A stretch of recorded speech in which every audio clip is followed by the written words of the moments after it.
Bai Yi is the leader of a proficient Awaken team called the Divine Core. Because magic exists in this world, demons and their caves appeared, which in turn caused those with special powers like Bai Yi to awaken. His team is the strongest in their organization, and they are on a mission to exterminate the Demon King, Belphegor. Belphegor is a triple S-class demon with 5 elements, making him a tough opponent. Bai Yi and the other warriors received their instructions from the gods. As they enter the cave, Bai Yi shouts to inform his squad that the mission has begun.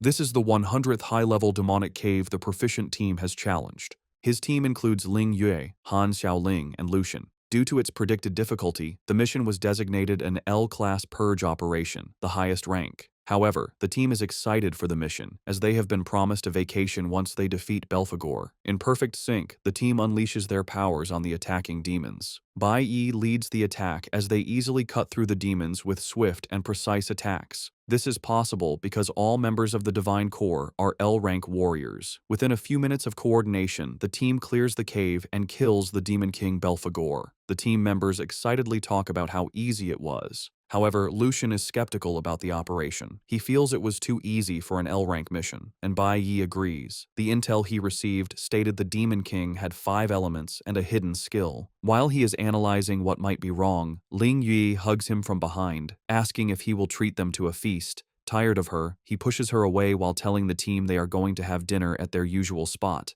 Han cannot believe their captain is throwing away a chance with Ling. Just then, they notice the last member of their team is missing. He hadn't helped during the fight and was nowhere to be seen. The team isn't concerned since they have cleared the mission. Suddenly, he appears behind them, raises his hand, and declares the start of the purge operation. Han is immediately hit in the head with a projectile, killing him instantly. Shock runs through the team as they see Han on the ground, half his head gone and blood spilling onto the floor. While the team is still in shock, the traitor reveals that he was assigned the purge mission by God himself. Bai Yi notices he can't move his body, and the traitor reveals that they have been eating breakfasts laced with paralytic powder for the past month. The traitor then restrains the rest of the team with his divine skill, Forbidden Vines, restricting their movement. He explains that he was assigned the mission to wipe out the team and needed to prepare. While he is arrogantly explaining, Bai Yi and the others ask why he betrayed them. The traitor replies that it is God's decree to wipe out the L-class warriors. He tightens the grip on Bai Yi and the others, forcing them to scream in pain. They slowly lose consciousness as they cough up blood, still asking why their teammate betrayed them. Bai Yi reminds the man that the Divine Core never crossed any lines that deserved death.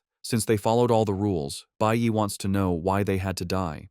The traitor arrogantly tells them that God doesn't need a reason to kill them. He walks close to Bai Yi, and after choking him with his vines, he punches through his chest. Bai Yi cannot get over the betrayal, as he considered the traitor part of his family. The team had been together for 10 years and was practically inseparable. The traitor laughs at Bai Yi for being naive. He tells him he was never family. From the first day he joined the Divine Core, he has been on a mission for the gods. Essentially, Bai Yi and his team were just pawns. The traitor joined the team to study them and played his part well. Bai Yi and the team finally lose whatever life force they have left and collapse. The traitor stands over them and finishes Bai Yi off with a shot to the head. On that day, May 22nd, 2125, Bai Yi and his team of L-class warriors were killed. Their bodies lie on the ground as the traitor walks off to prepare for his vacation. As Bai Yi's consciousness fades, he suddenly hears a voice demanding they make a deal. He is shocked to find himself in chains in an unfamiliar environment. Standing before him is a creepy man in a suit with a dark aura. Bai Yi looks closer and realizes it's Belphegor, the Demon King. He wonders how the Demon King is alive.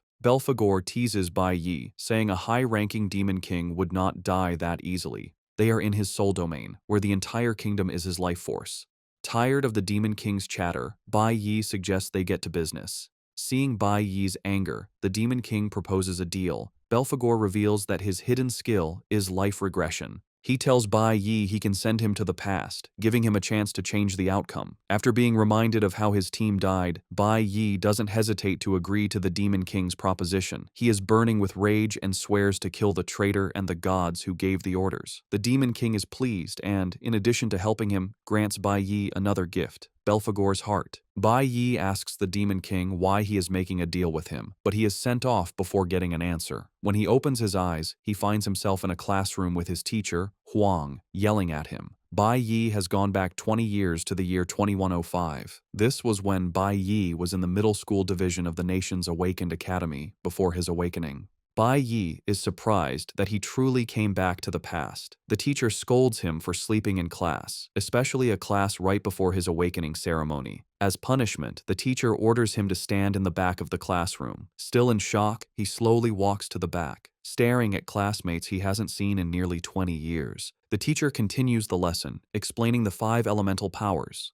lightning, flower, cloud, nuclear, and stellar. A person can only have one element. The teacher uses herself as an example, stating she possesses the rare cloud element. She then adds that elements are divided into 3 categories based on how they bond with the body: combat, support, and special. She explains that each team comprises the 5 elements with different roles. The school's guild team is an example, consisting of a stellar mage, a cloud warrior, a nuclear bard, and a lightning assassin.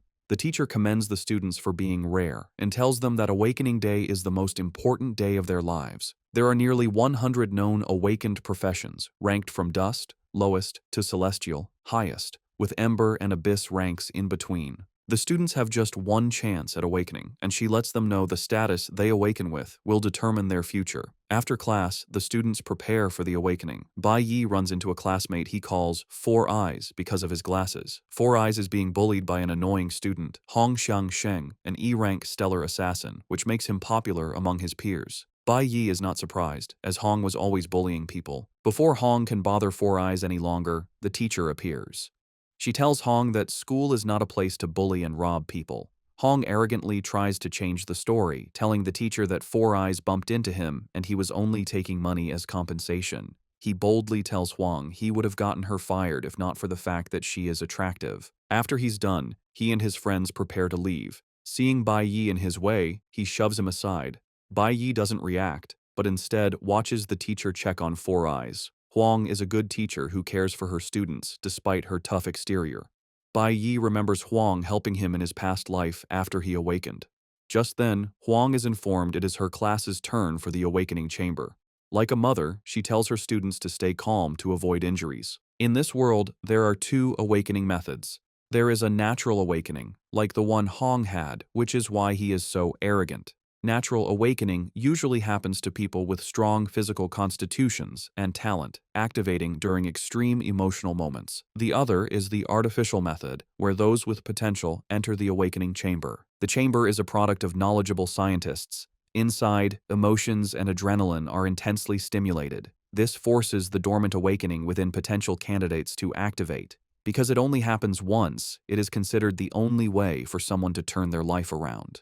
Some of Bai's classmates entered the awakening chamber before him and received nice professions. One awakened with the blue tier profession, which is the amber class. Finally, it's Bai Yi's turn, and the teacher tells him to focus while inside. Bai Yi acknowledges her instruction and proceeds into the chamber. In his past life, Bai Yi awakened as an E-rank nuclear warrior, which is a dust tier class and considered the trashiest profession. His awakening back then led to constant bullying, and it wasn't until he reached S rank that he awakened the rarest type. Upon entering the chamber, Bai Yi expects to get a trash profession as usual. However, he is shocked when the system displays an error message. The chamber activates and detects 5 elements instead of the usual one. Bai Yi feels his insides burning as the system displays the Infinite Awakening message. The system informs him that he can choose any class from any of the 5 elemental types as his initial class. Bai Yi learns he can upgrade the other classes once his initial class reaches its maximum potential. He is shocked when he realizes he has been granted elemental accumulation. Apparently, he can choose new classes in the future, from dust rank up to the celestial rank, while maintaining their qualities. Bai Yi also has the chance to unlock the hidden rank above celestial. It dawns on him that he can do all this because of the Demon King's gift. He was given the ability of infinite awakenings, which is unheard of. The system then says all other elemental bars will be cleared once he selects his initial class. After taking his time, Bai Yi picks his class. He steps outside to the teacher, who is excited to hear what he awakened with. Bai Yi tells Huang the disappointing news that he awakened as a nuclear warrior, the worst quality in the green class. Huang is taken aback, but being a good teacher, she still encourages him, saying great men have also emerged from the green class. She urges Bai Yi not to give up, but he humbly tells her there's no need for comfort. Huang overhears the conversation and, as expected, pokes his nose into it. He trashes Bai Yi, saying the teacher is only giving him false hope and that reality is different. Huang reminds Bai Yi that the dust class means he is at the bottom of the food chain. Huang continues his arrogant behavior, telling Bai Yi that the gods choose the strong, while the weak are to be trampled. The mention of the gods immediately triggers Bai Yi, but he remains calm as Huang continues his nonsense. He reminds Bai Yi that he will have to sit in the back row in classes because that is how society works. Apparently, celestial ranks sit at the front, followed by the abyss, ember, and finally, the dust rank. Dust rank warriors are considered trash and can only do business with other low-tier ranks. Huang adds that there is no way for Bai Yi to change his fate through hard work, calling it a waste of time. Huang moves closer to Huang to talk trash to her, but Bai Yi has had enough. He grabs the coffee cup Huang is holding and spills it on his face. Huang is shocked, not believing what just happened. He angrily asks Bai Yi what he thinks he is doing, and Bai Yi replies that his voice is like noise to him. Bai Yi's actions and words are enough to get on Huang's nerves, and he decides Bai Yi needs to be taught a lesson. He aims a punch at Bai Yi, and Huang tries to stop him, but it's too late. Unknown to him, Bai Yi is already prepared. Before the attack hits, he conjures a light sword and blocks Huang's attack. He then parries it, throwing Huang into the distance to everyone's shock. Huang crashes to the ground while Bai Yi's pose shows he used minimal effort. Huang coughs up blood as he tries to grasp what happened. The other students watching cannot believe what they just saw. Apparently, Bai Yi intentionally chose the nuclear warrior class because he is already used to it. This was his class in his past life, and he knows everything about it. Huang manages to get back on his feet and arrogantly tells Bai Yi he just got lucky. He mentions that he is an abyss rank and is completely different from trash like Bai Yi. Huang, with her keen eye, figures out that Bai Yi didn't get lucky. She realizes Bai Yi used a top-tier movement skill exclusive to the warrior class. Huang knows the parry skill allows the wielder to nullify an attack while reflecting its full force back to the opponent. She is shocked to see Bai Yi pull it off so easily as it's a skill her master couldn't manage after 10 years of hard practice. Huang is more puzzled that Bai Yi, having just awakened, already has such high combat experience. While Huang is lost in thought, Huang unleashes a short sword, ready to take Bai Yi down. Huang is now really mad and assures Bai Yi he is going to embarrass him in front of everyone. Bai Yi just stands there coolly, revealing that he intentionally picked the dust class. He knows that in the near future, all his critics will see the great side of the dust class, but by then, it will be too late. The students are hyped as the two stand in a fighting pose. However, fighting with powers is forbidden in the school. Huang's father is an important official, and his uncle is the school's dean. Bai Yi, on the other hand, has no reputable family, meaning he has everything to lose. Four Eyes fears he will be expelled if he fights Huang and asks the teacher what to do. The teacher quickly takes the initiative. She steps in, telling them to stop, but Huang is already pissed. He wants to get back at Bai Yi for humiliating him. Huang threatens to beat Bai Yi up, even if he gets on his knees and begs. He sees himself as highly talented, while Bai Yi is just a loser. The teacher also knows Huang is right since the difference in their attributes is great. Huang is an Abyss rank warrior, giving him a 200% boost in all attributes. Abyss ranks are far superior because their attributes are double that of a Dust rank upon awakening, and they can grow while the Dust rank remains stagnant. No one watching, including Four Eyes, believes Bai Yi has a chance. They assume he's going to be crushed. Four Eyes agrees Huang is a disgusting person, but has been surviving by playing the fool to avoid problems. He believes avoiding Huang is the only way to survive since a head-on clash will only lead to an unpleasant end. Once he's done weighing up his opponent, Huang runs toward him. The teacher is worried and screams at Bai Yi to watch out. She assumes Bai Yi plans to parry Huang's attack again, but knows this might not work since the skill consumes a lot of stamina. The speed at which Huang is coming will make the parry useless. Even Huang is confident he has the advantage. Bai Yi, however, just smiles. He has no interest in dodging since he has another card up his sleeve. Just as Huang reaches him, he activates the Flash Blink skill. This is an instantaneous flash effect that lets the user pass through obstacles. It's over in the blink of an eye, and before Huang knows it, Bai Yi has hit him in a vital part of his body. He coughs up blood while trying to figure out when Bai Yi got behind him. He slams the ground in frustration and humiliation while the students are left in total disbelief. None of the onlookers caught a glimpse of what Bai Yi did. The only thing they saw was Hong crashing to the ground. Even the teacher had no idea what happened. However, the class president, Chi Yin, actually saw what Bai Yi did. Chi Yin realizes that Bai Yi has mastered the highest level usage of a warrior's basic skill and applied it during the fight. Meanwhile, the students are all questioning what's wrong with Hong. On the status screen, Bai Yi notices one of his attributes increased because he defeated an opponent. However, he is not impressed with the points, considering them too few. He knows that defeating demons is the only way to get higher points and plans to do so as soon as he can. Still struggling on the floor, Hong is not ready to give up. He tells Bai Yi not to leave as he is not done with him.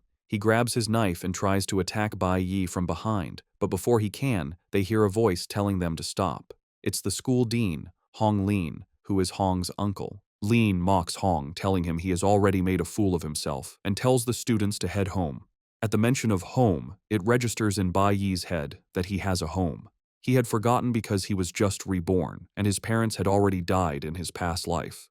He remembers that something tragic happened on this very day, and before the dean can address him, he frantically dashes off. Even Hong is shocked as Bai Yi runs from the scene. The dean is short of words but turns to Huang, telling her to get her student under control. He promises to overlook what happened, and Huang thanks him. Later, Hong follows his uncle to his office to justify what happened.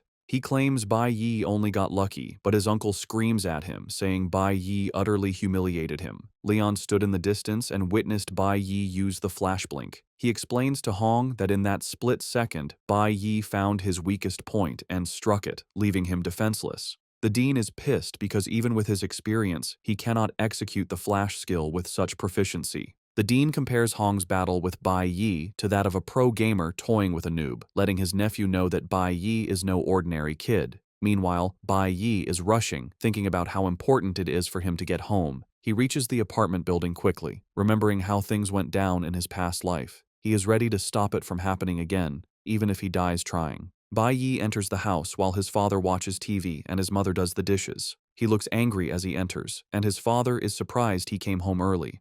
Bai Yi ignores his father and focuses on his mother. With tears in his eyes, he expresses his gladness that his mother is fine. His mother is mute and communicates with Bai Yi using sign language. She tells him she made his favorite hot and sour noodles, but Bai Yi immediately says he isn't interested in noodles today. He tells her that he wants to eat pickled fish. Bai Yi's mother tries to argue, but finally gives in to her son's stubbornness.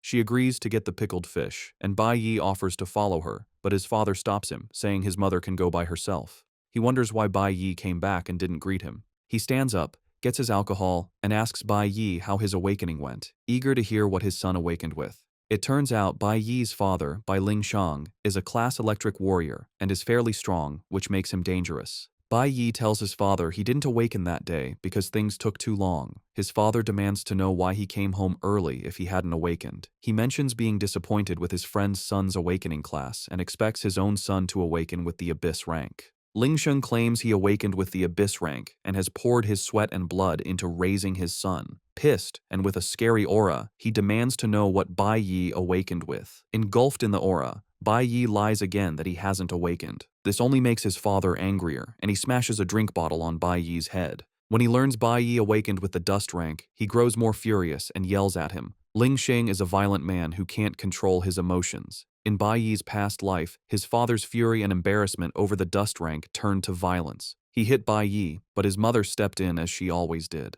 As a weak boy, Bai Yi could only watch as his father beat his mother for an hour. The beating was so severe that a blow to the head left her mentally unstable. He could only cry as he watched his mother get battered in his previous life. Now reborn, he aims to change things. He still doesn't have what it takes to challenge his father, a C-rank Abyss class warrior, and will need time to level up. The tactics he used against Hong won't work here. His father is on another level, with real combat experience. Bai Yi sadly realizes he can't touch his father yet.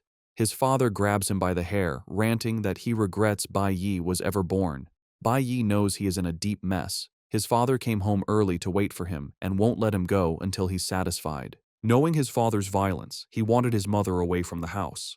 Bai Yi is glad he got her out, but as he celebrates this internally, a blow lands on his head. Things worsen when someone enters the house. It is his mother, the very person he tried to keep from witnessing the violence. His mother is horrified to see Ling Sheng pounding on their son's head as he lies on the ground. She had rushed back as fast as she could to feed her hungry son, which explains her quick return. Bai Yi is terrified to see his mother, wondering if history is about to repeat itself. As expected, Ling Sheng turns his attention to the poor woman. In a flashback, Bai Yi sits in a prison cell. In his past life, he became the first person to advance from a green to a platinum tier. Because of this feat, his cellmate wonders why he was arrested and brought to a prison for those sentenced to die.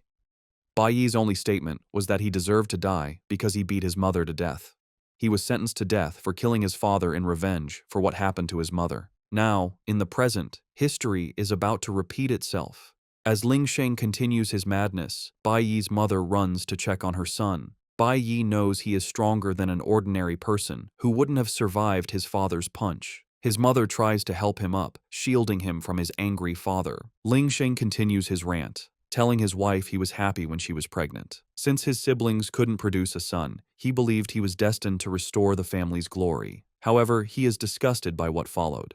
His son, his great hope, awakened with the worst class, dust rank. Ling Sheng screams at his wife, reminding her Bai Yi can't advance because it is a trash class. He blames his wife's genes for the result. Ling Sheng loses control and raises his hand to hit her, but Bai Yi won't allow it. He uses Flash Blink to get past his mother and block his father's attack. Ling Sheng is thrown backward and smiles heroically. His mother is worried, knowing what is coming next. Ling Sheng gets to his feet and arrogantly walks toward his son, intending to beat him to a pulp.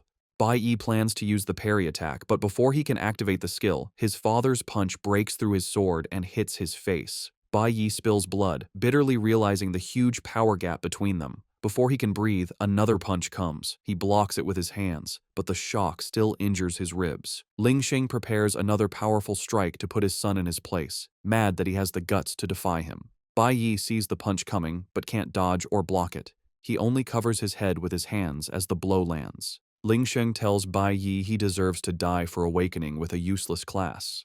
Yet, Bai Yi remains standing, unwilling to let history repeat itself. Seeing Bai Yi still up makes Ling Sheng angrier. He mocks him, asking if he thinks he's the real deal just because he awakened. Ling Sheng grabs a chair, ready to smash his son. Bai Yi's mother holds him as they brace for the hit. Just then, a commanding voice outside demands they open the door. Ling Sheng is disappointed by the interruption. Bai Yi's mother holds her son, relieved by the break. However, the knock is no surprise to Bai Yi, as he arranged it. Ling Sheng acts tough as he opens the door, but his attitude changes when he sees who is there. Two tough-looking men stand at the door and ask Ling Sheng what took him so long. The two men are inspectorate investigators, Liang and Chen Jin-woo. Liang is the red A-rank deputy captain, while Chen Jin-woo is a blue C rank. Ling Sheng is shocked to see them, and, while trembling, asks what they are doing at his house. Liang shows him a picture of a wanted criminal named Snow, asking Ling Sheng if he has seen him. Apparently, the office received a call that Snow was seen in the building, so the police are conducting a house-to-house search. Ling Sheng is relieved to hear that he is not the reason for their visit. He smiles, telling them he has not seen Snow. Since Snow is popular and always on TV, he assures them he would report it if he ever ran into him. Just then, Liang notices Bai Yi is in bad shape and asks Ling Sheng what happened. Ling Sheng lies that his son was careless and fell while buying groceries. He taps Liang on the shoulder, telling him not to worry about such trivial matters. Before he can finish, Bai Yi cuts in, telling the officers his father is lying. Bai Yi boldly states that his father hit him, which is why he is all bloodied. 18 minutes earlier, Bai Yi had used the apartment's phone booth to call the police, saying he saw Snow in the building. He knew they would not joke with any news concerning Snow, but he didn't expect them to arrive so fast. He is glad they came, as it bought him enough time. Ling Sheng tries to dismiss his son's words, lying that he doesn't have what it takes to beat his own son. However, Bai Yi counters with the truth. He tells the officers his father hit him in the head with a wine bottle and on the arm with a stool. Bai Yi continues pointing out where his father hit him, telling the officers they can evaluate his body for injuries. He takes it further by quoting their rule of law, stating that awakeners who cannot control their violent behavior and harm others are to be detained in the awakener prison for 15 days. The cops are shocked and impressed by how knowledgeable Bai Yi is. Ling Sheng turns to look at his son with contempt. With everything Bai Yi has said, Liang has no choice but to arrest Ling Sheng. The cops immediately grab him, and when he tries to reach for his son, they tell him to calm down, or they will use force. Ling Xing is grabbed out of the house, but he threatens to wipe his son out once he is back. Bai Yi ignores him and closes the door as he is dragged away. Once they are safe, Bai Yi's mother runs over to hug him. Bai Yi is relieved that he was able to save his mother. However, he has 15 days to get stronger and promises his mother that Ling Xing will never touch her again. Before his father was taken, Bai Yi managed to grab the key to his safe. He knows his father has something important inside, as this is how he climbed from E rank to C rank. Later, Bai Yi heads to the safe and unlocks it.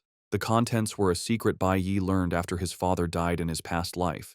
He opens the safe and brings out a scary blade.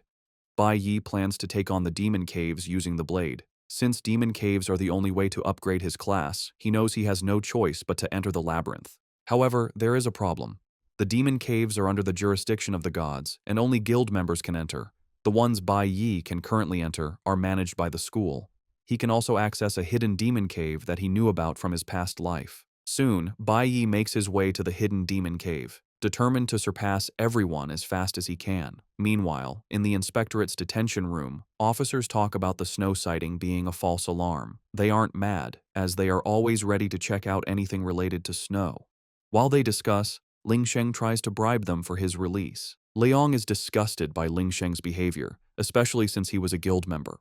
The officers tell him things will get worse if bribery is added to his charges. They urge him to stay put for the night before being sent to the Awakener prison the next morning. Ling Sheng's rage is directed entirely at his son. Since Bai Yi knows his father will be out in 15 days, he is preparing to take on the demon caves to level up. Demon caves are another space parallel to their world, accessed by a door that appears out of thin air. Once discovered, they are mostly taken over by guilds because they house demonic beasts and ores, making them the best place for awakeners to improve. However, a team is usually required to enter since the caves are dangerous. The one Bai Yi is about to take on was only discovered 5 years later in his past. An F-rank cave requires 3 E-rank warriors, while an E-rank cave needs a 5-person team of 3 E-rank and 2 D-rank warriors. Bai Yi is confident the cave he is about to challenge is an F-rank. The demon caves are known to be dangerous, but since Bai Yi has no other choice, he must take on the cave by himself. He knows why he needs to get stronger as soon as possible. Armed with the weapon from his father's safe, he proceeds into the demon cave. The area is filled with ice and snow, and Bai Yi figures he is in the domain of a cloud-type magic beast. As he strolls through the domain, he soon runs into a sleeping ice bear. In front of it are human skeletons, showing that others might have entered before. While he is looking around, a bloodthirsty forest wolf appears and almost gets him. The E-rank wolf is still stronger than Bai Yi. Bai Yi leaps backward to avoid the wolf, but it comes at him again. He is able to block the wolf's teeth with the blade. Bai Yi then goes on the attack, taking down the wolf with a single slash. This is possible thanks to the A-rank weapon he is wielding. It is a weapon not available on the market, which is why his father kept it hidden. With this weapon, Bai Yi can close the skill gap between him and the beasts. The weapon is known as the Hunwu blade, made from Hunwu stone. It is so powerful it cuts through iron like butter. However, even with the weapon, Bai Yi knows he needs at least 4 strikes to take down beasts because of their defense. He casually teases about how he misses being an L-rank awakener. He learns he needs to defeat 20 wolves to upgrade a level on his skill set. Since he is fighting in an ice area, his cloud element will receive the upgrades. It will take him 10 upgraded levels to move from E rank to D rank. Soon, Bai Yi is surrounded by a pack of wolves attracted by the smell of blood.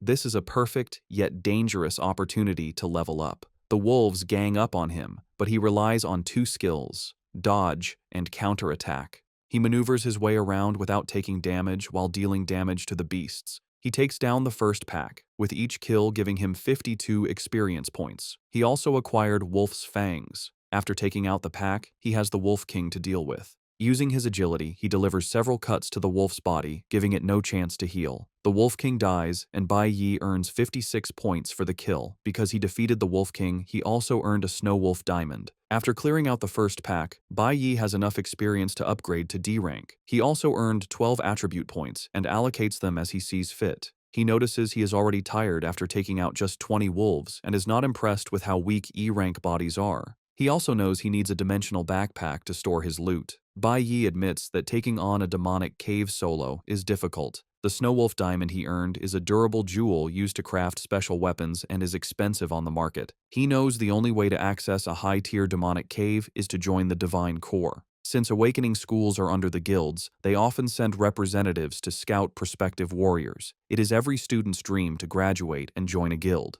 But if a student is kicked off their team, their career is likely over, which is what happened to Bai Yi's father and why he is stuck at C rank. Looking at his current situation, Bai Yi realizes he will burn even more stamina taking on the beasts alone. He is already exhausted. Before he knows it, another pack of wolves appears. He decides to use a trick he has up his sleeve. He runs, and the wolves follow. He leads them into a forest where he cuts down trees to give himself space.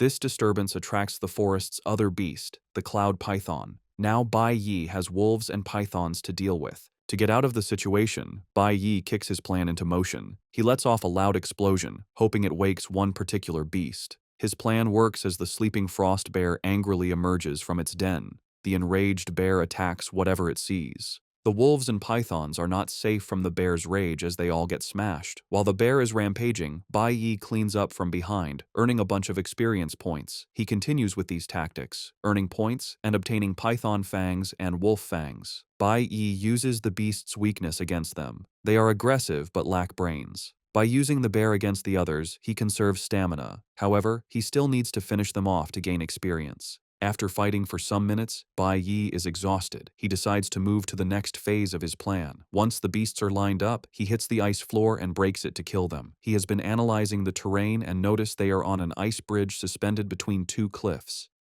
This brilliant plan takes out almost all the beasts in one go. Bai Yi is exhausted but still needs to handle the frost bear and the remaining wolves. The system unlocks a new title for him, 1 against 100. With this title, his stats increase by 10% when fighting multiple enemies. However, Bai Yi is not worried about the frost bear yet. He knows every cave has a final boss and expects it to show up. He has caused enough chaos and wonders why the boss hasn't appeared. Suddenly, an ice spell hits the area. Before he can react, he and the beasts in front of him are hit. Bai Yi realizes his assumption was wrong. The final boss had already awoken and was waiting for the perfect moment when everyone was exhausted. Bai Yi and the beasts are gathered in one spot, making it hard to escape. The spell hits him, and his legs are already frozen. He realizes the ice bridge was part of the boss's trap. The boss put everything in place to show up and reap all the rewards. It dawns on Bai Yi that the cave's final boss is intelligent. The final boss is the Kalen demon monkey, which also has other apes as guards. Almost all of Bai Yi's body is covered in ice, preventing movement while the demon monkey wears an evil smirk. Apparently, the cave is a high-risk one that requires a group of E-rank warriors. With his body completely frozen, Bai Yi fears he might go into hypothermia, which would be his end. The monkey boss raises his hand, points at Bai Yi, and orders his monkeys to attack. Realizing he is trapped, Bai Yi resorts to using the parry skill. Since the parry skill requires precise timing, Bai Yi waits until the hit is about to land. He activates the parry and shatter skills, breaking the ice and blocking the incoming attack. Though temporarily free, Bai Yi knows he is in trouble because he has drained a big chunk of his stamina. The shatter skill lets an awakened use all their energy to break free from control effects, but it consumes a large amount of stamina. Bai Yi figures the demon monkey will need time before using an ultimate skill again, and he must kill it before then. The demon monkey then orders the ice bears and wolves to attack Bai Yi. Since the nucleo element has issues against the cloud element, Bai Yi knows his chances of winning are low. He is low on stamina and getting exhausted. The demon monkey sits like a proper villain while ordering his minions around. Bai Yi knows he will die if more beasts show up. While trying to think of a way out, he is attacked by one of the monkey beasts, which tries to smash him with a club. Bai Yi only manages to block the attack but is pushed back, his knee scraping the ice floor as he tries to maintain balance. The sudden attack causes Bai Yi to lose all his strength, putting him at a serious disadvantage. The ice bear's constant screaming weakens him further. One bear throws an ice boulder at Bai Yi, but he manages to cut it down. However, the cold doesn't help as his stamina has almost hit 0. Once the demon monkey notices Bai Yi is nearly drained, he uses another ultimate skill, the Ice Storm. Bai Yi is shocked, not expecting the monkey's ultimate to have such a fast cooldown. His eyes light up in horror as he stares at the incoming attack. This reminds him that in his past life, he faced life-or-death situations and developed a sense for recognizing opportunities. Bai Yi figures that in his current state, he has 2 options. He can stay and fight, but since his stamina is at its limit and he continues to take damage, he will not survive. The second option is simple: run away. Bai Yi wastes no time picking option 2 and leaps off the cliff. However, the demon monkey hits him with an ice spell that catches his feet, causing him to lose balance and fall instead. With ice formed around him, Bai Yi crashes into the river below. While he is fighting for his life, his mother enters his room back home. She thinks Bai Yi is still sleeping but is shocked to find the room empty. Bai Yi had left home the day before, a Friday, and now it is Saturday. His mom finds a note from her son saying he went to a friend's house. Bai Yi urges her not to worry, but the note only makes her more anxious since she knows he would have told her in person instead of leaving a note. She wonders what is going on with him since he has been acting differently since the day before. The woman is uneasy with several things running through her head.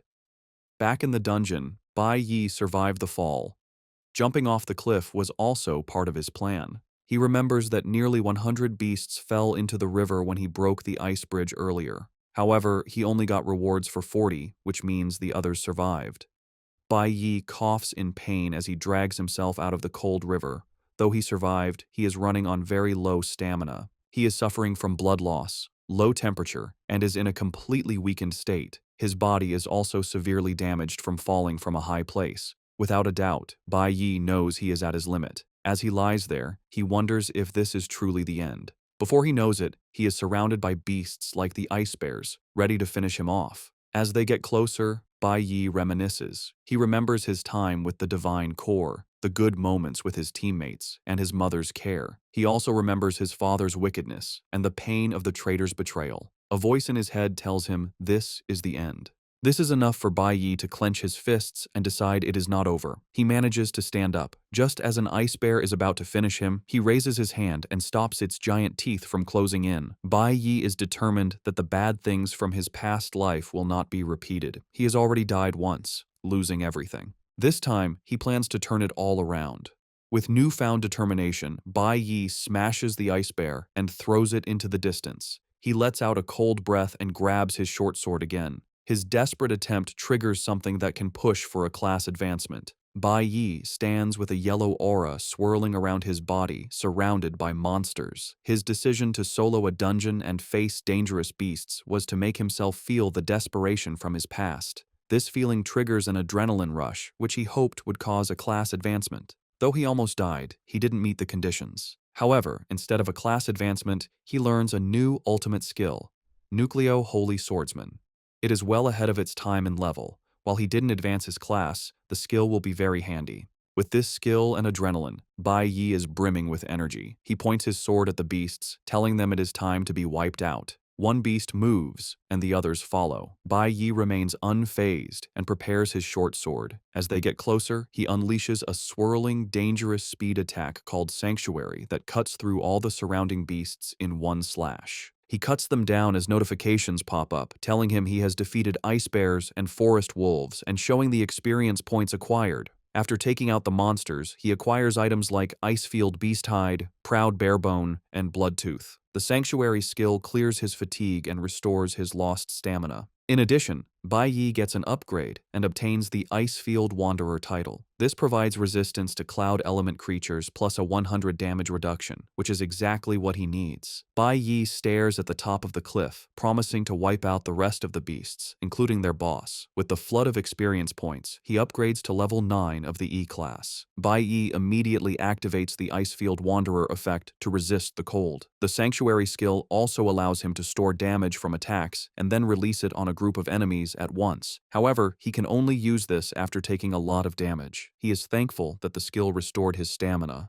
Bai Yi then remembers he needs to finish quickly and return home before his mother worries. He climbs the cliff and makes his way to the demon monkey boss's palace. The demon monkey is protected by ice beasts, but Bai Yi doesn't care and bursts into the palace. After taking out more beasts, he is now at the last level of the E-class, level 10. Meanwhile, it is now 11:00 p.m., and Bai Yi's mother is seriously worried. She has prepared food, but she is left to wonder where her son is. She prays that he is fine. Now, in the boss's palace, Bai Yi takes out the ice bears guarding it and is left to fight the boss's personal guards, the scary monkeys. The monkey boss looks unafraid and orders his guards to take Bai Yi out. One monkey jumps at Bai Yi, but he simply blocks and then easily slices it in half. The monkey boss sees this and realizes things might be dire. He angrily unleashes his ultimate, the Ice Storm Assault, but it has no effect on Bai Yi, who is now immune. Bai Yi dashes toward the monkey boss. In desperation, the boss raises his staff, activating a spell that causes the jewel on it to glow. This puts the other monkeys in a hyper mode, but Bai Yi doesn't see them as a threat. He only sees them as beasts he needs to kill to reach D class.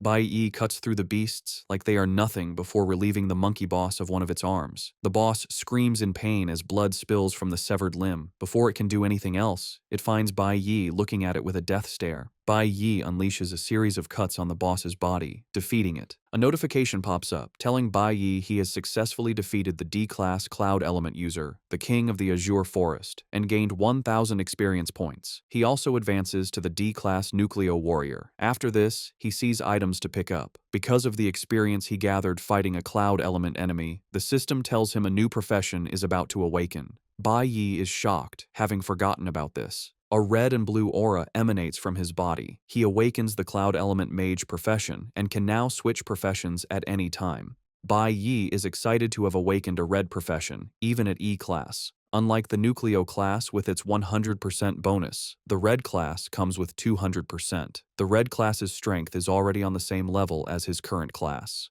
Bai Yi then picks up the mage weapon, the Stone of Magic, and finds a magic pouch that can hold 20 items. While he loots, the remaining beasts can only watch. After he is done, Bai Yi looks up and realizes some beasts survived. Since he just awakened a new profession, he decides to try it on them. He switches to mage mode, a red aura coming from his eyes as he prepares to annihilate them. It is now 5 a.m. the next morning, a Sunday. Bai Yi's mother hasn't slept and is sitting in the living room hoping for her son's return.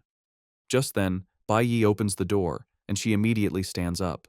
Bai Yi enters, smiling, apologizing for making her worry. His mother runs over and hugs him tightly while crying. Bai Yi is shocked to see she has been waiting for him and hasn't eaten. He then tells her he has good news. While leaving the dungeon, Bai Yi gathered valuable items thanks to the magic pouch he found. After leaving, he meets an ore broker. The broker offers to buy the ore for 800, but Bai Yi counters with 8,000. This shocks the broker.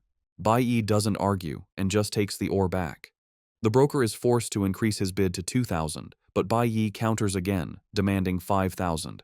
The broker proposes 3,000 as his final offer. As he says this, Bai Yi starts increasing the price, and it quickly appreciates to 7,000. The broker is still arguing, but when he realizes Bai Yi won't stop, he quickly agrees to take the ore for 7,000. Since Bai Yi is experienced with brokers from his past life, he knows how to deal with them. From the money he got selling the ore, he rents an apartment for his mother.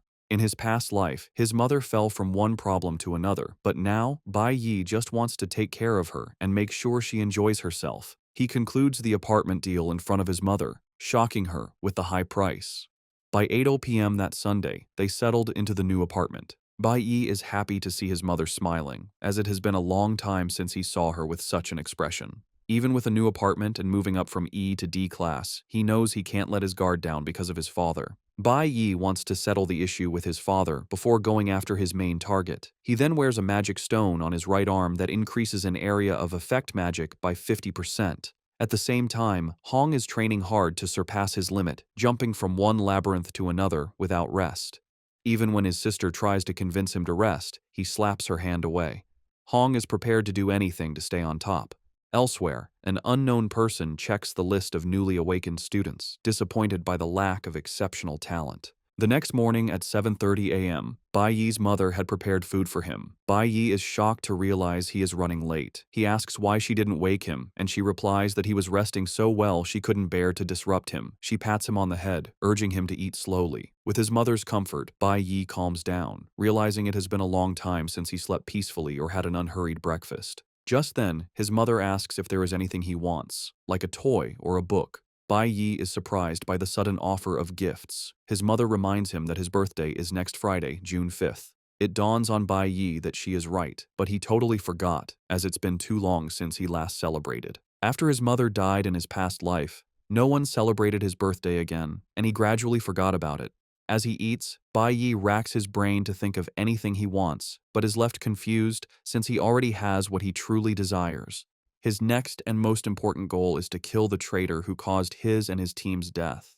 When Bai Yi gets to school, he learns they are preparing for the combat simulation. The teacher stands before the newly awakened, telling them about it. He explains that the academy is supervised by the Divine Guild, who will be watching their every move. The combat simulation is the best way to impress them. He tells them it will serve as the school graduation assessment and will be broadcast live. The best performer will get to participate in a training camp with the high school division. The camp happens only once a year and is the best opportunity to connect with the Divine Guild.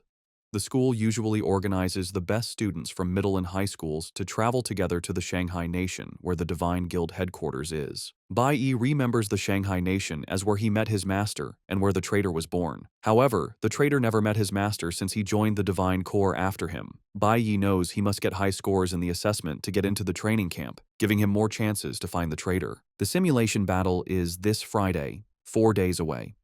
While some are excited, people like Four Eyes are worried because it takes place inside a real labyrinth. The teacher then points to the training room for their first session, physical conditioning in the gravity room, where everyone must start with 10 sets of shuttle runs. Surprisingly, Bai Yi walks up to his teacher, saying he doesn't want to use the recommended training room. This shocks the teacher and the other students. The teacher tells Bai Yi not to get ahead of himself just because he defeated Hong, believing he is trying to skip training. But Bai Yi clarifies that he wants more specialized training. The teacher is confused and asks if Bai Yi is insinuating there is a problem with his methods. Bai Yi reveals that physical conditioning is necessary for most awakeners, so the gravity room isn't a bad option. However, he believes the shuttle run is only best for classes like assassins and warriors, which require speed and coordination, and not everyone needs this. He tells the teacher that classes like mages and chanters are better suited to train in the element room. He adds that everyone should be allowed to train differently since their classes are used differently. The teacher hears this and points out that Bai Yi is basically teaching him his job. Qian overhears and is shocked. She realizes Bai Yi's proposed training method is the same one a Divine Corps training officer, Mr. Dong Yang, mentioned. However, it's a new method, and she would only know about it because her father brought home the videotape. Qian is surprised that Bai Yi came up with the same idea. Specs tells Bai Yi to avoid being blunt with the teacher, who is the school's most authoritative trainer. Instead of getting angry, the teacher pats Bai Yi on the shoulder, smiles, and says the training method he mentioned is interesting. The teacher then explains that with so many students, it would be difficult to cater to everyone's specific needs in the short term.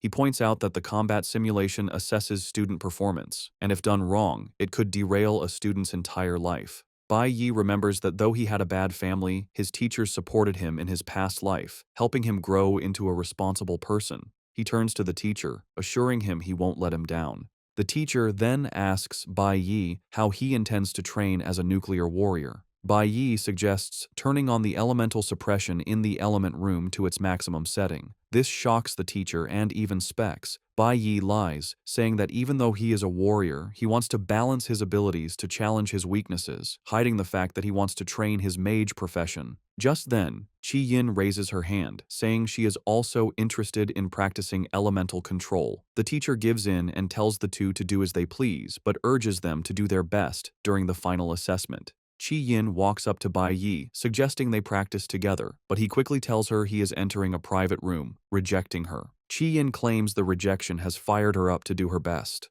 While training in the elemental room, Bai Yi has some difficulty, as he is still new to the mage profession, but plans to master it in the short time he has. He also plans to hide his ability to switch professions since the school is under the god's supervision, and every student's move is watched. He wants to avoid becoming an early target for the gods. Meanwhile, Qi Yi trains with only 1% elemental suppression, thinking she can rival Bai Yi's strength. Bai Yi is also not ready to interact with his classmates, wanting to protect them. After school, Specs and his friend catch up to Bai Yi, telling him to slow down. The two were Bai Yi's best friends in middle school in his past life. Because they were all weak, they shared the same fate of being bullied. Having his weak friends around was the only happy moment he had in middle school. Now aiming for revenge, Bai Yi doesn't think he needs social interactions. To get away, he gets on his bicycle and rides off, leaving them behind. They can't believe he ran off again, as they were supposed to be an unbreakable trio. Specs points out that Bai Yi has totally changed since the awakening, now seeming like a confident person. Moments later, they catch up to Bai Yi, who is waiting for them. He tells Specs to get his lungs checked when he is free. The two are happy he finally stopped, but Bai Yi shatters their hopes again, telling them they are too slow to keep up with him. He gets on his bike and rides off, leaving the two in shock. In his past life, Specs was suddenly diagnosed with a lung disease and passed away shortly after. Bai Yi wants Specs to stay alive and healthy, even if they don't become friends. On the other hand, Specs believes that Bai Yi is still the same person, even though he now appears cold. At the recruit training ground in the Shanghai Nation, two men talk about a new recruit who has been performing well. The recruit has the same hair as the traitor who betrayed Bai Yi and his team. That evening, when Bai Yi returned home, he told his mother to avoid going out alone. He assures her that he will always return home early with groceries. Bai Yi is worried because he knows the environment is not entirely safe for his mother and he needs to provide a better place for her. At the Awakeners prison, Ling Sheng is already making a deal with one of the chefs. The next day, Tuesday, Bai Yi has managed to familiarize himself with how mages operate, realizing the key is casting time and calculating the required elemental power. While he is pushing the training room to its limits, his friends are struggling with shuttle runs. The training continues the next day, and afterward, Specs and his friend ask Bai Yi to join them for dinner. As expected, he bluntly refuses, saying he needs to return home early. However, he leaves his friends with some advice, telling them a secret technique for archers. The friend, who is an archer, rejoices after hearing the advice. By Thursday, Specs visits the clinic, where the doctor tells him he is very lucky to have come in. The doctor informs him that a fast-growing parasitic tumor is in his lungs. The doctor tells Specs to schedule surgery at a major hospital soon to have it removed. Specs thanks the doctor and assures him he will make an appointment. As he leaves, he remembers that Bai Yi was the one who warned him about his lungs. He wonders how Bai Yi knew there was a problem, which adds to the mystery surrounding him. Just then, he hears some guys talking about Hong. Hong has reached E-Class Level 4, and they believe he will be the best performer in the assessment. It turns out his family has a private labyrinth, which Hong has been using to level up as part of their private army. This is when the trio mentions something that catches Specs' attention. Hong is planning to teach Bai Yi a lesson after school for what happened last weekend. The trio talks about how pissed Hong is, and that he is even planning to kill Bai Yi. Hong has armed himself with a weapon to be more dangerous. Specs hears this and realizes his friend is in grave danger. Worried, Specs swings into action, deciding that helping Bai Yi is the best thing he can do. He dashes through the school hallway, thinking about the useless tricks Hong might try. Specs worries that Hong might have gathered his goons to help beat up Bai Yi. He suddenly stops, thinking of how useless he will be even if he tries to help. He wants to back down, but then he remembers that Bai Yi helped him. He considers Bai Yi his brother and is prepared to sacrifice himself to save him. Specs makes his way to the school armory and breaks the lock to get in. He is conflicted about breaking the rules but can't get the idea that Bai Yi saved him out of his head. He pushes open the door, prepared to die to save his friend. He checks out the weapons on the rack and picks a giant axe. Suddenly, he hears Qi Yin's voice behind him asking why he is breaking into the armory. Specs wants to stay quiet, but Qi Yin presses him, asking what is wrong since he looks like he's in a hurry. Specs then screams at Qi Yin that he needs to go save Bai Yi's life.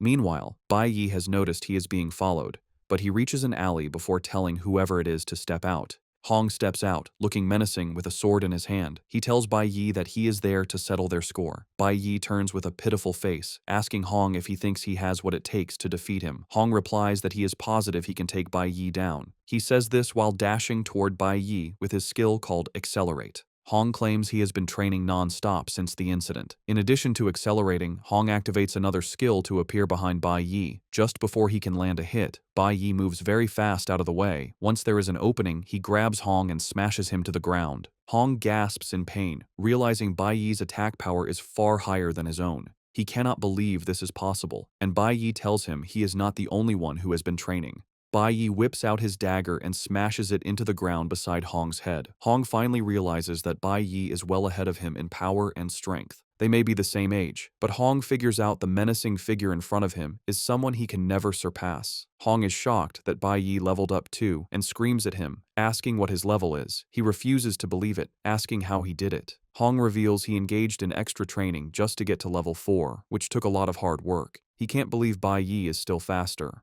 Bai Yi smiles when Hong mentions how hard he has been training. Bai Yi simply asks him if he has died before. With a knife to his throat, Hong tells Bai Yi to just kill or torture him. Hong believes Bai Yi has been looking down on him, and Bai Yi admits this. However, he assures Hong that he doesn't actually hate him that much. Bai Yi is impressed that Hong followed him and didn't ambush him or call his friends to gang up on him. Bai Yi understands that Hong was just trying to test his own strength. Hong screams at Bai Yi to kill him now or risk dying at his hands later. He doesn't want Bai Yi to pretend he can see through him. Bai Yi thinks again and tells Hong he is taking back what he said about not hating him too much. Meanwhile, Specs and Chi Yin have arrived but are hiding and watching. They are surprised to see Bai Yi has handled the situation without their help. They see Bai Yi sitting on Hong like he is a nobody, and Hong isn't even moving. Bai Yi then tells Hong that he has a deal for him.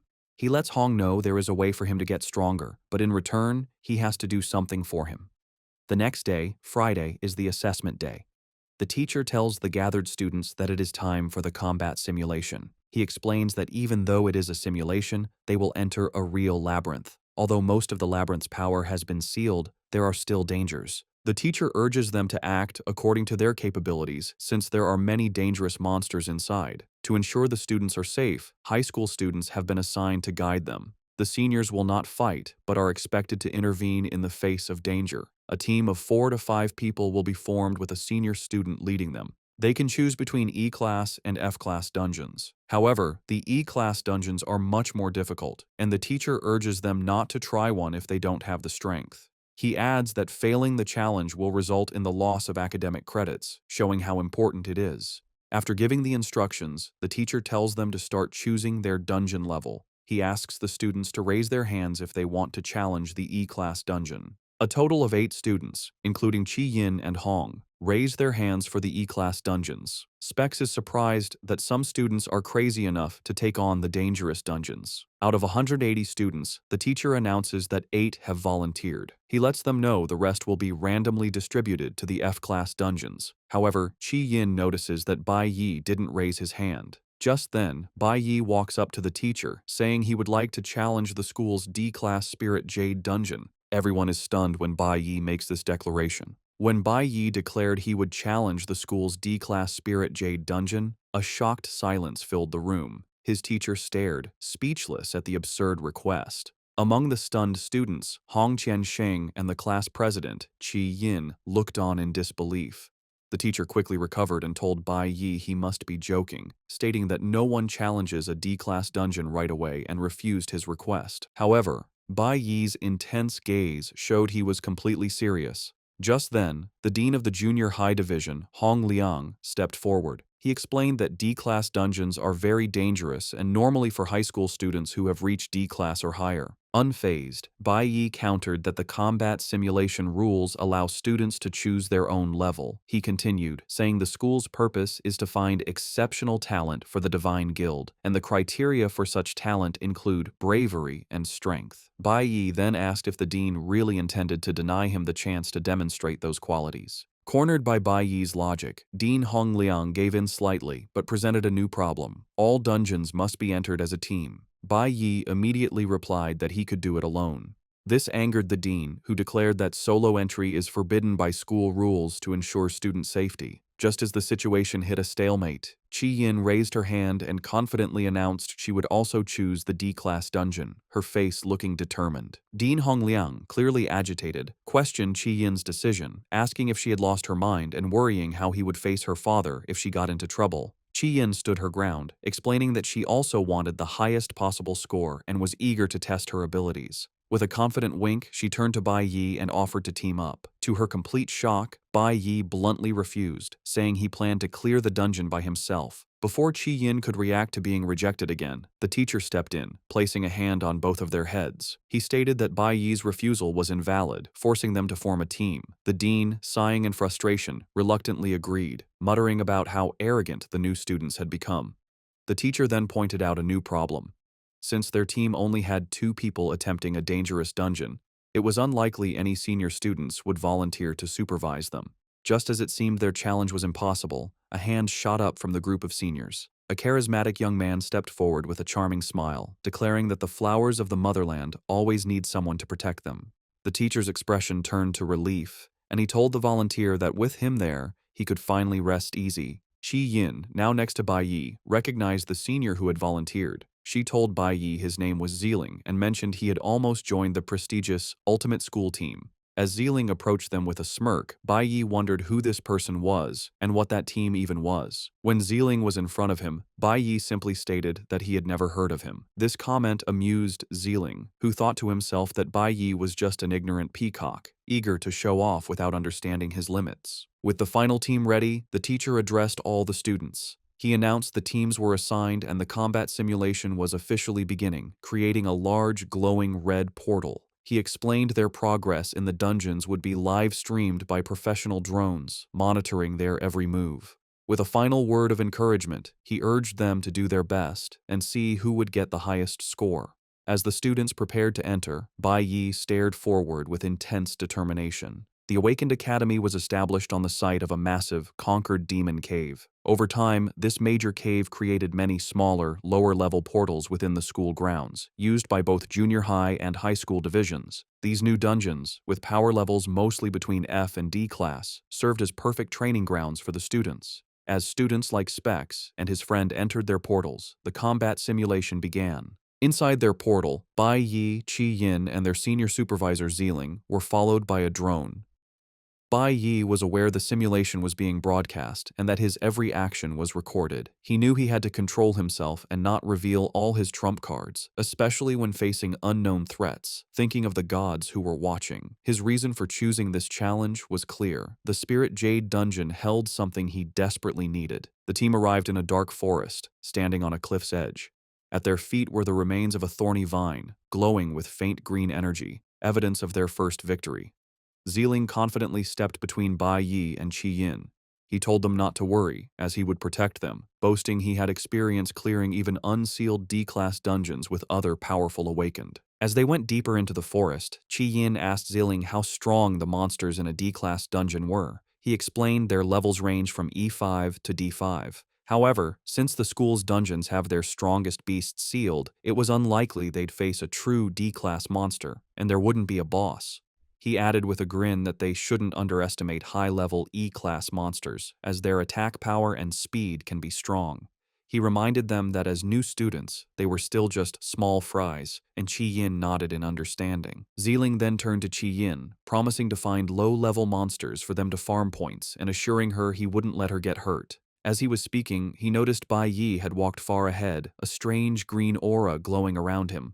Zeeling paused, puzzled by Bai Yi's action. He called out, warning Bai Yi not to run so far ahead in case he angered a monster. Bai Yi stopped and turned back, bluntly telling Zeeling he was being too noisy, which left the senior speechless. With a confident smirk and glowing eyes, Bai Yi told Zeeling to just stay back, as his help wouldn't be needed. Zeeling and Qi Yin could only stare as Bai Yi continued ahead, taking the lead. The view shifted to the livestream camera, showing the trio as the official broadcast for this year's combat simulation began. Back at the academy, large screens were set up for students and staff to watch the combat simulation live streams, showing the progress of the teams in the dungeons. The scene then shifts to a private room with a plaque that reads, "Ultimate School Team." Inside, a young man with green hair, the team's vice captain, was on a call. He urged the person he called captain to watch the broadcast, mentioning it was interesting this year. With a smirk, he pointed out that a junior student had chosen to challenge a D-class dungeon. A woman's voice responded, her face hidden in shadow, asking what profession the student had awakened as. The vice captain explained that this was the most fascinating part. The student was a nuclear warrior, one of the worst professions available. Intrigued by this reckless confidence, the mysterious captain stated that she wanted to watch and see what gave this student such audacity. The story shifts to show the other student teams in their own challenges. In a sealed F-class dungeon, Specs was panicking, screaming for the monsters to stay away while waving a tambourine. His team was battling F-class flame bats and fierce bats, with his teammates in close combat while he provided support from the back. A senior student supervising his team told him not to be so tense, reminding him his role was to provide buffs from a safe distance. Specs, however, was still terrified, exclaiming how frightening even the lowest-level F-class monsters were. Meanwhile, in a sealed E-class dungeon, the threat was greater. Teams were facing packs of fierce fangs, wolf-like beasts crackling with elemental energy. Hong Qinsheng's team was struggling, with several members wounded on the ground. A healer tended to one of the injured, asking if he was all right. Seeing his team in trouble, a determined Hong declared that if they couldn't handle it, he would take on the beasts himself. Fueled by his rivalry, he charged at a fierce fang, shouting that he would absolutely surpass Bai Yi. A red status window appeared as he struck, showing a skill that boosted his strength, critical hit rate, and lifesteal, pushing him to his limit. The scene cuts back to the sealed D-class dungeon where Bai Yi had just unleashed a powerful attack, a green slash of energy cutting through the air. He stood calmly, surrounded by the bloody corpses of several fierce beasts. System notifications confirmed his kills, with each E-class monster granting him 30 experience points. His teammates, Ziling and Qi Yin, watched from a distance in disbelief, their supervisor stammering as he asked how Bai Yi had possibly done it. Before he could answer, a new threat appeared. Two massive, multi-eyed spider monsters crawling toward them. Unfazed, Bai Yi simply explained to Qi Yin that the monsters here were sealed and had only half of their power, which was why they weren't too difficult to handle. Qi Yin, still in awe while watching him wield the large blade from his father's safe, argued that even at half strength, he had fought many opponents at once. She admitted that she was still a long way from reaching his level. As he turned to face the next challenge, Bai Yi told her it was pointless to compare herself to others. With a calm and focused expression, he advised her to concentrate on improving herself. Amused by Bai Yi's blunt words, Qi Yin smiled brightly, clutching her spellbook as she declared that she would do her best. Ziling, however, watched from the side with a scowl, fuming that this arrogant junior was stealing the spotlight. He stepped forward, trying to reassert his authority by reminding Bai Yi that this was a D-class dungeon and he shouldn't get overconfident. Patting Bai Yi's hair condescendingly, Ziling acknowledged his performance was good for a first-timer, but warned him that this dungeon had 3 caverns and wouldn't be so easy. He began to give tactical advice, ordering Qi Yin to deal with monsters from the right.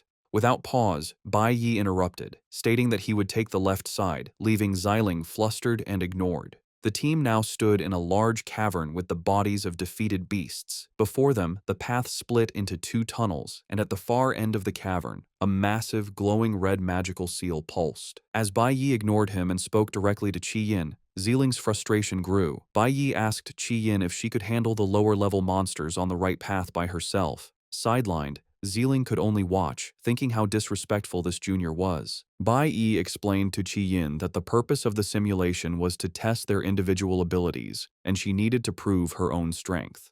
He then asked her a simple question. Didn't she want to get a good score? That was all the motivation Qi Yin needed.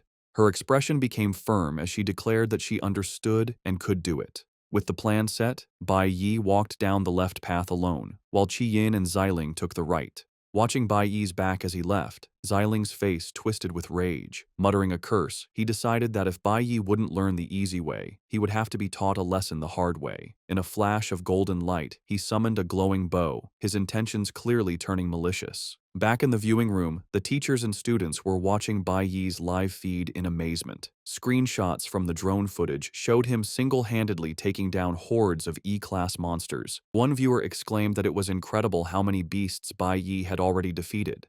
A teacher asked what his current level was, and another replied that his official report still listed him as E1, though his real level was unclear. The group guessed he must be at least E3, or maybe even E4 by now. Meanwhile, Bai Yi was facing the giant spider monsters on his path. The teacher who had supervised the awakening ceremony explained to his colleagues that Bai Yi's decision to send Qi Yin to the right wasn't random. He had smartly observed the elemental matchups, sending the flower element user, Qi Yin, to face the stellar element monsters, giving her a natural advantage. The teacher praised Bai Yi's smart decisions and impressive tactical awareness, even during a high-pressure test. Recalling Bai Yi's promise not to disappoint him, the teacher smiled with pride, realizing the boy wasn't just bragging. He looked at the screen with interest, wondering what else his student would do. The scene then confirmed the teacher's analysis from Bai Yi's point of view. He had indeed noticed earlier that the stellar-type beasts were mostly coming from the right-hand cave. Knowing they were also a lower level, it was the perfect challenge for Qi Yin, who had the elemental advantage. Following her path, Qi Yin found herself facing a massive, beetle-like monster with glowing purple markings. The creature charged at her fiercely. Reacting quickly, she slammed her hand to the ground and cast a spell, shouting, "Vine Wall!" Thick, thorny vines shot up from the earth, wrapping around the monster and holding it. Despite the successful spell, Qi Yin's face showed great effort and determination as she prepared her next attack, screaming for another wave. With another fierce cry, Qi Yin commanded the thorny vines to tighten. They squeezed the massive beetle monster, crushing its shell, drawing blood, and inflicting a deadly poison effect. The creature fell, defeated. A system notification confirmed her successful kill of the E-Class Starbug and awarded her 30 experience points. Qi Yin clenched her fist in triumph. Her face lit up with pride as she exclaimed that she had done it again. From the entrance of his own path, Bai Yi had been watching her progress. He noted that mages, even at the E-Class level, already have their basic class skills. In Qi Yin's case, it was the ability to create a poisonous wall using plants, a skill known as Vine Wall. Bai Yi was genuinely impressed. For her first time in a dungeon, she was very calm while facing monsters stronger than herself. She also had the tactical sense to use her wall skill not just for defense, but to trap the monster and create a smaller kill zone. He concluded that she definitely had a natural talent for combat. Having confirmed she could handle her side, Bai Yi turned his full attention to the massive, glowing red seal at the end of his cavern. Flames of 5 different elements flickered around it, and he figured the dungeon's sealed D-class monsters must be behind it. With Qi Yin handling the beasts on her path, he was free to focus on his own, more dangerous goal. As he approached the seal, Bai Yi considered his strategy. He was confident he could get a high score while hiding his true strength, even with the drones broadcasting his every move. However, he needed to carefully plan his next step, especially with such a powerful seal in front of him. Meanwhile, watching from the entrance to Qi Yin's path, Zealing was furious. He couldn't believe the nerve of these juniors, who were completely ignoring his authority. Deciding that if they were so confident, he would show them a real challenge, his eyes fell on the magical seal in the main cavern. In an instant, he appeared behind Qi Yin. Drawing his golden bow, he aimed not at a monster, but at the ground in front of her. With a malicious grin, he declared that they should try this, and unleashed a bright arrow of light. The arrow struck the earth with explosive force, narrowly missing Qi Yin but blasting a deep, dark hole in the ground. Qi Yin spun around, confused by the sudden attack. Xiling, pretending to be innocent, casually asked why she had dodged, claiming he was just trying to help her by adding a buff. But from the new pit, a menacing growl echoed, and the glowing shape of a massive creature emerged. Before Qi Yin could react, a ferocious, two-headed lion leaped from the chasm, charging at her with terrifying speed. A system window identified the beast as a level 11, D-class twin-headed violent lion. The sudden appearance of such a powerful, unsealed monster left Qi Yin frozen in terror. Sensing the sudden surge of powerful demonic energy, Bai Yi immediately spun around, his attention drawn to the noise on Qi Yin's path. The twin-headed lion, now fully emerged, roared as its body burst into flames. Reacting on instinct, Qi Yin threw her hands forward, desperately trying to hold the beast with her thorny vines. However, the lion's intense fire was too powerful, easily burning through and snapping the vines. With its path cleared, the beast lunged, its massive jaws wide open and ready to devour her. Frozen in terror, Qi Yin could only think it was over. From a safe distance, Zealing watched with a cruel grin, drawing his bow once more as if to add to the chaos. But just as the lion was about to strike, Bai Yi activated his Accelerate skill, a notification confirming a temporary 50% increase in his speed. He shot forward in a blur, intercepting the fiery beast mid-lunge. The sudden move caught Xiling completely by surprise. In a split second, Bai Yi shoved Qi Yin out of the way. Pushing his speed to its limit, he triggered the flash blink effect, allowing him to phase through the lion's attack and land a devastating blow on its head. The powerful strike sent the massive creature reeling backward as Bai Yi landed gracefully, placing himself between the monster and a stunned Qi Yin. Now standing defensively with his large blade, Bai Yi was surprised by the D-class monster's incredible speed, realizing this would be a difficult fight. Xiling watched the chaos with a twisted grin, thinking he knew this dungeon inside and out. He was aware that while most D-class monsters were sealed, there was always one leaked twin-headed lion that would spawn. He gloated to himself, convinced that no matter how arrogant these rookies were, they stood no chance against a true D-class monster. His sinister plan was revealed as he thought about the final detail. The lion had been enhanced by his own skills. A glowing red status window appeared over the enraged beast, confirming Xiling's trick. The lion was in a light arrow state, its gravity reduced, and its damage and speed massively increased. Xiling mentally called it the fastest twin-headed lion. Another status window showed the lion was also berserk, granting it another 10% attack and 50% speed boost. Facing this impossibly strong foe, Bai Yi's expression turned grim. Clutching the dagger from his father's safe, he wondered if he would be forced to reveal his full strength to survive. Turning to Qi Yin, he told her to retreat to a safe distance, saying this was a monster she could not handle.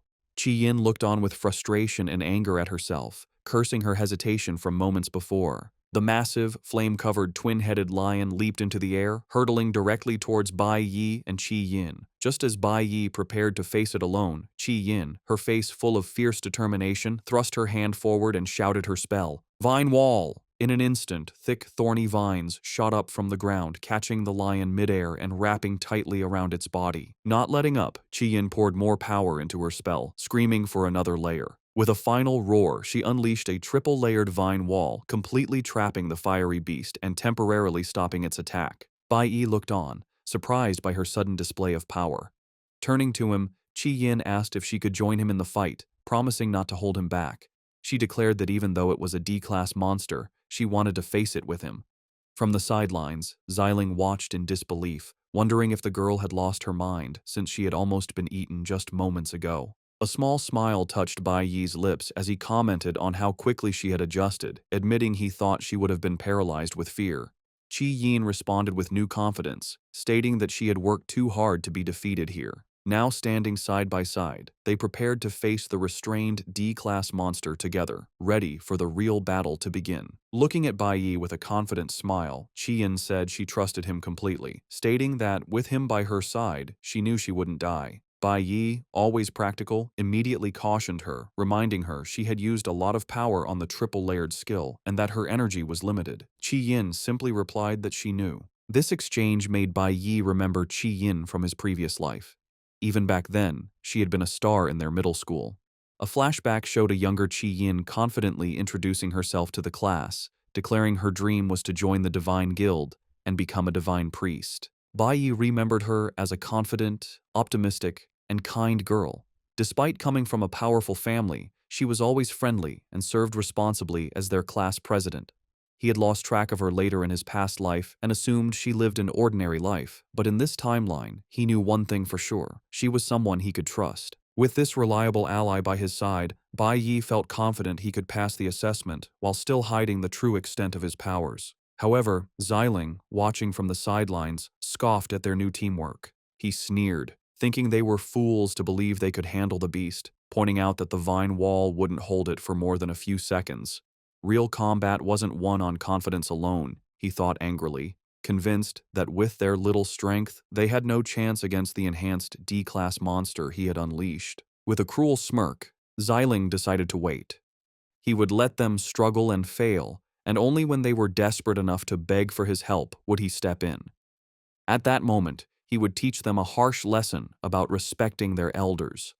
Just as this thought crossed his mind, the twin-headed lion let out a final, earth-shaking roar and, with a massive surge of power, completely shattered the vines that were holding it. With the enraged beast now free, Bai Yi quickly made a plan. He told Qi Yin he would lure the lion, identifying it as a nuclear type, and told her to watch for the perfect moment to strike. Qi Yin immediately understood. With a shout, they split apart, baiting the fiery lion into a reckless charge. Bai Yi knew that since he had been the one to injure it, the beast's anger would be focused entirely on him. He deliberately led the enraged creature toward a large body of water at the edge of the cavern. Without hesitation, he dove in, and the lion, blinded by its fury, plunged in right after him. Underwater, Bai Yi used his incredible speed to move around the now clumsy, waterlogged beast.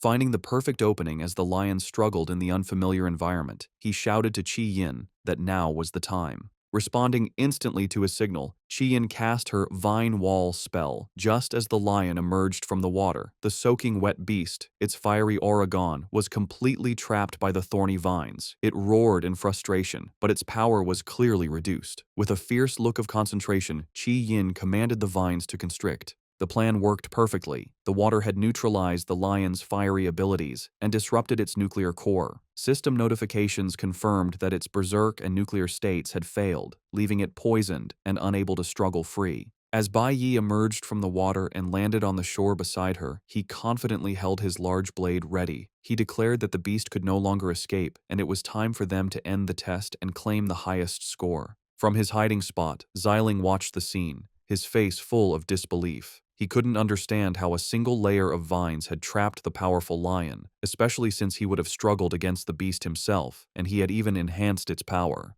He could only stare and curse in frustration. Meanwhile, back in the viewing room, the teachers and staff were analyzing the brilliant strategy. One instructor explained the simple logic. Luring the nuclear-type lion into the water nullified its core skills, while strengthening Qi Yin's flower-type abilities. Bai Yi's teacher praised him for his excellent reactions and leadership, noting how he used basic elemental counters and teamwork to defeat a much stronger monster. The staff concluded that the top spot was now decided. Only the final blow remained. They excitedly discussed that once the footage was submitted to the guild, Bai Yi had a real chance of getting the highest score in the Academy's history. But just as they awaited the final strike, the live feed suddenly went black. The viewers were left confused, wondering why the broadcast would stop at such a crucial moment. Back in the dungeon, the reason was clear. The recording drone lay shattered and smoking on the ground. Xiling stood nearby, a cruel smirk on his face and a glowing energy bow in his hand. He thought that without video evidence, Bai Yi could forget about getting the highest score. With the threat eliminated, a system notification confirmed their victory over the level 11 D-class beast, awarding them 100 experience points. Bai Yi complimented Qi Yin, telling her it was thanks to her abilities. She modestly replied she only succeeded because she followed his instructions. However, Bai Yi corrected her, explaining it was her own dedicated training that had built up enough elemental resistance, which let her use a single skill so powerfully. Qi Yin looked at him, puzzled, repeating elemental resistance, as if hearing it for the first time. Just then, a disgruntled Xiling emerged from hiding. He condescendingly told them that now that the boss was defeated, they could save their chatting for outside. Bai Yi and Qi Yin simply turned to face him with cold, unimpressed stares. Xiling told them that he had enough of their supervisor's games. Bai Yi coldly confronted Xiling, asking if he knew the grave danger he put them in by setting an enhanced D-class monster on new students. Xiling, turning away, tried to deflect blame, claiming he intended to buff Qi Yin, but she had dodged. Bai Yi immediately cut him off, stating his skills must be pathetic if he couldn't even aim properly. With a piercing glare, Bai Yi questioned how he could call himself an archer with such poor aim. Qi Yin, now equally angry, joined in, remarking it was no wonder he couldn't get into the ultimate school team. Furious at their insults, Xiling spun around, his energy bow flaring as he asked what they had just said. Without flinching, Bai Yi stepped in front of Qi Yin, ready to block any attack. Overwhelmed by their defiance, Xiling's anger seemed to deflate into resentment. He slowly lowered his hand, muttering that the road ahead was long. Turning his back, he gave a final threat, telling them to just wait before storming off towards the dungeon's exit. After he was gone, Bai Yi and Qi Yin walked over to the wrecked drone Xiling had destroyed. Qi Yin, fuming, commented on their senior's terrible personality. She then noticed Bai Yi examining the broken machine and asked what he was doing.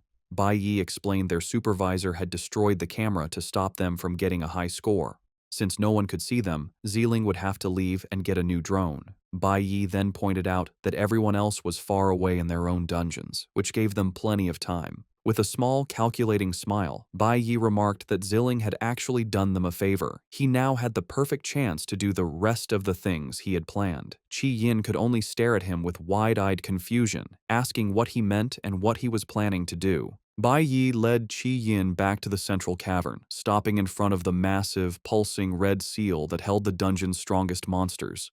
Turning to her, he asked if she could promise to keep what was about to happen a secret, adding with a smile that no one would believe her anyway. Qi Yin, confused and alarmed, stammered as she asked what he was planning. The scene then flashed back to the alleyway confrontation between Bai Yi and Hong Qiansheng. Bai Yi's deal was revealed. In exchange for helping him get stronger, Hong had to give him the unsealing demon stone that his uncle, the dean, had. Back in the present, Bai Yi held that very stone, a shimmering crystal with glowing runes. He then revealed his true, audacious goal. He was going to use the stone to completely unseal the Spirit Jade dungeon. He placed the crystal on the central altar, and a powerful, dark red energy immediately began to swirl around him. Qi Yin panicked, screaming that he couldn't do that. She reminded him it was a D-class dungeon, and if he broke the seal, all the high-level monsters would be released at once. As the dark energy intensified, threatening to shatter the seal, Bai Yi calmly told her not to worry, explaining the monster's power would still be partly suppressed by the seal's remaining energy. Qi Yin was not convinced, arguing that even so, there was no way the two of them could handle that many D-class monsters. "It won't take two people," Bai Yi stated calmly. As he spoke, a red string bracelet on his wrist began to glow, and a powerful fiery aura erupted around him. Qi Yin could only stare, stammering in utter shock as she witnessed the impossible. Bai Yi stood before her, no longer a warrior, but a mage, holding a glowing staff and surrounded by magical energy. Qi Yin's eyes went wide as she screamed, asking how he could possibly be a mage. As a powerful red aura surrounds him, Bai Yi tells a surprised Qi Yin to stay near the exit for safety. Instantly, the magical chains holding the beasts shatter with a loud crash, and three ferocious, flame-covered lions break free and charge toward them. Terrified, Qi Yin yells for Bai Yi to be careful, reaching out a hand as if to protect him. However, Bai Yi remains calm and faces the approaching beasts. Holding his staff, he summons Cloud Elemental Power as the lions roar. A system notification confirms he has switched to his E-Class Cloud Element Mage profession. With a determined look, he unleashes his spell, and a powerful wave of icy energy swirls around the charging beasts. Qi Yin watches in disbelief, realizing Bai Yi has a red profession, a very high rank. She thinks to herself how hard it was for her to control just one lion, and yet Bai Yi controlled all three at once, completely freezing them in a massive block of ice. As they both look at the trapped beasts, Bai Yi explains that after being sealed for so long, it was expected they would all come out at once. With an intense gaze, he adds that he will need a bigger area for what he plans to do next.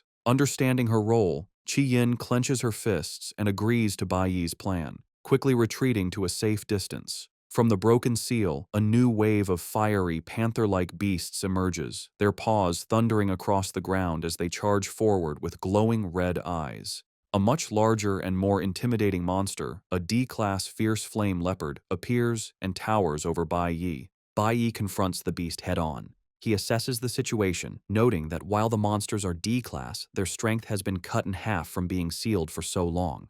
As a mage, he uses his ice-forming skill, a technique that turns moisture in the air into solid ice to control enemies. He thinks to himself that his first step is to restrain all of them. As the giant shadow of a beast looms over him, Bai Yi decides it's time to change tactics. A system notification appears, and he switches his profession back to Nuclear Warrior, preparing for a direct assault. Now in his Nuclear Warrior form, Bai Yi dodges a powerful lunge from a D-class fire sword beast, a green aura flaring around him as he narrowly avoids its attack. With a confident smirk, he internally mocks the beast for trying a sneak attack on him. As another fiery beast charges, Bai Yi activates a skill, disappearing in a flash of green energy, just as the monster strikes where he once stood. In a brilliant display of power, he instantly reappears, having switched back to his Cloud Element Mage profession, staff in hand and ready to cast another spell. A close-up reveals one of the beasts completely encased in jagged, cracked ice. Watching from a safe distance, Qi Yin is stunned, wondering how he can switch between professions so freely.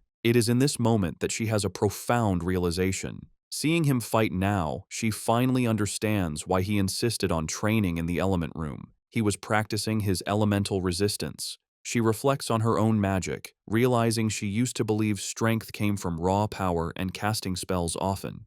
However, after watching Bai Yi's masterful display, she understands that true strength lies in controlling one's power. Qi Yin thinks about how elemental power comes from nature and is wild and difficult to tame. She now sees that only by gaining complete control over one's elemental power can a person unlock more versatile and powerful techniques. She watches in awe as Bai Yi manipulates the ice he created, turning a basic skill into a weapon and launching shards at the trapped beasts. A spark of understanding and determination glows in Qi Yin's eye. Bai Yi stands calmly. Before him, the entire horde of monsters is trapped, wounded, and defeated within his ice constructs, a testament to his incredible skill. Qi Yin can only look on, amazed that he has already mastered his abilities so completely. Watching Bai Yi's absolute mastery, Qi Yin lowers her head and clenches her fist, a shadow falling over her face. She thinks to herself that he has already left all of them far behind.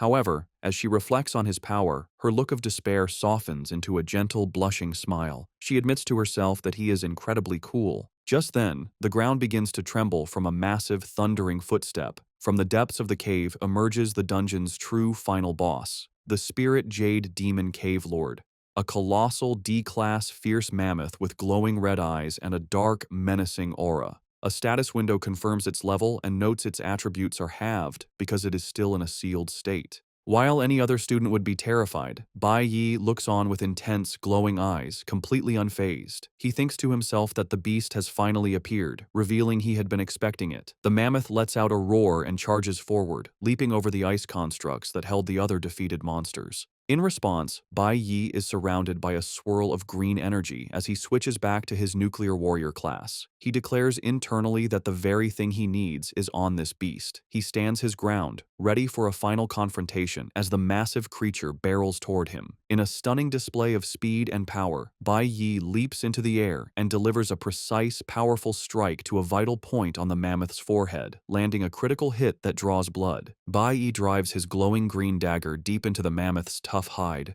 drawing blood with his powerful strike. He lands gracefully as the colossal beast recoils, now bleeding from several wounds.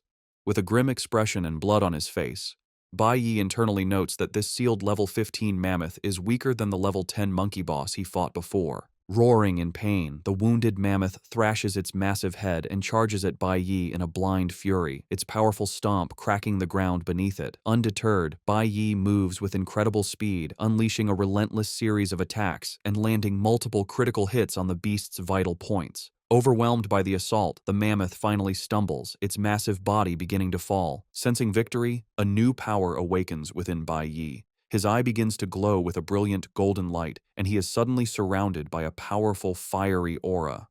Holding his dagger ready, he prepares to unleash a devastating final attack. Activating his title, 1 against 100, Bai Yi unleashes his ultimate skill, Sanctuary. A massive, horizontal wave of golden energy erupts from him, sweeping through the cavern and engulfing the mammoth and every other monster in its path. The colossal mammoth can only roar in terror as the overwhelming power washes over it. The attack is so powerful that it not only hits the final boss, but also destroys the other beasts still trapped in Bai Yi's ice constructs, instantly killing them. A flood of system notifications appears, confirming the defeat of multiple D-class monsters, twin-headed lions, fierce flame leopards, and fire sword beasts, awarding him hundreds of experience points for each kill. The final notifications confirm the defeat of the level 15 D-class fierce mammoth, which grants him a massive 1,000 experience points. He also loots valuable materials, including fiery beast bones and a high-grade material called the Jade Tooth, used for forging E-class nuclear weapons. Standing in the now-cleared dungeon, Bai Yi holds a crescent of pure golden energy in his hand. His personal status screen is displayed, showing a significant increase in experience across his flower, cloud,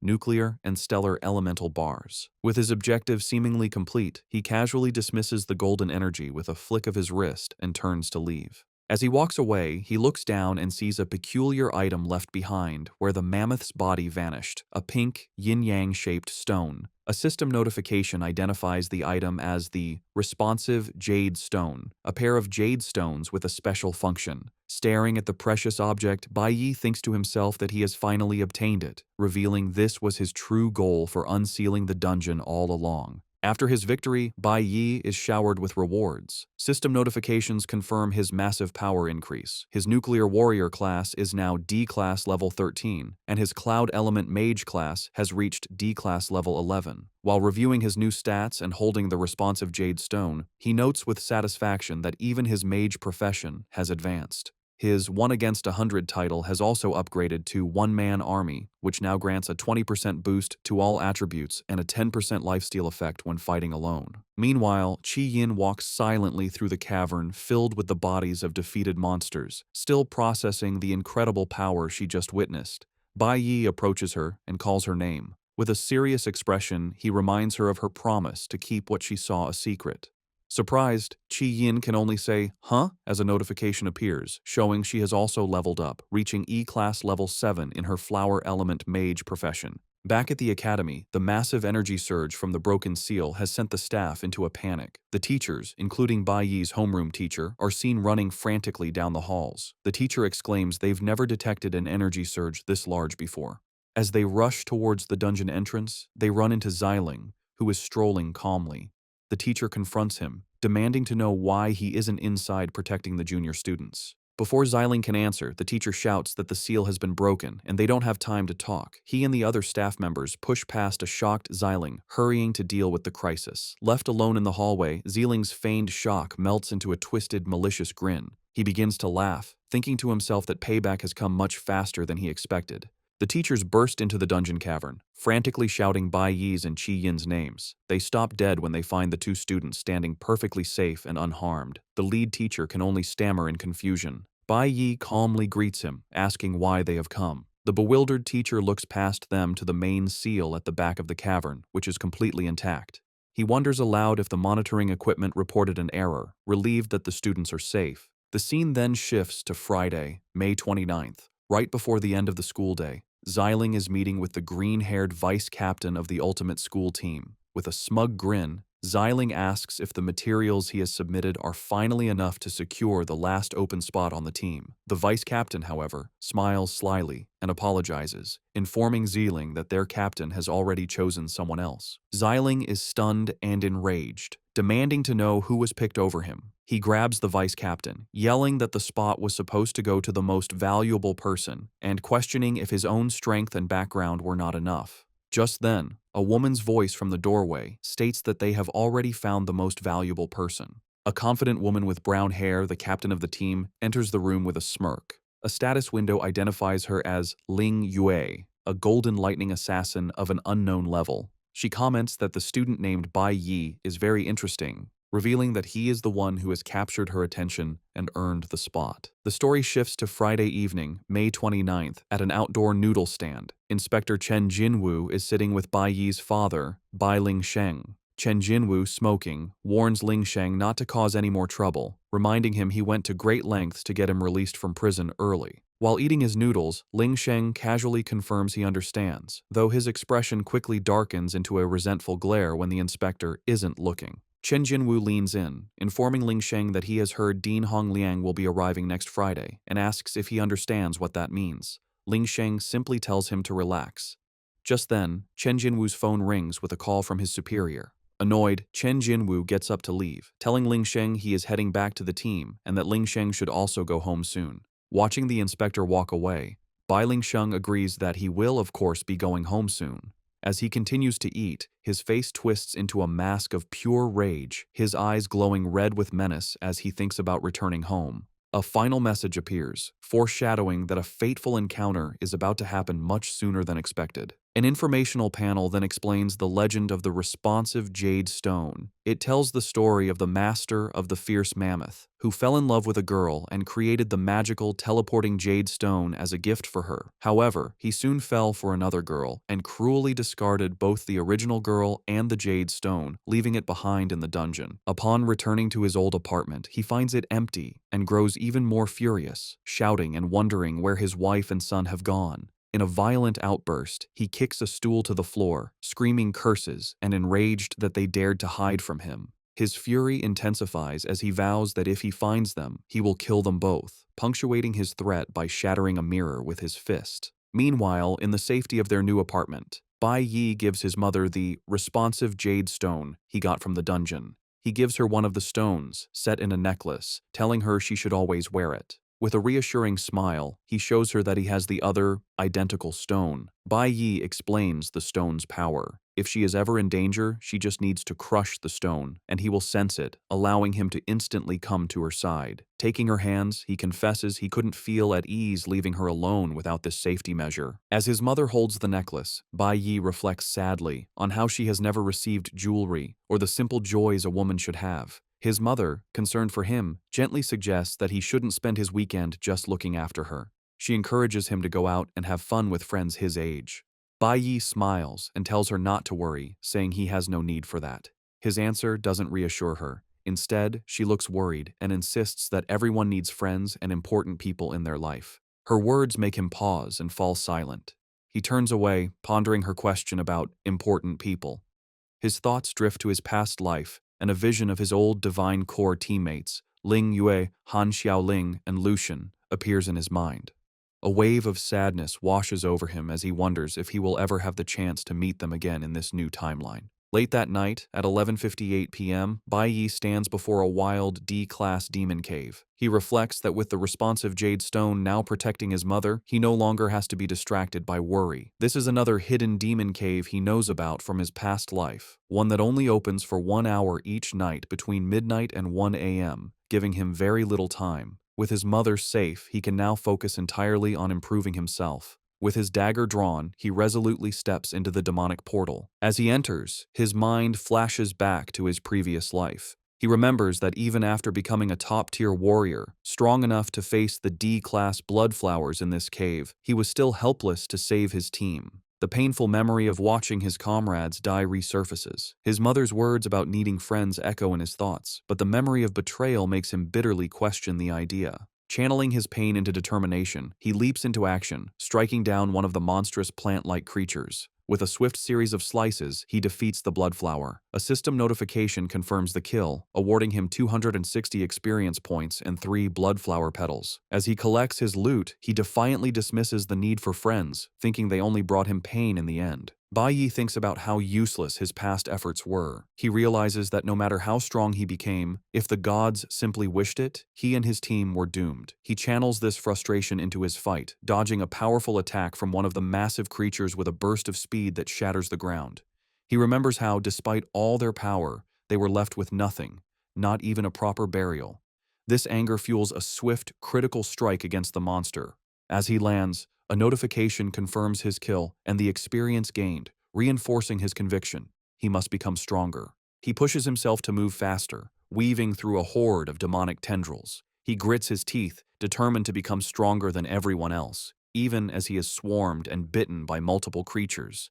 Despite the pain, his gaze remains sharp and fiercely determined. He unleashes a furious counterattack, a whirlwind of slashes that cuts down the surrounding monsters, with notifications of his kills and experience flashing rapidly. Bloodied and battered, with a monster's tentacle between his teeth, he resolves that he must fight with his life on the line, looting corpse toxin from his kills. His thoughts turn to his current weakness. He realizes that right now he is far too weak, not even strong enough to defeat his own father, Bai Lingsheng. He then thinks of the greater threats ahead, like the talented traitor from his past life. Wiping the blood from his mouth, he comes to a solemn realization. He understands there are no shortcuts or easy paths for him. He must stand his ground and face every single enemy without avoidance. With this renewed resolve, he stands firm before a seemingly endless horde of monsters, ready to fight his way through them all. Standing before the overwhelming horde of demonic monsters, Bai Yi prepares to unleash his full power. He activates his ultimate skill, Sanctuary, swinging his dagger with incredible force. A devastating wave of golden energy erupts from his blade, engulfing the creatures as they roar in pain. The powerful attack instantly destroys the swarm, and a flood of notifications confirms his kills, awarding him hundreds of experience points for each defeated bloodflower and corpse orchid. After the immense attack, Bai Yi lands, his body still covered in golden flames as he pants from the effort. Bloodied but determined, he glances at the time and realizes the demon cave entrance will close in just 20 minutes. Looking across the cleared area, his eyes lock onto the dungeon's leader. He knows he must hurry and defeat the boss before his time runs out.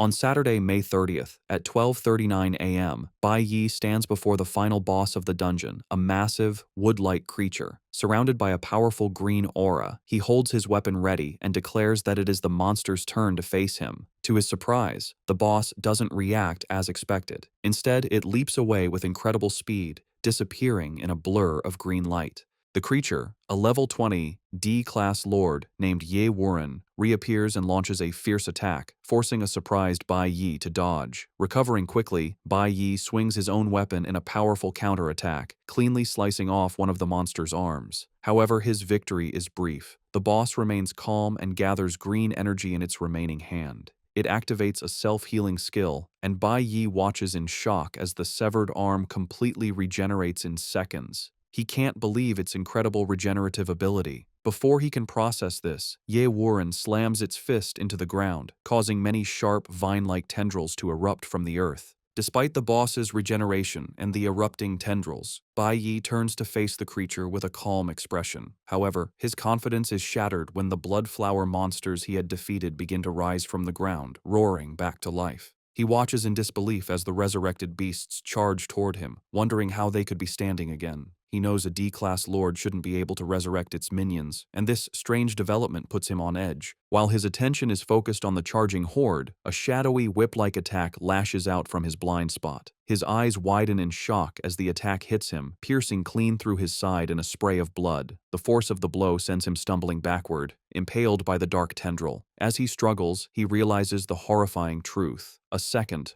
almost identical lord has appeared. A system notification identifies this new monster as Chi Warren, the twin brother of Ye Warren, another level 20 D-class lord. Bai Yi grits his teeth in pain, realizing he's facing two bosses at once. The two twin lords now stand together: Ye Warren, the green one, fully recovered, and Chi Warren, the purple one, who just ambushed him.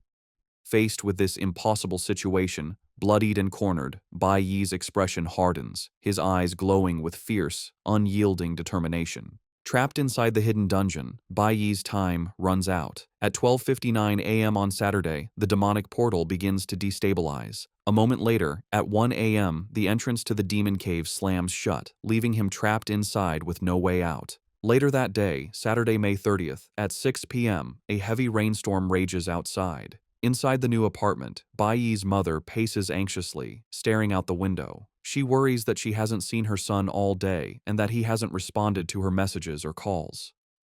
Fearing he has gone to a dangerous place again, she decides she must go find him.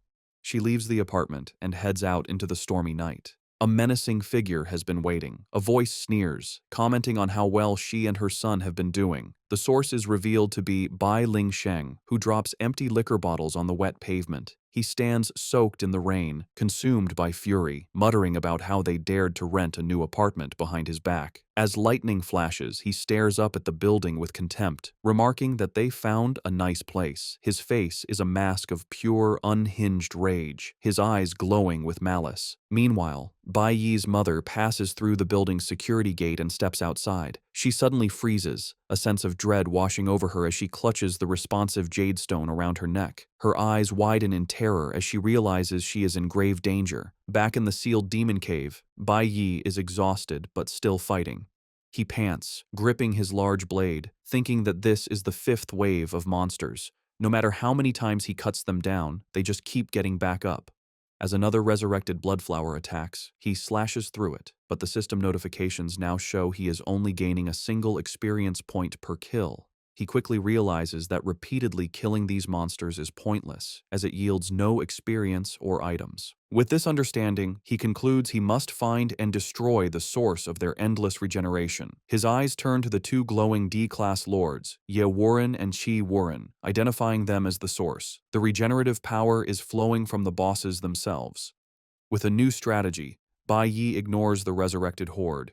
He becomes a blur of motion, speeding past the lesser monsters and charging directly at one of the twin lords, Chi Warren, to end the battle. With intense focus, Bai Yi zeroes in on his target. He lunges and drives his blade deep into Chi Warren's body, landing several powerful stabs that cause the monster to crack and shatter. However, his attack is useless. He watches as the Lord's wounds seal up and its body regenerates completely in a flash of green light. He realizes the problem. The other twin lord, Ye Warren, is channeling a healing ability, constantly restoring its brother. Bai Yi recalls that the other twin also healed instantly, even after he cut off its head. He notes how overpowered this ability is, beyond what even an S-class healer could achieve. This makes him wonder what the source of their power is, questioning if they are drawing healing power from a hidden source. Before he can think further, one of the lords vanishes and reappears beside him to strike. Using his combat experience, Bai Yi perfectly blocks the punch with the parry skill, nullifying the damage. He immediately follows with a powerful counterattack, slashing upwards. As he lands the counter, Bai Yi notices something strange. The boss has begun to learn and copy his own combat moves. After his counterattack, Bai Yi faces one of the twin lords, Ye Warren. To his surprise, the monster speaks, saying that Bai Yi is very strong. The other twin appears, and both bosses ready themselves for the next phase. However, Bai Yi's expression changes. He has noticed something crucial, his gaze fixed beyond the bosses, and thinks to himself that he has finally found it. A confident smirk spreads across his face as his weapon glows. He realizes that in a flower-type demon cave like this, the massive trees are the energy center. Ignoring the boss, he rushes towards one of the large, glowing trees in the background. As he passes the surprised boss, he swiftly slices off its arm. He now understands the boss's incredible healing is only possible because of the power from these trees. The boss looks in shock at its severed limb, which for the first time is not regenerating, and cries out in disbelief. Bai Yi's new strategy is clear. He must cut the boss's connection to their power source by cutting down the enchanted trees. He unleashes a powerful slash that cuts through a massive trunk. Bai Yi knows that once their power source is gone, he will finally be able to kill them. With his new strategy clear, Bai Yi rushes past the twin lords, Ye Warren and Qi Warren, heading for the enchanted trees that are their power source. Before they can intercept him, a notification announces that Bai Yi has switched to his Cloud Element Mage profession. Raising his staff, he summons a powerful ice spell, unleashing a massive wave of cold energy that instantly freezes both D-class lords solid. With the bosses neutralized, Bai Yi lands and immediately switches back to his nuclear warrior class. He confirms his guess was correct. With the bosses and their power source taken down, their minions would lose their ability to heal and resurrect. As predicted, the resurrected bloodflowers and corpse orchids begin to fall apart and die permanently. Now that the twin lords are powerless, Bai Yi drives his blade through the ice, shattering the frozen body of Ye Warren. A system notification confirms he has successfully killed the level 20 D-class lord, earning 2,500 experience points and a high-grade item called White Spirit Grass, which can instantly restore half his stamina and heal most physical wounds. With one twin lord defeated, the other, Qi Warren, shatters the ice that was holding it. Bai Yi, despite his wounds, stands firm with a green aura swirling around him. He points his dagger at the final boss, declaring that only it remains. The massive creature looks down with a surprisingly sad expression. Surrounded by flames, Qi Warren makes an unexpected request, pleading for Bai Yi to kill it. Bai Yi is surprised, thinking he has never met a lord like this before. He realizes that with its brother gone, the creature no longer wants to live alone. Respecting its final wish, Bai Yi decides to grant the request. He leaps forward with incredible speed and, with a single powerful strike, slices the D-class lord clean in half. As the monster dies, a notification confirms he has successfully killed the level 20 lord, Qi Warren, and gained another 2,500 experience points. He also obtains a high-grade material called a poison thorn, which is needed for forging a powerful S-class flower-type weapon. Holding the purple item, Bai Yi lets out a breath of relief. His efforts are rewarded as a final notification announces that his nuclear warrior class has advanced to D-class, level 15. After defeating the twin bosses, a notification confirms that Bai Yi's Cloud Element Mage class has also advanced to D-class, level 13. With the final boss dead, the red entrance to the demon cave reopens, allowing him to leave. However, before he can exit, a new status screen appears, showing his flower element bar is now completely full. This triggers another awakening. Bai Yi looks surprised, realizing his flower element is maxed out. Surrounded by a swirl of glowing green energy and colorful petals, he wonders what kind of profession he will awaken this time. He recalls his last awakening granted him a powerful red profession and smiles, anticipating what's next. A new notification appears, revealing his new class, a level 1, E-Class Flower Element Summoner. His excitement immediately turns to shock and disappointment as he realizes it's only a blue profession, a much lower tier than he hoped for. After a moment, he composes himself, thinking that the summoner class doesn't have high stat requirements and wondering what its main skills are. A skill description window appears, detailing his new abilities. His active skill is Flower Spirit Contract, which lets him form a contract with the soul of a defeated flower-type demon, forcing it to serve him. The passive skill, Flower Field, lets him see the souls of recently deceased flower-type demons. Bai Yi's interest grows as he reads the description, particularly the part about making a contract with a demon's soul. Realizing the potential of his new skill, Bai Yi wonders if he can form a contract with the two powerful bosses he just defeated. With his Flower Field passive skill now active, he turns and sees the glowing blue souls of the twin lords, Ye Wuren and Ti Wuren, hovering over their remains. With a determined expression, Bai Yi decides to seize the opportunity.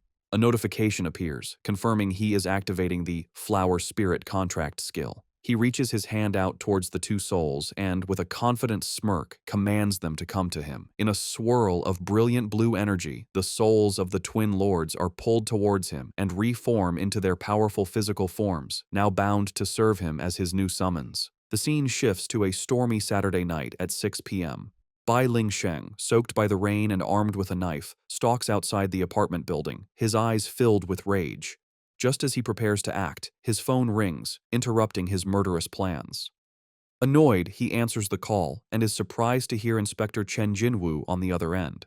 The inspector offers him an incredible opportunity, an invitation to a dinner hosted by Dean Hong Liang, which could be his ticket back into the guild. Elated, Lingsheng promises Chen that he will seize this chance and not waste it. After hanging up with a wicked, triumphant grin, he declares that it's a good day after all. With his plans for revenge postponed, he decides to go catch up with his wife, his menacing intent still clear as he walks away. Meanwhile, having left the apartment to search for her son, Bai Yi's mother stands outside in the pouring rain. She clutches the responsive jade stone around her neck as a sense of dread washes over her. Suddenly, a voice calls out to her. She turns to see Bai Yi holding an umbrella and groceries, asking why she came downstairs in the rain. Startled at first, she is visibly relieved to see him safe. He smiles gently and tells her that they should go home. Later, inside their new home, Bai Yi's mother looks at a beautiful new bracelet he has given her. She thinks about how her foolish child told her he went out late to get her a gift. A sad, knowing look crosses her face as she thinks that just because she cannot speak, it doesn't mean she is unaware of the dangers he is facing for her. Back in his room, Bai Yi lies on his bed, thinking about his current situation. He reflects on the three professions he now has: a green-tier nuclear warrior, a blue-tier flower element summoner, and a powerful red-tier cloud element mage. A detailed status screen appears, showing that his two main combat classes, the mage and the warrior, have both reached D class, while his new summoner class is still E class. Despite this progress, he knows it is still not enough. His thoughts turn to his father, Bai Lingsheng. He calculates that it has been 10 days since his father was imprisoned, meaning only 5 days are left of his sentence. However, knowing his father's violent nature, Bai Yi suspects he might be released early, a possibility he must prepare for. The next day, on Sunday morning, Bai Yi's resolve hardens. Surrounded by a swirling red aura, he decides that hiding is not a solution. He must face the problem with his father head-on and resolve it completely before he can continue his own journey to grow stronger. Driven by this urgency, Bai Yi spends the entire day pushing his limits. A series of notifications confirms he has conquered 4 hidden demon caves, 3 E-class and 1 D-class, in rapid succession. By Sunday afternoon, he stands before another, more dangerous D-class hidden demon cave with an unknown threat level. Knowing he cannot afford to rest and must reach C-class as fast as possible, he enters without hesitation. By Sunday night, he emerges victorious, a red aura still radiating from him as a notification confirms the D-class cave has been cleared. He has leveled up again and thinks that the next time he meets his father, he will be the stronger one. As he stands, he senses something new and looks around, puzzled. A new notification appears, announcing he has earned the title Lone Brave for clearing 10 demon caves of a level equal to or greater than his own. This title grants him the Mark of the Brave and hints at unlocking a Tower of the Brave in the future. Bai Yi can only stare at the message, wondering what this new development means. On Monday morning, June 1st, at the Awakened Academy, Teacher Huang stood before her class with an exciting announcement. she informed her students that the final results of the combat simulation were in.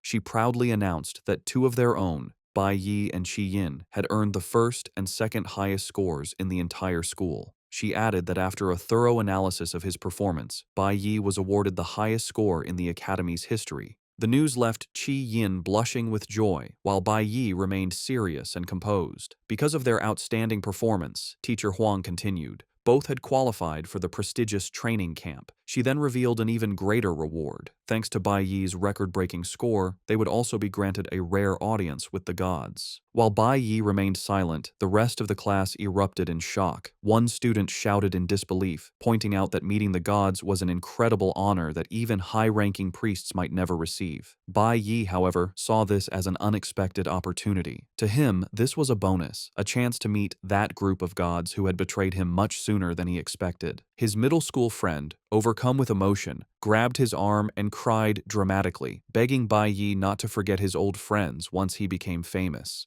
In contrast, Specs looked at him with a proud, genuine smile, telling Bai Yi that he had always known he was destined to shine. In the dean's office, Hong Liang was speaking with his nephew, Hong Qiansheng. The dean asked Hong Qiansheng why he was refusing to go to the training camp, pointing out it was a rare chance to go with his father. Hong Qiansheng clenched his fist, showing his internal struggle. He firmly refused, stating that since he only placed third, he didn't feel he had earned the right to go. He added that he was tired of people thinking he relied on his father for everything and wanted to prove his own worth. Dean Hong Liang seemed impressed by his nephew's new pride, commenting that he had a lot of backbone and hoped Hong's father would see his growth. Seizing the moment, Hong Qiansheng then made a bold request. He asked his uncle for permission to access the sealed D-class demon cave in the school's back mountains. The dean frowned, surprised by the dangerous request. With fierce determination, Hong Qiansheng declared that he wanted to become stronger on his own. The scene shifts to the principal's office, where Ziling is desperately pleading with his uncle, the school's principal. He insisted he must go on the training trip, claiming it was his duty as the family's sole heir. The principal, a stern man named Kui Yun-king, calmly scolded Ziling for acting so impulsively when he knew the weight of his family's legacy. The principal's expression darkened as he confronted Ziling, asking why he empowered a monster to attack his own juniors during the combat simulation. Caught in his lie, Ziling stammered, unable to form an excuse. The principal slammed his hand on the desk in anger, shouting that the higher-ups weren't fools and could easily see through his clumsy scheme. He revealed that he was the only reason Ziling wasn't expelled, his intimidating presence making Ziling tremble in fear. Overwhelmed, Ziling collapsed to his knees, tearfully apologizing and admitting he was wrong. With his eyes glowing menacingly, the principal ordered the terrified Ziling to stand up. As Ziling struggled to his feet, the principal walked around his desk and delivered a final piece of information. He told Ziling his reckless actions had an unintended consequence. They brought a special individual named Bai Yi to the attention of the higher-ups. The principal revealed that those in power now find Bai Yi suspicious. Kui Yun-king continues to explain the situation to his nephew, Ziling. He says Bai Yi's growth has been too fast, which has made the higher-ups suspicious. Because of this, he reveals the gods themselves have requested to meet Bai Yi in person. After explaining the stakes, the principal grants his nephew's request. He tells his nephew he can go on the training trip, but he must fix his bad attitude and be more discreet. The principal sternly warns Ziling that if he causes more trouble, he won't be able to protect him. Ziling is overjoyed by the news, his face lighting up with a grin as he eagerly agrees to his uncle's terms. However, as he leaves the office, his expression turns malicious. He clenches his fist, thinking to himself that Bai Yi should just wait, as he will get his revenge during the trip. His thoughts then turn to Ling Yue, and with a sinister look, he vows that he will make her his sooner or later. Later that Monday afternoon, just before school ends, the classroom is buzzing with excitement. Bai Yi's friend holds a golden envelope, exclaiming in disbelief that it's an invitation from the ultimate school team. The letter formally invites Bai Yi to join them, an honor that sends a shockwave through the class. The students explain this is the most powerful team in the academy, and that joining it is a direct path into the Divine Guild. Another student adds it was founded by the only golden assassin the school has produced in years. The students are amazed, noting people usually have to fight desperately for a chance to join, yet Bai Yi was directly invited, and it's unheard of for the high school team to recruit a middle schooler. Overwhelmed by his friend's incredible success, Bai Yi's friend bursts into tears again, wailing about how outstanding Bai Yi is. Amid the chaos, Bai Yi calmly walked over and took the golden invitation from his emotional friend. To the absolute shock of everyone in the room, he then walked to a nearby trash can and casually dropped the invitation inside. His friend and the other students shouted in disbelief, asking if he was a fool for rejecting such a prestigious invitation. Unfazed by their outrage, Bai Yi simply said he was leaving and walked out of the classroom, leaving his classmates, including Specs, completely stunned and silent.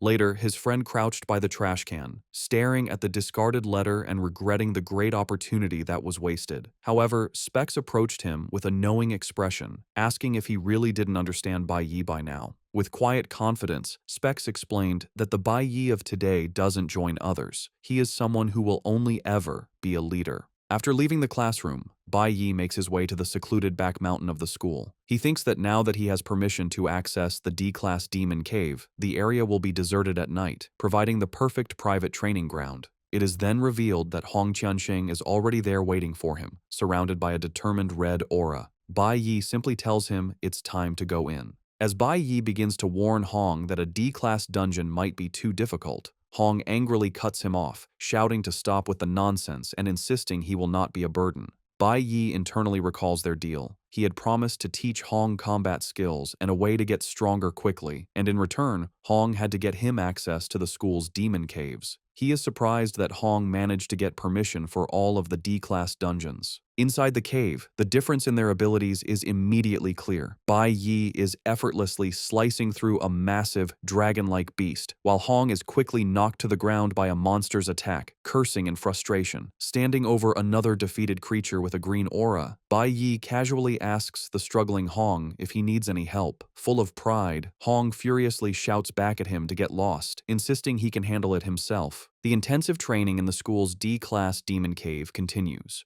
Hong Qiansheng, fueled by determination, leaps into battle against the monstrous creatures. Meanwhile, Bai Yi reflects on his progress.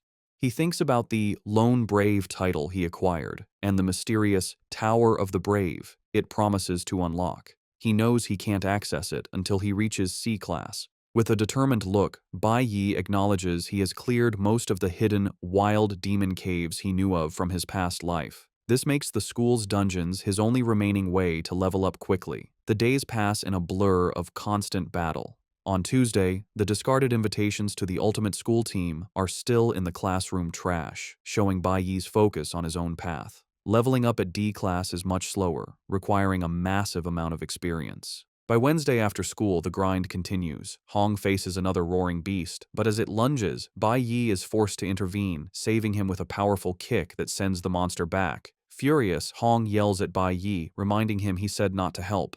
Bai Yi calmly replies that Hong would have been killed if he hadn't. Despite the friction, Bai Yi is satisfied, noting the experience they have gathered should be enough for his plans. By Thursday after school, the relentless training pays off. Hong Qiansheng emerges from the demon cave, cheering. He exclaims that he has finally reached D-Class on his own, declaring it's far more thrilling than being escorted by his family's bodyguards. Moments later, Bai Yi exits as well, looking calm. A system notification announces his achievement. His nuclear warrior class has successfully advanced to C-Class. With a determined look, Bai Yi knows he is ready for his next challenge. A menacing image of his father, Bai Lingsheng, appears behind him as he thinks his current power is now enough to deal with him. A status window displays his new C-Class stats and confirms he has also acquired a new skill. Later that evening, Bai Yi is back at home when his mother teasingly asks if he has been coming home late because of dates with a cute girl. Bai Yi is flustered, denying it, and insisting he's just a middle schooler. With a warm smile, she continues, suggesting it's normal to have a girl he likes at his age. She advises him to be brave and pursue the people he cares about, warning him not to wait until the opportunity is lost, and he is filled with regret. Her words strike a chord with Bai Yi. His eye widens as her advice sinks in, and he falls silent, his thoughts turning to a specific girl he cares about. As Bai Yi thinks about his mother's advice, his thoughts drift to his past life and the girl he cared about most. A memory of his teammate, Ling Yue, flashes in his mind. He recalls her playfully asking him for a hug, calling him captain. In his memory, he bluntly pushes her away, much to her annoyance. The memory shifts to the aftermath of a fierce battle, the ground covered with defeated monsters. A tired but triumphant Ling Yue lay on the ground, happily exclaiming they had won again. The pre-regression Bai Yi, also battle-worn, simply told her it was time to go. Still exhausted, Ling Yue playfully asked if he could carry her. A flustered Bai Yi flatly refused, telling her to get help from another teammate, leaving her to pout about how mean he was. However, the happy memory is shattered by the traumatic event of their team's betrayal. The scene turns dark and bloody as he remembers Ling Yue's final moments, her body covered in wounds as she died. The image of his own face, twisted in pure rage at his powerlessness, burns in his mind. Pulled back to the present, Bai Yi reflects on this painful past. He recalls that he only met Ling Yue in his previous life, after his master had rescued him from death row. They met in a capital city. He has no idea where she might be in this new timeline, and sadly concludes it will be very difficult for them to meet again. He resigns himself to the reality that in this second life, he only has his memories. Even if they met, he knows their relationship could never be the same. Meanwhile, the vice captain of the ultimate school team reports to his captain that Bai Yi still hasn't responded to their invitation, concluding he must not be interested. The scene reveals the captain in her bedroom, holding the golden invitation Bai Yi had discarded. She finds his lack of interest amusing, thinking he is becoming more interesting. With a confident smirk, a status window identifies her as Ling Yue, a golden lightning assassin and the captain of the ultimate school team. She decides she will meet him herself the next day and will personally deliver the invitation. On Friday, his birthday, Bai Yi sits at the table in his home with a gift box in front of him. His mother, sitting across from him, tells him with a warm smile that it's his birthday present. Slightly surprised, Bai Yi looks at the gift before opening it. Inside, he finds a scarf and is puzzled. He wonders why she would give him a scarf when summer is starting. Alongside the scarf is a note with a heartfelt message, wishing her dear son eternal happiness and to bravely live the life he chooses. Suddenly, his eyes widen with realization.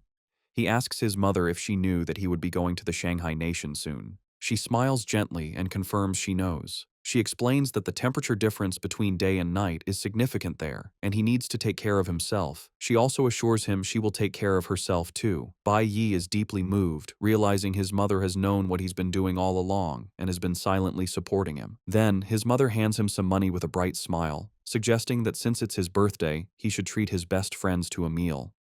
Bai Yi sighs with a faint smile and gently reminds her, as if he said it before, that he doesn't have any friends. Later that day at school, Bai Yi is approached by his two middle school friends. The first enthusiastically gives him a flashy figurine of a blue-haired water mage, proudly saying it's his favorite model and asking if Bai Yi thinks it's cool. Looking unimpressed, Bai Yi offers a flat and simple thank you. Seeing this, Specs steps forward, telling the other friend he's pathetic and to look at his gift instead. He places a plainly wrapped rectangular object on Bai Yi's desk, remarking that it wasn't easy to get. As Bai Yi unwraps it, his eyes widen in shock. The gift is the original soundtrack for his favorite old movie, Fatal Magic. The gift triggers a powerful memory. In his past life, he and Specs would secretly watch banned prehistoric movies in Ashed, and this was one they shared. Specs leans in conspiratorially, whispering to Bai Yi to hide it well so the teacher doesn't find it. Bai Yi carefully slides the precious gift under his desk. He turns back to Specs with a genuine, warm smile and sincerely thanks him. Specs smiles back, sharing the moment of their renewed bond. With the moment of friendship concluded, Chi Yin approaches Bai Yi at his desk, calling out his name. With a bright, cheerful expression, she wishes him a happy birthday and offers him a gift box. His two friends watch from the background, their jaws dropping in shock as they realize what the gift is. Inside the box, on a soft cloth, is a massive, sparkling gemstone, identified by a system window as a rare, unappraised, A-class mage weapon.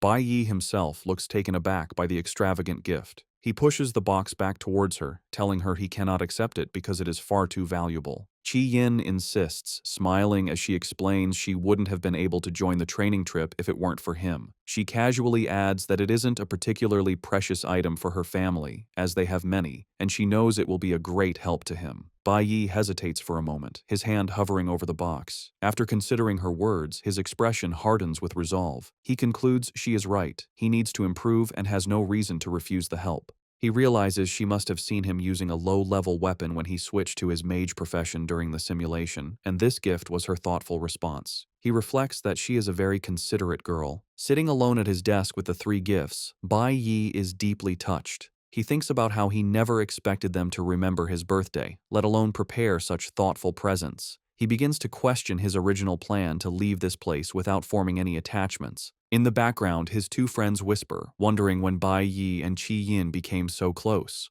One of them even speculates that maybe Bai Yi isn't interested in girls. Their gossip is cut short when Qi Yin approaches, asking what they are talking about, causing them both to jump in fright. While they are distracted, Bai Yi's internal thoughts reveal his initial plan to not get entangled with any of them. However, moved by their kindness, he changes his mind. He turns to face the three of them, Qi Yin, Specs, and his other friend, and asks them to have dinner with him that night. With a warm and genuine smile, he tells them it's his treat and asks if they are free. His friends erupt in cheers, enthusiastically accepting his invitation. Qi Yin clasps her hands in excitement, while his two middle school friends throw their arms up in celebration, with one playfully asking if he can choose the place. Suddenly, their celebration is cut short when one of them notices a group of people from the high school division. Bai Yi's expression immediately turns serious as he wonders why they have come. Another student points out that the group is heading directly for their classroom, and Bai Yi watches them approach with a guarded look.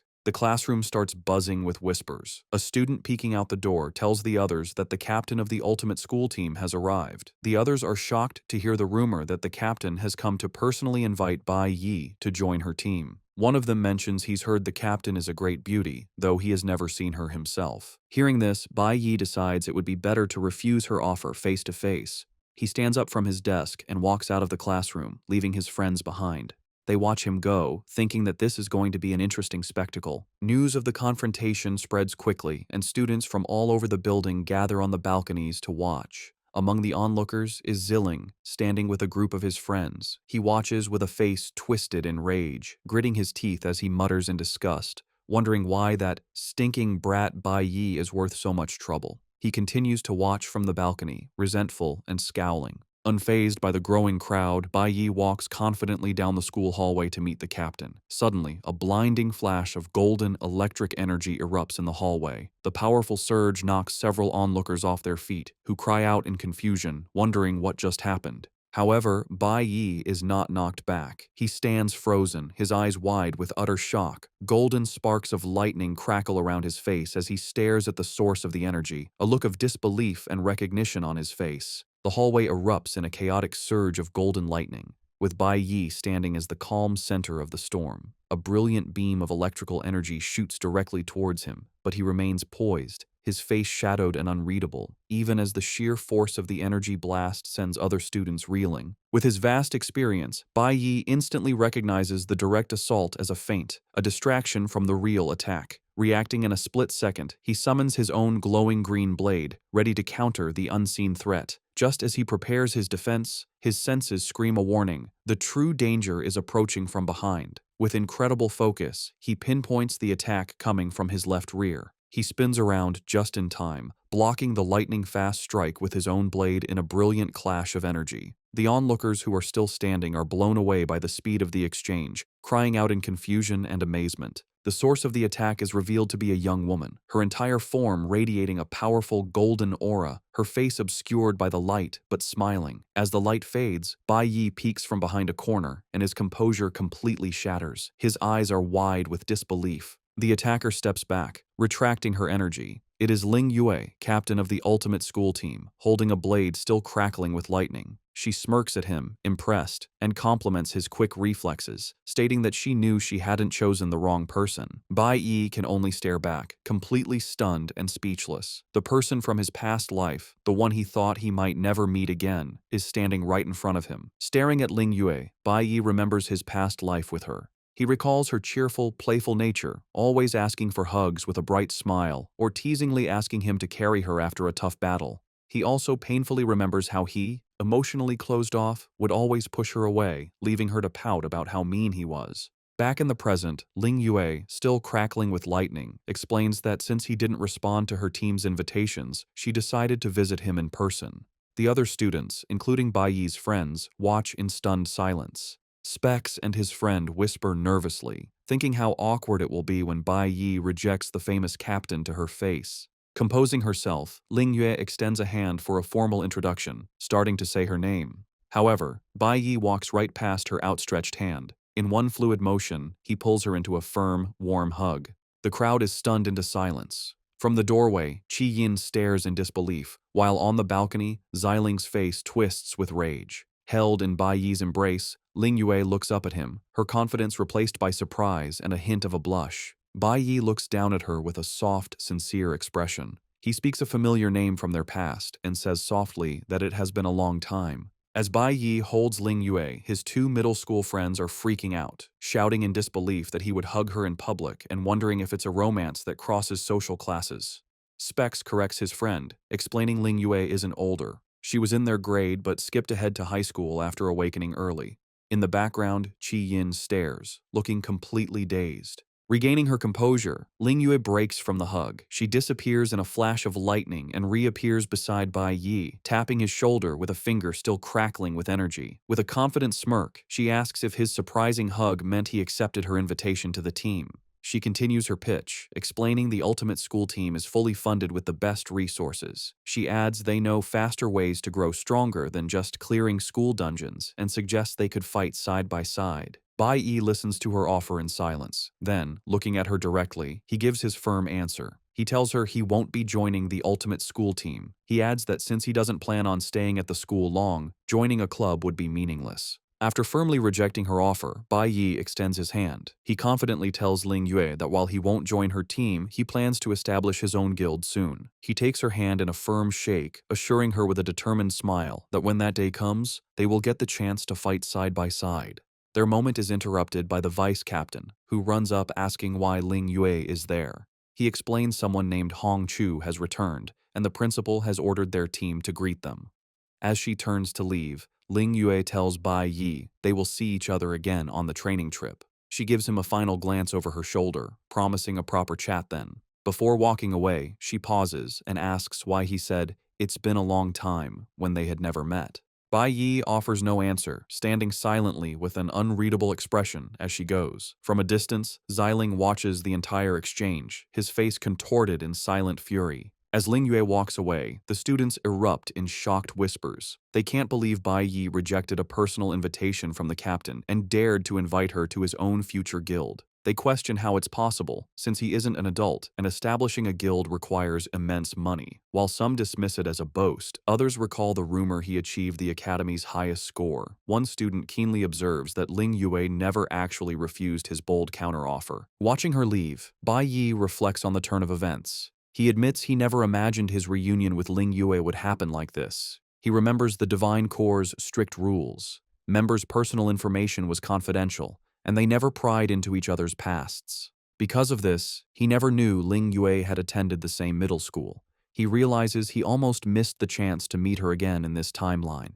A small, genuine smile spreads across his face. He concludes this unexpected and wonderful reunion is a very pleasant birthday surprise. Later that evening, Bai Yi keeps his promise and treats his friends, Chi Yin, Specs, and his other middle school friend, to dinner at a barbecue restaurant.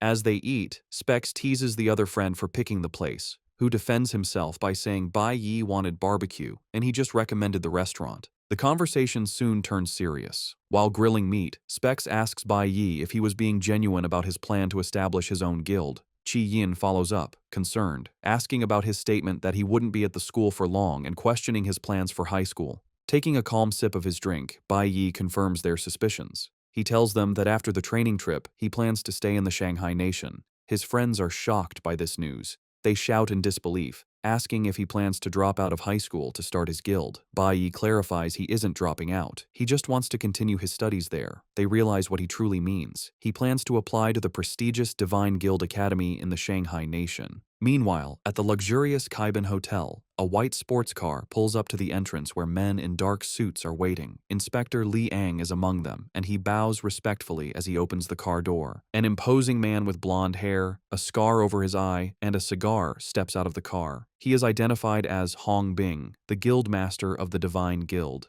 With a simple command to move, he strides confidently into the hotel, followed by his group. Inside the hotel's luxurious ballroom, guests go quiet as Guildmaster Hong Bing enters with his subordinates. Inspector Li Ang looks on with a tense and worried expression. His gaze is fixed on a surprising sight.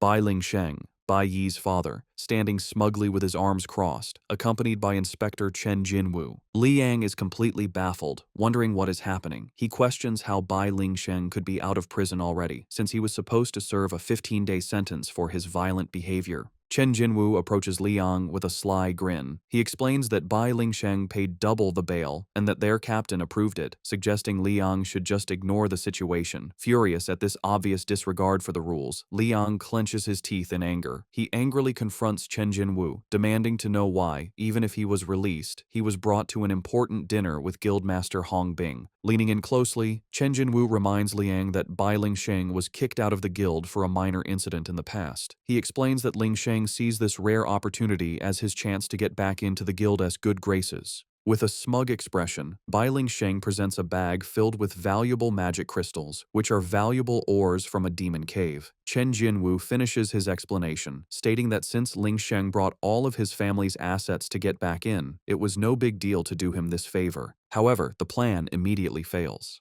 Before Lingsheng can speak, Guildmaster Hong Bing smacks the bag from his hands, sending the crystals shattering across the floor. He furiously demands to know who let Lingsheng in. The terrified Lingsheng can only stammer as the imposing Guildmaster stands over him. His face twisted in rage, Hong Bing yells that the Divine Guild booked the entire venue and angrily questions the security risk of an outside dog leaking their secrets. The intensity of his anger leaves both Chen Jinwu and Liang pale with shock. Completely humiliated, Bai Lingsheng drops to his knees, frantically trying to gather the broken crystals while stammering an apology. But his pleas are cut short as Hong Bing lunges forward and violently grabs him by the collar. With menacing, glowing eyes, the Guildmaster gets in Lingsheng's face, asking with disgust what ability or status gives him the nerve to try and bribe him. With a final, crushing insult, he shoves Lingsheng away, telling him to take his useless, broken things and get lost. Guildmaster Hong Bing gives a final, crushing order. From now on, that dog is never to be allowed in the guild. Sprawled on the ground among the shattered remains of his precious crystals, Lingsheng's face twists with pure rage. Blood drips from his clenched fist as he mutters a curse. In a violent burst of fury, he smashes his bloody fist into the ground, crushing the last of the crystals as his eyes glow with a menacing red light. Consumed by his humiliation, he screams that he will kill them all for daring to look down on him. Shrouded in a dark, murderous aura, Lingsheng stalks away from the hotel, his mind full of rage. He is furious at the humiliation, cursing that not a single thing in his life is going right.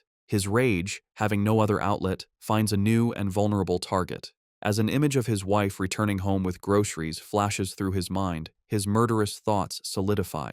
He stands before their new apartment building, his body glowing with a violent red energy as he vows to kill them all. The mother's eyes snap wide open in alarm. She has sensed the imminent danger. Outside the apartment building, Bai Lingsheng's eyes glow with menace as he sees his wife stepping out. She drops her groceries in terror as he looms over her, his body covered in a terrifying red aura. With a cruel, chilling tone, he comments on her, "Good luck." Back at the barbecue restaurant, the happy atmosphere of Bai Yi's birthday dinner is interrupted by the arrival of a group of men in dark, official-looking uniforms. A close-up of a golden pin on their cloaks reveals the Divine Guild insignia. Bai Yi calmly sips his drink, pointing out to his friends that the newcomers are a squad from the Divine Guild. Qi Yin gets excited, telling Bai Yi that if he gets into the Divine Guild Academy, these people will be his colleagues. She then quickly corrects herself, adding with a smile that he might even end up as their superior. Hearing this, Bai Yi's friend grows sad, saying he never imagined this dinner would be a farewell meal. Qi Yin retorts, asking who said it was a farewell, and declares with determination that she will also work hard to get into the academy so she can join him. As Bai Yi watches the guild members pass by, a strange feeling of unease settles over him. He reflects that the day, with all its happy surprises, has been going too smoothly. Specs, sensing the shift in mood, quickly brings the focus back to the celebration, reminding everyone that today is Bai Yi's birthday and they should worry about other things later. His friend agrees, adding that a birthday is meant to be enjoyed. Despite their cheerful words, Bai Yi can't shake the feeling that something is wrong. His friends, however, are ready to celebrate. One of them raises his glass for a toast to Bai Yi, and the four of them clink their cups together in a joyous cheer, wishing him a happy birthday. Just as the friends raise their glasses, the scene cuts to a close-up of the responsive jade stone Bai Yi is wearing. At the same time, his mother, trembling in terror, clutches her matching necklace. She looks up in horror as her husband, Bai Lingsheng, looms over her, his body radiating a menacing red aura. She collapses to the ground, and he taunts her, asking if she has been living so comfortably behind his back that she has forgotten where her home is. As she desperately tries to shuffle away from him, he continues his verbal attack, venomously questioning which man she has been relying on for her new life. His eyes glow with pure, unhinged rage. With a twisted, sadistic grin, he cracks his knuckles and finishes his threat, telling her that today, he is going to make her remember her place. With wild fury, Bai Lingxing prepares to strike his terrified wife. However, his attention is drawn to an object on her wrist, and he wonders where she got it. It is a costly-looking bracelet that glows with a faint green light. As his wife looks on in terror, he comes to a twisted conclusion. Laughing manically, he deduces she must have gotten it from another man, which would explain how they could afford such a nice apartment. In a burst of violence, Lingsheng throws a punch towards his helpless wife, who is cowering on the ground. Just as the blow is about to land, her bracelet erupts with brilliant green energy, forming a protective barrier. From this light, two enormous, monstrous figures emerge. To Lingsheng's astonishment, a large, armored hand catches his fist in midair, stopping his attack completely. He stares, confused and unable to understand what just happened. Standing before Bai Yi's mother are now two imposing summoned beasts, Ye Warren and Qi Warren, who stand between her and her husband. The protectors address Bai Yi's mother, telling her not to worry about Bai Yi, as they will protect her to the death. At that moment, Bai Yi's mother has a flashback. She remembers Bai Yi giving her the bracelet, explaining it was a Mother's Day gift. He had insisted that she wear it at all times when he was not around. Without hesitation, one of the summoned beasts, Qi Warren, lunges forward, its eyes glowing as it charges at Bai Lingsheng. Lingsheng scrambles to evade the powerful purple energy-infused strike. He quickly finds himself on the defensive, forced to fight both Qi Warren and the other summoned beast, Ye Warren, at the same time. Despite his own combat experience, he is outmatched. A powerful blow from Qi Warren lands squarely, striking him with immense force. The impact sends him sliding backward, blood spilling from a wound on his side. However, instead of showing pain or fear, a twisted, bloody smile spreads across Lingsheng's face. Surrounded by a crackling aura of red lightning, he declares that this fight is the perfect way for him to finally vent his rage. His eyes glow with a menacing light as he readies his own power, a crazed grin revealing his excitement for the battle to begin. While Bai Yi is enjoying a celebratory birthday dinner with his friends, the happy atmosphere is suddenly broken. He looks down at the responsive jade stone he is wearing, his expression turning serious as he realizes it has activated, signaling his mother is in danger. Without a word, he abruptly stands up, telling his confused friends he has something to take care of.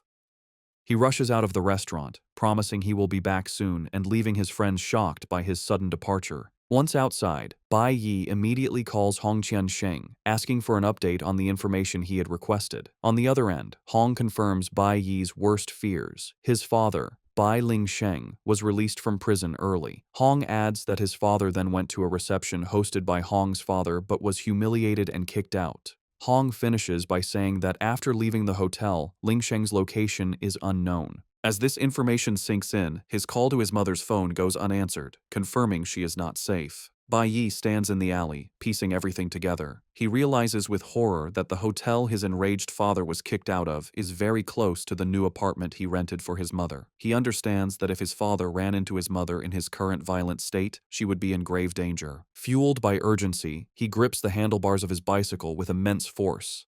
Leaping onto his bike, he speeds off into the night, his eyes glowing with fierce determination as he races to get home and save her. As Bai Yi races home, he is worried. He reminds himself that he left his summoned beasts, his nameless brothers, to protect his mother. However, the scene at the apartment is grim. Bai Lingsheng, crackling with a powerful red aura, stands over the defeated body of one of the summons, Qi Warren, scoffing at how weak it was. Bai Yi's fears are confirmed. He knows his low-level summons won't be able to hold out against his father for long. The remaining summon, Ye Warren, stands as a final defense, shielding Bai Yi's mother and urging her to stay behind him as the menacing Lingsheng approaches. Lingsheng smirks, his malicious eyes glowing as he easily deflects the protector's attacks. In a last, desperate act, the badly wounded Qi Warren grabs Lingsheng's leg, trying to stop him. Annoyed by the interruption, Lingsheng looks down at the creature, calling it a nuisance. With a swift, brutal motion, he grabs the summon and snaps its neck, finishing it off. In a murderous frenzy, he repeatedly mutilates the creature's body, his rage echoing with silent screams to kill. Bai Yi's mother can only watch in horror, her face splattered with blood as she witnesses the gruesome scene. With one protector destroyed, Ling Sheng turns his cold, murderous gaze to his wife. Holding his bloodied knife, he declares that it is now her turn.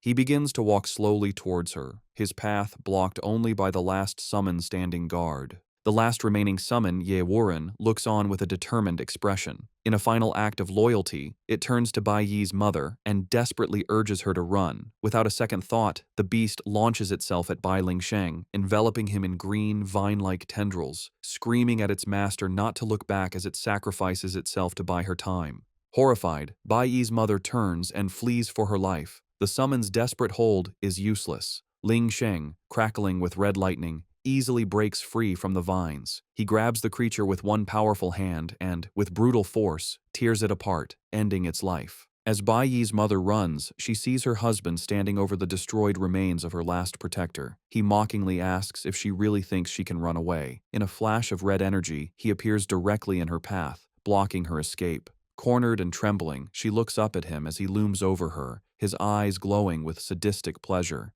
He taunts her, asking where she could possibly go now.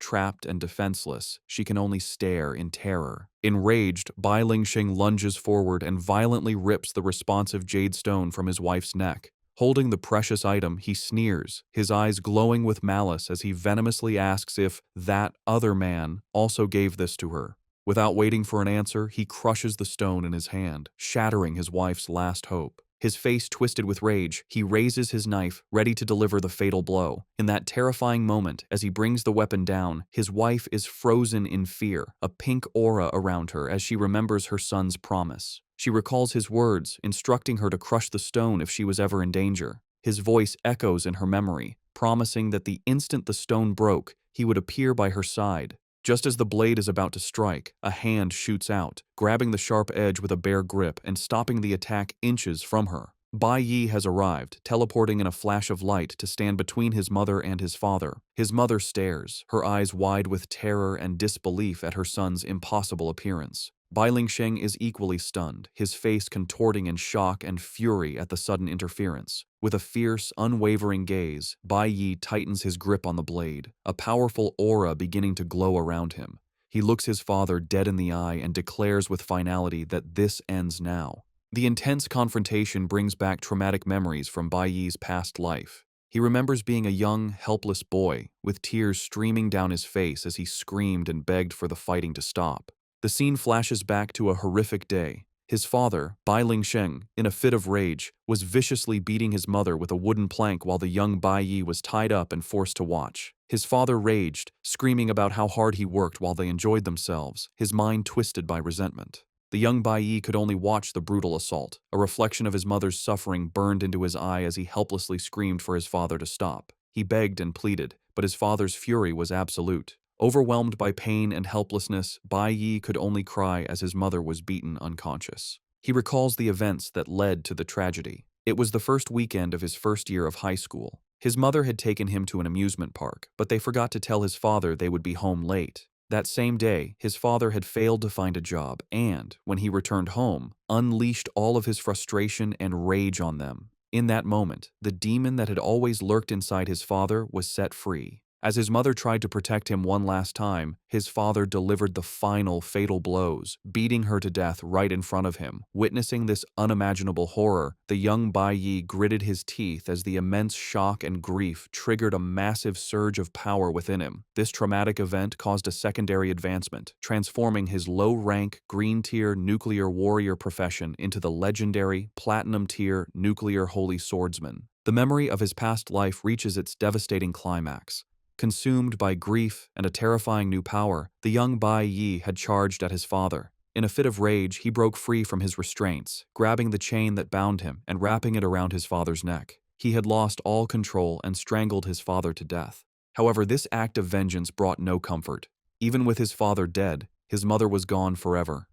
The memory ends with the tragic image of the young, crying boy holding his father's lifeless body next to the body of his murdered mother. Pulled back to the present, Bai Yi's resolve is absolute. Gripping the blade that was meant to kill his mother, he declares that in this life he will not be too late ever again. With a surge of power, he shatters his father's knife with his bare hand. With the weapon destroyed, Bai Yi throws the shattered blade aside, standing protectively in front of his mother as he faces his now disarmed and stunned father. Recognizing his son, Bai Lingsheng sneers, wondering who the fool was, only to find it was Bai Yi. Enraged, he charges forward, screaming that this is perfect, as he can now take care of both mother and son at once. In response, Bai Yi calmly summons the Hunwu blade, which materializes in his hand with a powerful green aura. As his father swings wildly, Bai Yi effortlessly blocks the attack with a parry, reflecting the full force back. The power of the counterattack sends Lingsheng flying backward, crashing hard onto the pavement. Stunned, Lingsheng coughs up blood. Shocked by his son's incredible strength, his shock turns to rage as he recognizes the weapon, screaming that it's his Hunwu blade. He realizes his son has been using his hidden, powerful weapon all along. While the confrontation unfolds, Bai Yi's mother watches in worried silence as the two summoned beasts, Ye Wuren and Qi Wuren, begin to regenerate behind her. Bai Yi's priority is his mother's safety. He turns to his summons, whom he calls his nameless brothers, and tells them to take her to a safe place. Watching this, Lingsheng's expression shifts from rage to a twisted, intrigued smile. He realizes with interest that the two powerful beasts are his son's summons. He points at Bai Yi, putting the pieces together. He deduces his son is a rare dual-element user, a nuclear warrior, and a flower-element summoner. This discovery sends him into a fit of manic laughter. He exclaims with twisted pride that his son has awakened two professions at such a young age, shouting that Bai Yi is truly worthy of being his son. Bai Yi, however, remains stoic, unimpressed by the praise. Lingsheng's pride quickly turns back to menace. He tells Bai Yi that inheriting his talent isn't enough and takes a threatening step forward, his tone turning cold as he criticizes his son for moving out without a word. Bai Lingsheng's rage intensifies as he lists his son's unforgivable sins, going through his safe and sending his own father to prison. He screams that Bai Yi must think he's all grown up with two professions, arrogant enough to disobey him. With a final roar, he disappears in a flash of red lightning, moving with incredible speed to launch a surprise attack. Watching from a safe distance, Bai Yi's mother screams a warning for him to be careful. However, Bai Yi is prepared. A brilliant blue energy crackles around his hand as a system notification confirms he is switching his profession to Cloud Element Mage. His eyes focus, instantly pinpointing his father's location as he reappears to strike. With a single, powerful command, Bai Yi unleashes a massive wave of ice, trapping his father in a frozen prison mid-attack. Lingsheng is completely encased in ice, his face a mask of shock and confusion. He struggles, wondering what this power is and why he is frozen. He mutters in disbelief, questioning if his son really has dual professions. Standing calmly before him, Bai Yi coldly corrects him, stating that he is wrong. The two now stand face to face, the power dynamic completely reversed, with Lingsheng trapped and helpless. Bai Yi continues, his voice without emotion, telling his father that the number of professions he can awaken has nothing to do with him. He finishes with a final devastating statement. In his eyes, his father is now completely worthless. Lingsheng's eyes widen in pure fury at the insult, and he struggles violently against the ice, screaming in rage at what his son just said. Furious with his son's defiance, Bai Lingsheng unleashes a surge of red lightning, scoffing at Bai Yi's arrogance. He reminds his son that while Bai Yi may have just awakened, he is a battle-hardened C-class warrior. With a roar about who is the real boss of the family, he shatters the ice prison in an explosion of energy. However, Bai Yi is completely unfazed. Now in his nuclear warrior profession, he readies the Hunwu blade and easily blocks his father's furious punch with a powerful swing of his own. Without giving his father a moment to recover, Bai Yi charges energy into the blade and lunges forward, delivering a devastating stab that completely bypasses his father's defenses. Lingsheng stares down at the blade in his chest, his face a mask of pure disbelief. He can't understand how his son's attack broke through his defenses, muttering that it should be impossible. Wincing in pain, he pulls the blade from his body and collapses to his knees, clutching the wound. He questions how Bai Yi could have such incredible attack power, insisting a newly awakened E-class warrior should be nowhere near this strong. Bai Yi stands over his defeated father, a menacing red aura swirling around him. He states that from this day forward, they are no longer father and son. He continues, declaring that his mother will also have no more connection to him. With a cold, unwavering gaze, Bai Yi tells Bai Lingsheng that in his eyes, he is now nothing. Crushed by the physical and emotional blow, Lingsheng trembles in defeat. Then, a low chuckle escapes his lips, slowly building into a maniacal laugh as he kneels before the son who completely overpowered him. Refusing to accept his defeat, Bai Lingsheng screams at his son, questioning if he knows who worked tirelessly to earn money and support the family. He insists that Bai Yi will always be his son and nothing can change that fact. Calling his son an ungrateful brat, Lingsheng lunges forward in a last, desperate attack. However, Bai Yi effortlessly dodges and counters with a powerful kick to his father's face. The force of the blow sends Lingsheng tumbling across the pavement. As his father struggles to get up, Bai Yi closes in. Lingsheng throws another wild punch, but his son easily evades it. Completely frustrated, Lingsheng screams, wondering why he can't land a single hit. Seizing the opening, Bai Yi unleashes a rapid flurry of punches, overwhelming his father completely. Beaten and broken, Lingsheng stumbles backward, spitting up blood. He mutters in disbelief that he is a C-class red-tier warrior, unable to understand his total defeat. Bai Yi strides forward and grabs his father by the hair, coldly asking if he didn't hear his words from before.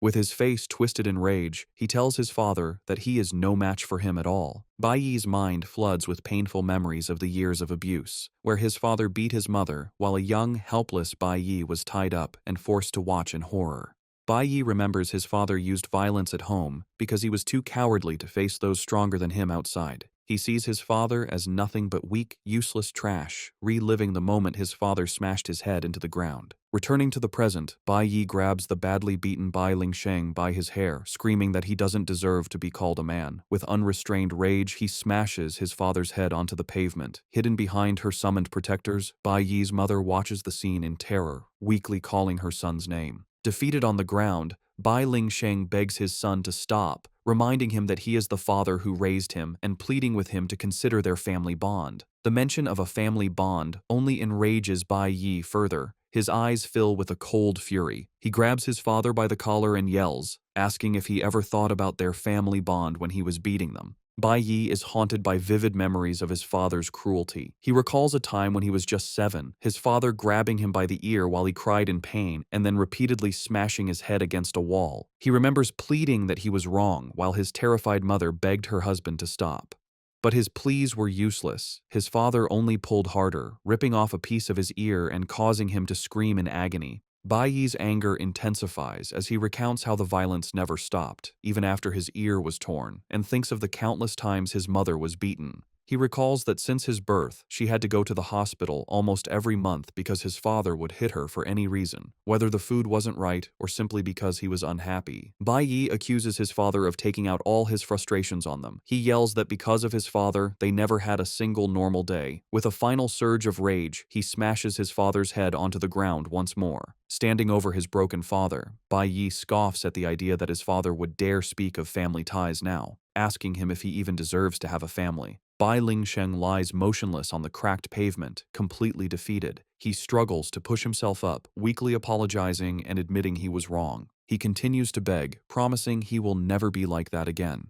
Finally, Bai Lingsheng gets on his knees and bows his head to the ground, crying out that he is truly sorry while Bai Yi looks down on him with cold, glowing eyes. Unaffected by his father's pleas, Bai Yi looks down at him, his own eyes glowing with a golden light. He tells his father this is just like last time. Once his father realized he was no match, he started to cry and beg for forgiveness. A memory from Bai Yi's past life flashes through his mind, showing his father kneeling before him next to a broken chain. He remembers thinking that his father had genuinely changed at that moment. However, the memory turns dark as he recalls the malice hidden behind the apology, his father's eyes glowing with red-hot rage. Bai Yi remembers how, in that moment of weakness, his father grabbed a blade and charged at him with the intent to kill. Bai Yi explains that a person who has picked up a butcher's knife will never put it down of their own will. As this grim realization solidifies his resolve, system notifications begin to appear, showing his adrenaline is rising. Bai Lingsheng looks up from the ground, his face bloodied and his expression hardening with defiance. More notifications flash as his adrenaline surges and his ultimate skill, Sanctuary, begins to evolve.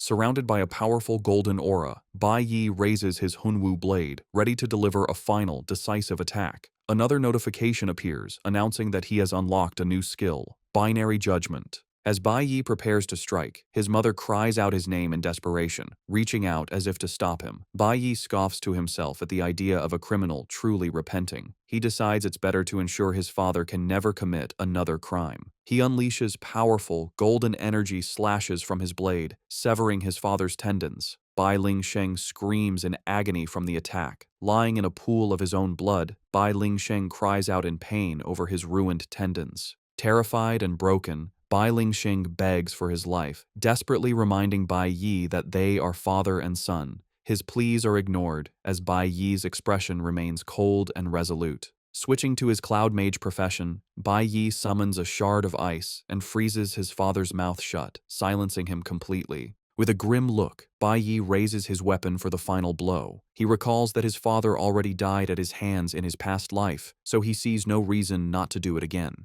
Just as he is about to strike, a voice suddenly calls out, telling him that's enough and startling him. He wonders aloud whose voice it is, recognizing it's a woman's voice. The voice comes from one of his summons, Ye Warren, which stands protectively behind his mother. As a flower element summon, it is transmitting his mother's voice directly to him. Through the summon, his mother pleads with him, urging him not to become a monster like his father. She tells him that his father has already lost everything he was ever proud of. Her words seem to reach him as he pauses and looks back, his expression softened by her plea. Through her summon, Bai Yi's mother explains that his father will now live every day in regret and resentment, and this is the greatest punishment for him. Bai Yi looks conflicted, but she continues, pleading that she doesn't want to see him become the next monster in their family. Even more, she doesn't want to see his future self living in darkness. This triggers a painful memory from Bai Yi's past life, where he was imprisoned for killing his father and sentenced to live his days behind bars. The weight of his mother's words and this memory is heavy on him. With new resolve, he looks up and tells his mother that he understands. He turns to face his father, who is frozen with ice, and declares that while he will not kill him, he will never allow him to get close to them again. Bai Yi grips his glowing blade, revealing the skill he is about to use is one he also had in his previous life. He unleashes his Binary Judgment skill, a devastating cross-shaped slash of golden energy designed to destroy the awakened power of an enemy of the same or lower rank. The attack strikes Bai Lingsheng, and a notification confirms his awakened power has been lost. Bai Yi stands over his now powerless father.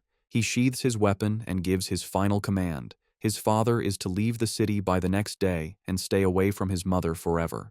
He walks toward his mother, who is protected by her summons, and gives a final, chilling warning. He tells his father that his summon, Ye Warren, will remember his scent. If he ever comes within 3 kilometers of his mother again, even if it means spending his life in an awakened prison, Bai Yi will hunt him down and kill him without mercy. Lying on the ground, completely broken and powerless, Bai Lingsheng can only look up at the sky with tears in his eyes as the ice on his face melts away. He whispers that he understands, accepting his utter defeat. The night is quiet over the city after the violent confrontation.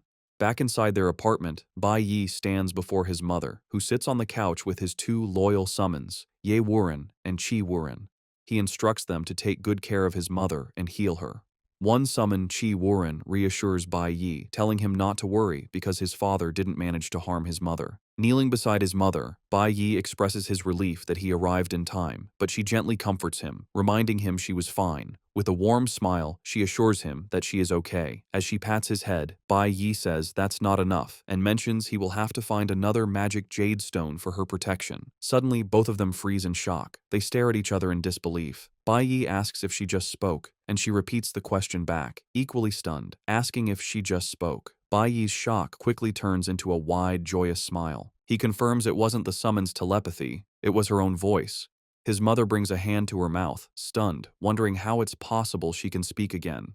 Ye Warren explains that his mother's inability to speak was from minor nerve damage, which it was able to heal. Several days pass. Bai Yi sits on a large tree branch overlooking the city as one of his summons, Ye Warren, asks if he truly cannot stay. The summon points out that his mother and friends are here and suggests he could let go of his quest for revenge and live a peaceful life. Bai Yi, however, explains his mind is made up and he has already made preparations. He tells them he has paid the rent for the apartment and will buy it when he has enough money. He adds that he has also prepared a new magic jade stone for his mother, so if she is ever in danger again, he can rush to her side. For all other times, he is entrusting her safety to them. The two massive summons look on with tears in their eyes as they accept their master's request. Later, Bai Yi watches from the dining table as his mother happily cooks in the kitchen, with his two summons, now wearing aprons, helping her prepare food. He thinks to himself that while his mother knows he is leaving for a training journey, she doesn't know he is no longer the simple son she remembers. His thoughts turn to the bloody memories of his past life and the burden of hatred he must confront. He looks at the invitation letter on the table, knowing it is his ticket to the divine nation. The traitor is there, and this is his best chance for revenge. An image of the traitor, with his skull mask and white dreadlocks, flashes in his mind. Bai Yi knows that with this invitation, he can reach the divine nation much earlier than in his previous life. That night, as he stands in a crowd with his mother, he looks out at the city and thinks about the journey ahead. He admits to himself he doesn't know if he will succeed or even return alive. This might be a one-way ticket, but it's a journey he must take. Suddenly, his mother gasps, saying she almost forgot the time. A confused Bai Yi asks her what she means. She smiles and explains that it is June 25th, the time for the annual prayer. She reminds him that on the first full moon of the summer solstice, the great mage of the flower god temple always returns to their county. Bai Yi realizes he had forgotten that his mother is a follower of the flower god sect. He reflects that she never asked when he was leaving, and he never told her that he departs the very next day. He decides this is for the best and he will leave quietly. As he watches his mother pray, he admits to himself that he has never been good at saying goodbye face to face. The scene shifts to a hospital room where Specs is recovering in bed after surgery. A doctor is speaking with his parents, assuring them that the operation went smoothly. He explains it was a minor procedure, but Specs will need a few days of rest, adding they were fortunate their son noticed the problem in time. Overwhelmed with relief, Specs' parents thank the doctor for saving their son's life, and his mother anxiously tells Specs to lie still. In bed, Specs tries to calm his parents, pointing out that the doctor himself said it was just a small surgery. His mother, however, emotionally insists there is no such thing as a small surgery and firmly tells him not to move. Specs looks away sadly, thinking about the bad timing of his operation. He is disappointed he won't be able to see Bai Yi off on his trip to the Divine Nation tomorrow and wonders if he will ever see his friend again. The next day, June 26th, the students gather at the train station for their trip to the Divine Nation. On the platform, a woman tearfully says goodbye to her daughter, Chi Yin. She reminds her to take care of herself, call home often, and not to stay up late working. She then gives a blushing Chi Yin an affectionate kiss on the cheek. Her father urges his emotional wife to head home, reminding her the trip is only for half a month and there is no need for such a dramatic farewell. As the train prepares to leave, the students stand on the platform, waving goodbye to their families. At the bustling train station, students gather on the platform, surrounded by their families who came to see them off. In stark contrast, Bai Yi stands alone at the far end of the platform, a solitary figure in the crowd. Teacher Huang approaches him, asking with a smile why he came by himself and if his parents didn't come. Bai Yi avoids the question, looking away and simply stating that the train will be arriving soon. Teacher Huang and Chi Yin, standing nearby, are surprised by his response, with the teacher asking if he has always been so independent. Bai Yi's expression turns grim as he thinks to himself, confirming that yes, he is independent. As the bullet train speeds into the station, he stands with his back to the platform, thinking that he has long been used to being alone. His mind is flooded with painful memories from his past life, the reasons he is so solitary. He remembers losing his family, a vision of his younger self, covered in blood, desperately trying to wake his murdered mother while his father's lifeless body lies nearby. He recalls losing his friends, remembering the shock of hearing a friend had died of lung cancer before even having surgery and being told another friend was gone and would never return. He relives losing his master and teammates, screaming their names as they were killed in battle. A memory of his pre-regression self appears, his face hardened. He thinks to himself that he has grown accustomed to people leaving him, one after another, and that his entire life has been a series of painful farewells. He sees himself as a small, lonely figure, haunted by a vortex of his tragic past, the loss of his parents, friends, and comrades. He concludes that he has long learned to calmly accept losing everything. At the busy train station, Teacher Huang announces that the train has arrived and tells the students to get ready to board. Unlike the others, Bai Yi stands alone with a sad expression, lost in painful memories of being alone. As he is about to board the train, he hears someone call his name. Completely shocked, he turns around to an unexpected sight. His mother has come to see him off, accompanied by his two middle school friends, Specs, who is recovering in a wheelchair, and his other friend. Bai Yi's friend explains to teacher Huang that Specs' parents were watching him closely after his surgery, and if Specs hadn't insisted on saying goodbye, he wouldn't have been able to sneak him out of the hospital. Worried, Bai Yi tells Specs he should be resting, but Specs smiles cheerfully and assures him that he feels fine. With a sincere look, he asks Bai Yi to take good care of himself during his trip. The other friend also hands Bai Yi a bag with clothes and snacks as a farewell gift. Bai Yi tries to refuse, saying they had already given him birthday presents, but Qi Yin smiles and tells him not to be silly and to just accept it. Next, Bai Yi's mother offers her own gift. She tells him it is a prayer bracelet from the Flower God Temple, explaining that they are very powerful. She carefully places the green beaded bracelet in her son's hand, saying she also wants him to have something for protection. Bai Yi is deeply moved, realizing his mother went to the temple to pray for his safety. He wonders if she senses that his journey will be long and dangerous. Teacher Huang waves, urging the students to hurry as the train is about to depart, announcing that their training journey is officially beginning.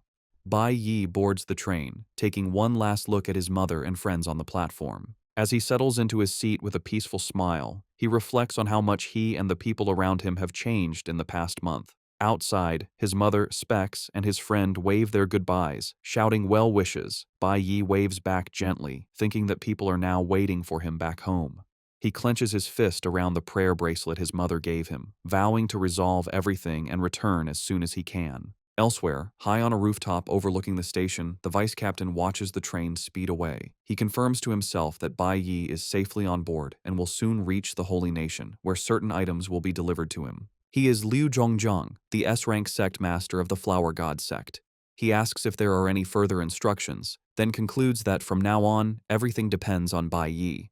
His words seem to hang in the air as Bai Yi sits thoughtfully on the train. Beside him, Qi Yin explains that the ultimate school team left on an earlier train to handle their sea crossing procedures. She excitedly points out that they will soon reach the border of the Jiang Nation, with the Holy Nation just across from it. Teacher Huang walks down the aisle, officially starting the trip. She outlines their plan. It takes a full day to enter the Holy Nation, so they will stay at the border overnight and have a field training exercise first. As Qi Yin looks at Bai Yi with concern, Xiling sits a few seats behind them with a malicious grin. He thinks to himself that a big show is waiting for Bai Yi at the border training. As the high-speed train nears its destination, the students are told they are about to arrive at the Holy Nation. Teacher Huang briefs the students, reminding them that the gods created their world and continue to protect them. She explains that the families of the gods hold supreme power and that the Holy Nation is home to two gods and their families. She sternly warns the students that they must strictly follow the laws of the gods to avoid trouble. Bai Yi listens to this with intense anger, the mention of the gods clearly angering him. Teacher Huang then outlines the entry process, explaining the 3 checkpoints to get from the Jiang Nation to the Holy Nation. She clarifies that they have already passed the first checkpoint, which was the requirement to board the train with a special invitation pass from the Divine Guild.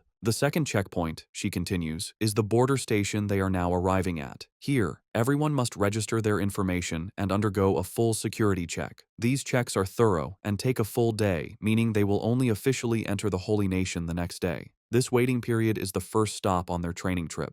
The group is then taken to their training location, a wilderness area along the Jiang Nation's border. On the morning of June 27, 2105, their combat training officially begins. Now wearing the new clothes his friend gave him, Bai Yi stands with the group. Qi Yin approaches him with a smile, telling him the new outfit makes him look more mature. His presence is noticed by other students. 2 older girls from the high school division spot him, one pointing him out as the boy who rejected the ultimate school team, and the other commenting on how handsome he is. They walk up to him, and one of the girls confirms his name, mentioning she heard he got the highest score in the academy's history. The girls flirtatiously ask if he will take them along during the training. Unimpressed by the 2 older girls' advances, Bai Yi silently holds up a hand, refusing their offer. The girls are not offended, instead they giggle, thinking that his cold rejection is quite cute. As Bai Yi walks away, he thinks about his goals. He knows the monsters in this wilderness area are too low level to be useful to him now. He reflects that after reaching C class, leveling up becomes much more difficult, unless he finds a different way. Just then, a confident young man in a suit approaches the two girls, boasting that he was also number 1 in his year.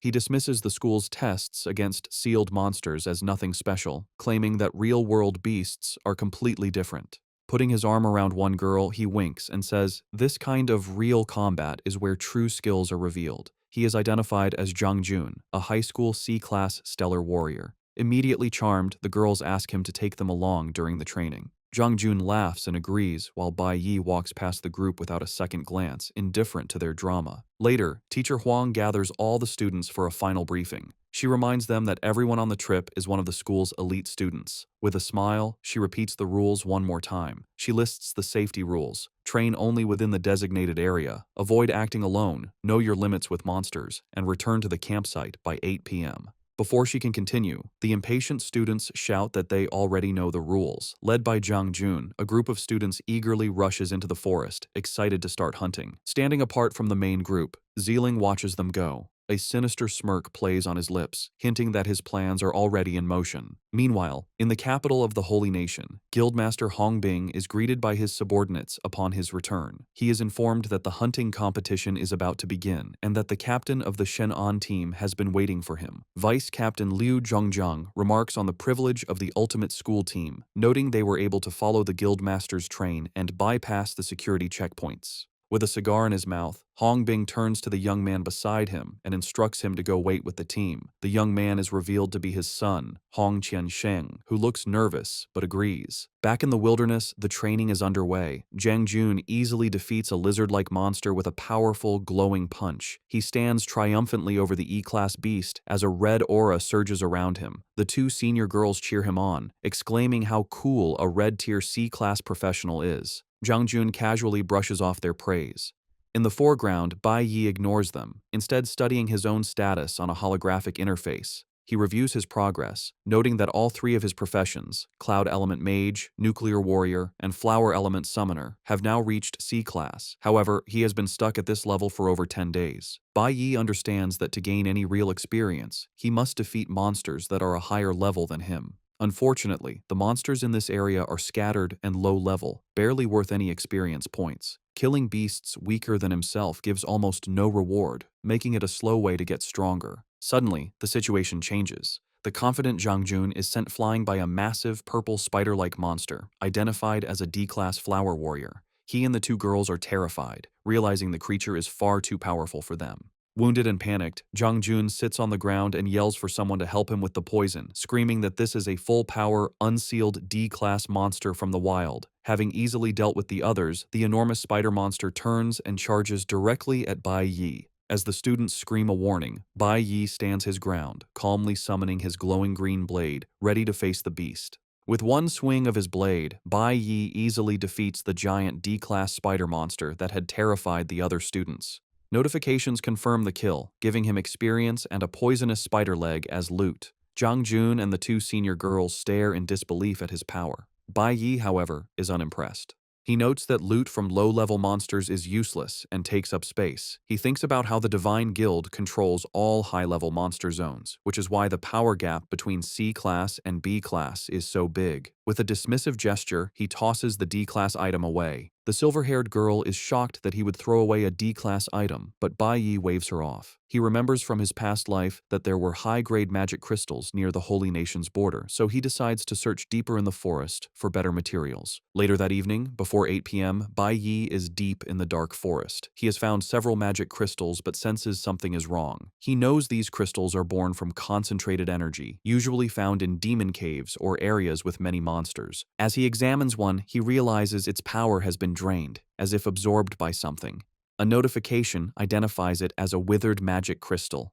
Looking around, he notices the surrounding trees are also lifeless, as if their nutrients were sucked out. He wonders what kind of demon could absorb energy so quickly, and questions if a D-class monster could have such an ability. His search leads him to a dead end at a tall cliff with a waterfall. At the base of the waterfall, something on the ground catches his eye. He sees a broken container leaking a strange green fluid. He crouches to get a closer look, wondering what it is. Meanwhile, Back at the campsite, it is 8 p.m. Teacher Huang is by a large bonfire, roasting giant monster legs for the hungry students. The students are amazed, saying their teacher hunted so many D-class monsters by herself. Teacher Huang explains with a smile that this is also a wilderness survival simulation, and finding food is important. She points out most of them fought all day and didn't think about finding a meal. Two exhausted students complain that the trip didn't provide food, staring suspiciously at a roasted tentacle and wondering if it's safe to eat. Teacher Huang and Qi Yin are sitting quietly by the fire with roasted monster meat. Teacher Huang notes that Bai Yi and Ziling haven't returned from the forest yet and tells the group to save some food for them. Qi Yin compliments her teacher, saying she thought Teacher Huang was only a theory teacher, but is surprised by her combat skills. Teacher Huang replies that before teaching, her dream was to join the Divine Guild or become a priest. She sighs, admitting she was never strong enough to even try for it. She then confides in Qi Yin that this is her first time visiting the Holy Nation. She thanks Qi Yin and the other students, explaining it is because of their and Bai Yi's excellent performance that she finally has the chance to see the Holy Land she has always dreamed of. As Qi Yin starts to respond, two red eyes suddenly glow in the darkness behind her. Teacher Huang's face contorts in shock. Without hesitating, she shoves Qi Yin out of the way. A massive, sharp green leg bursts from the shadows, impaling Teacher Huang through the chest. Splattered with her teacher's blood, a horrified Qi Yin screams her name. The other students scream in terror, wondering what the creature is. At the same time, Bai Yi is racing through the dark forest. He knows he must hurry and warn everyone to evacuate. He realizes the danger is connected to the broken Zifeng industrial container he found. Back at the camp, the mortally wounded Teacher Huang clutches the appendage in her body. With her last strength, she tells the students to run and find the nearest guild for help. She then pulls the leg from her chest, revealing their attacker. A colossal, terrifying insect-like monster with glowing red eyes looms over the campsite, declaring its nutrients are its own. The students realize with horror they are facing a B-class demon. A system notification identifies the creature as a B-class flower warrior, called the corpse spider. It is intelligent, classified as extremely high risk, and came from the Zifeng Industrial Laboratory. The warning states that anyone who sees this monster should flee immediately and contact the Divine Guild. The story flashes back to earlier that morning in the wilderness, showing Xiling's point of view. Filled with resentment, he thinks about how Bai Yi has stolen all the attention since his arrival. With a furious expression, he complains about Bai Yi's arrogant attitude. He holds a container from Zifeng Industrial with a label identifying its contents as an extremely dangerous B-class corpse spider. He then breaks the container, releasing the small, insect-like creature and telling it to absorb nutrients from the area. With a malicious smirk, Xiling reveals his sinister plan. He will wait until the monster has beaten everyone, then step in to save the day, showing everyone who the true savior is. The scene shifts back to the present at the campsite, where Xiling's plan has gone horribly wrong. He stares in desperation, wondering how things could have gotten so bad so quickly. Drawing his energy bow, he realizes with horror that the creature has grown far too fast. The now huge corpse spider glares down at the terrified students, letting out a menacing roar. The students are wounded and terrified, with the badly injured Teacher Huang standing protectively in front of them. As this unfolds, Bai Yi is racing towards the chaos. He remembers fighting an S-class version of this same monster in his past life, and knows that even with his advanced skills back then, it was a very difficult fight. He analyzes the creature, noting its strengths in both offense and defense. He knows that the students and teacher, with their highest rank being C-class, stand no chance against a B-class monster. He comes to a grim conclusion. Even he cannot defeat it without using his full power. However, he hesitates. If he uses all of his abilities, he would reveal that he has more than one profession. He fears that doing so would attract more unwanted attention from the gods. The huge corpse spider looms over the students, who lie defeated and scattered on the ground, having been taken down in an instant. The badly wounded Teacher Huang struggles, realizing that the monster's attacks have a paralyzing effect. Despite the pain, she clenches her fist, determined to protect her students. She looks up at the monster, wondering what she can do as it glares down at her. The monster mutters about delicious nutrients as a long, grotesque tongue emerges from its mouth. Its attention then falls on Qi Yin, who is also paralyzed and unable to move. Just as the monster is about to strike Qi Yin, a sharp piece of ice suddenly flies through the air and hits it directly in the head. The attack came from Teacher Huang, who, despite her own paralysis and injuries, screams at the monster, telling it not to touch her children. Annoyed by her resistance, the monster turns its focus back to the teacher, deciding to start with her instead. Its long tongue unfurls into a horrific, tooth-lined mouth, ready to devour her. But just as the monster lunges, a flash of green light slices through the air, severing the creature's menacing tongue. Bai Yi appears, standing protectively between the monster and the shocked teacher Huang, having arrived just in time. Bai Yi stands protectively before the injured and shocked teacher Huang, his expression calm and focused. As the corpse spider attacks again, he meets it head-on, slashing repeatedly with his blade and cutting the monster's ugly tongue to pieces. Surprised by the fierce counterattack, the monster hesitates for a moment. Seizing the opportunity, Bai Yi moves with incredible speed, grabbing teacher Huang and carrying her to safety behind him as a powerful green aura surges around him. The enraged corpse spider lunges at him, but Bai Yi, now surrounded by a red aura, moves to intercept it. He quickly realizes that the attack power of his C-class warrior profession isn't enough to harm the B-class beast. Knowing he needs a different strategy, he decides to control the monster first. A system notification confirms he has switched to his Cloud Element Mage profession. Leaping into the air, Bai Yi summons his powerful mage staff and unleashes a C-class control skill. A massive wave of jagged ice erupts, surging towards the corpse spider and instantly freezing it solid in a thick prison of ice. Bai Yi stands before the frozen B-class monster, a red aura still radiating from him as the other students look on in stunned silence. Zhang Jun and the two senior girls are in complete disbelief. Zhang Jun stammers that the little handsome boy managed to freeze a B-class monster, while the silver-haired girl exclaims that he isn't a nuclear warrior. Pointing a trembling finger at Bai Yi, Zhang Jun asks the question on everyone's mind, if he is a dual-class professional. Bai Yi looks back at them, his expression firm. He thinks to himself that even if it means exposing his secret, he cannot just stand by and watch his classmates get killed. Teacher Huang, still bleeding, but now able to stand, weakly asks Bai Yi if he is all right. Before he can answer, the massive ice prison holding the corpse spider begins to crack. The monster inside threatens that this isn't over as the ice continues to break apart. Suddenly, the entire ice structure shatters into pieces, but the monster is nowhere to be seen. The other students are confused and panicked, asking if it disappeared or if it's dead. Bai Yi stands calmly amidst the ice shards, stating that it's not over yet. He explains that he only managed to injure it, and it will likely reappear soon. With a grim and furious expression, he admits his current strength is not enough to kill the beast, and urges everyone to evacuate immediately. As the students help the injured teacher Huang, she refuses to leave, telling them to go on without her. Bai Yi turns and asks her why she would stay. She explains that Ziling has not yet returned, and Bai Yi remains silent. With fierce determination, teacher Huang declares that as a teacher, she has a duty to bring back every student she brought out. She adds that they were all supposed to gather at the campsite at 8 p.m., and she worries about what would happen if Ziling returned to find everyone gone. Hearing this, Bai Yi calmly reveals the shocking truth. Holding up the broken container he found in the forest, he tells his teacher that Ziling was the one who released the monster in the first place. A painful memory flashes through Bai Yi's mind, back to a happier time in his past life with his team, the Divine Core. He remembers them eating together, with Han Xiaoling happily exclaiming about the food and Ling Yue playfully teasing him for eating so fast. This warm scene is interrupted by the memory of the traitor, who jokingly warned Bai Yi to control his eating habits, a seemingly normal interaction between teammates. The memory shifts to the horrifying moment of betrayal. Bai Yi remembers his body suddenly becoming paralyzed and unable to move.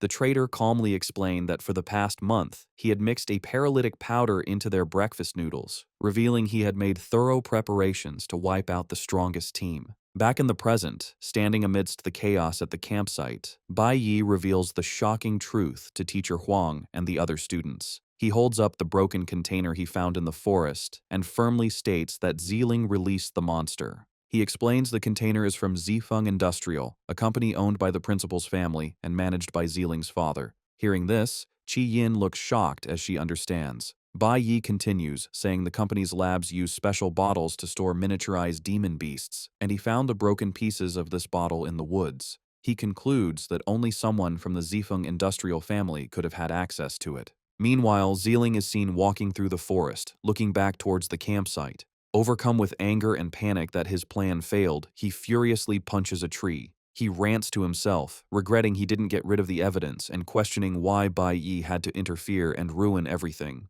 His frustration turns to a deep hatred for Bai Yi, whom he blames for all his problems. With a face twisted in rage, he screams that it is always Bai Yi's fault.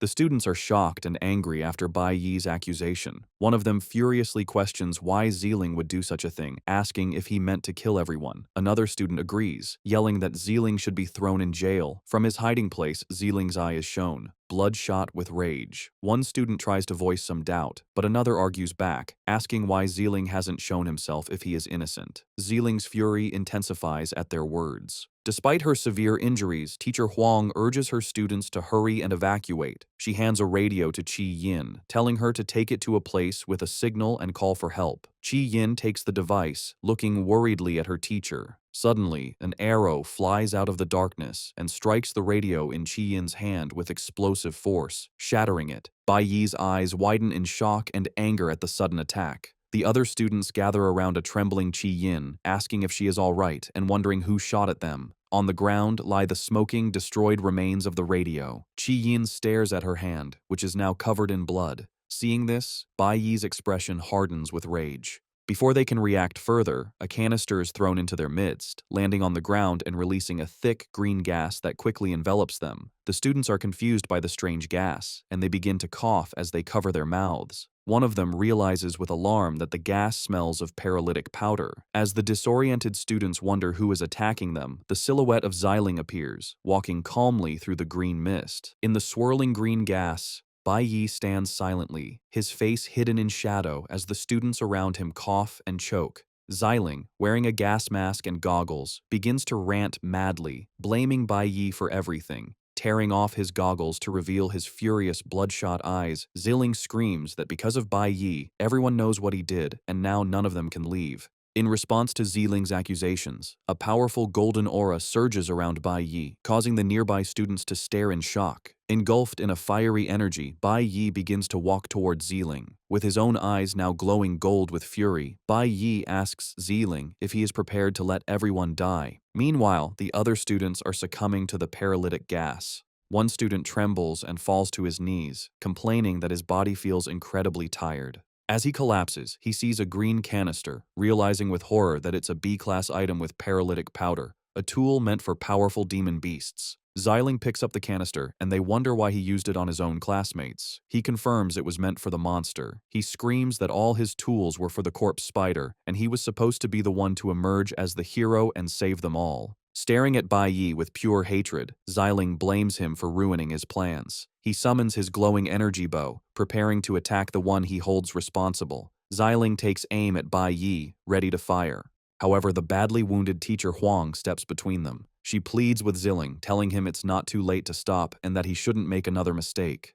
Zealing glares at her furiously, ignoring her words. Still trying to give him a way out, Teacher Huang continues to plead, suggesting he released the monster by accident and never meant to put everyone in danger. Zealing rejects Teacher Huang's pleas, declaring that it is too late and nothing can be undone. He accuses her of trying to deceive him and aims his energy bow at her. Teacher Huang, suffering from her wound and the gas, realizes she is completely immobilized. Behind her, Bai Yi understands he too is about to pass out from the potent B-class powder. Refusing to be taken down, Bai Yi makes a drastic decision and stabs his own leg with his blade, using the pain to fight off the paralysis. Teacher Huang is terrified by his self-inflicted wound, but Bai Yi calmly tells her that Zealing's actions are now irreversible. She can only stare at him, speechless. A surge of adrenaline courses through Bai Yi, and he shouts at Zealing that no matter his personal grievances or twisted excuses, his actions are unforgivable. In response, Zealing fires his energy arrow. The sight of a teammate attacking another triggers a traumatic memory for Bai Yi, reminding him of the traitor from his past life who betrayed the divine core. Filled with righteous fury, Bai Yi screams at Zealing, questioning how he could dare point his weapon at his own people. With astonishing speed, Bai Yi deflects the arrow and instantly closes the distance between them, leaving Zealing confused by his speed. Before Zealing can react, Bai Yi unleashes a furious slash with his blade, severing Zealing's arm at the shoulder. Zealing screams in agony, his face splattered with his own blood. Bai Yi looks down at him with cold, unwavering eyes, his face spattered with Zealing's blood, and declares that betrayal is unforgivable. Without giving him a moment to recover, Bai Yi delivers another swift attack, slicing Zealing across the chest. Zealing collapses, screaming in pain and calling Bai Yi a lunatic as he tries to stop the bleeding from his wounds. With tears of pain and rage, he continues to scream that this is all Bai Yi's fault. As Zealing's blood drips from his glowing blade, Bai Yi glares down at him with cold contempt. He asks Zealing if he was hiding nearby the whole time, watching the disaster unfold. Zealing looks up in pure shock, realizing his cowardice has been exposed. Bai Yi continues his accusation, stating that Zealing simply watched as the disaster he created spun out of control. A flashback confirms Bai Yi's words, showing a terrified Zealing hiding behind a tree, watching in horror as the corpse spider attacked his classmates and nearly devoured Teacher Huang. Back in the present, Zealing breaks down into pathetic sobs. He confesses that he was afraid, admitting he knew he couldn't defeat the monster he had unleashed. He then begs Bai Yi to listen to his explanation. Unmoved by his pleas, Bai Yi has heard enough. He swings his blade, slicing Zealing across the mouth to silence him. Standing over the broken and bleeding Zealing, Bai Yi points his blade at him, his body glowing with a powerful golden aura. He coldly tells Zealing that once a decision is made, one must be prepared to face the consequences. Terrified, Zealing can only think that Bai Yi is a complete lunatic. As he stares at Bai Yi's cold, merciless eyes, his thoughts twist in fear, realizing that he is the one who has acted like a madman. The horrifying realization dawns on him that Bai Yi is genuinely planning to kill him. With a determined expression, Bai Yi raises his glowing blade, preparing to deliver the final blow. He unleashes his ultimate skill, Binary Judgment, a powerful ability designed to completely destroy the awakened power of an enemy. A furious whirlwind of golden energy erupts from his blade, engulfing the screaming Zealing in a storm of attacks. After the devastating assault, Bai Yi stands amidst the crackling golden energy, staring down at his defeated opponent. On the ground lies Zealing, utterly broken and powerless. A notification above him indicates that his awakened abilities have been destroyed. He can only lie there, his face a mask of blood and tears, weakly pleading for help. Just as Bai Yi is about to deliver the final blow to Zealing, he is startled by Teacher Huang's desperate cry. Confused, he pauses, recognizing his teacher's voice. His attention is drawn back to the greater threat as the massive B-class corpse spider reappears, having recovered from its injuries. The creature has already captured several helpless students in its shadowy grasp. Bai Yi realizes with alarm that the monster is attacking again. The effects of the paralytic powder are weighing heavily on him, greatly reducing his mobility. He knows that even with his full power, he might not be able to defeat the beast. However, with a surge of determination, he accepts there is no other choice, realizing he is the only one left with a chance to save them. Suddenly, brilliant streams of golden lightning appear, forming into a massive bolt that strikes down from above. Bai Yi is completely shocked by this unexpected event. The powerful lightning strikes the ground around him, freeing the students from the monster's control. Qi Yin is released from the creature's grasp, and another powerful bolt slices through the corpse spider's body, severely injuring it. Teacher Huang, now cradling the unconscious Qi Yin, looks up with relief and says that Ling Yue has arrived just in time. Standing protectively before the wounded students is Ling Yue, the Golden Lightning Assassin. She holds her own weapons, ready for battle, and tells the monster that it is not good to face someone alone. Having saved the students, Ling Yue turns to Bai Yi with a confident smile and asks if he is still able to fight. Bai Yi is visibly surprised by her sudden appearance and direct question. The two now stand together, ready to face the massive, wounded corpse spider while the other students lie unconscious around them. The monster glares at them for a moment, then its body shimmers and it vanishes completely. Ling Yue is confused, wondering if it disappeared, but Bai Yi quickly explains that the creature has a camouflage ability. He tells her that after he injured it earlier, it must have hidden itself to recover. Bai Yi's face is grim as he breathes heavily, the pain from the deep self-inflicted wound on his leg becoming clear. Ling Yue notices his struggle. He tells her that the effects of the paralytic powder are now fully setting in and that the other students will likely be unconscious for a while. Impressed that he was able to resist the B-class paralysis for so long, Ling Yue throws a bottle to him. She explains that she only brought one recovery potion with her and insists he should use it. Bai Yi catches the potion, a system notification identifying it as a water of purification. As Bai Yi drinks the recovery potion, Ling Yue comments that the guild's response will be too slow and they don't know when reinforcements might arrive. The potion's effect is immediate, and Bai Yi, now refreshed, senses the monster's presence.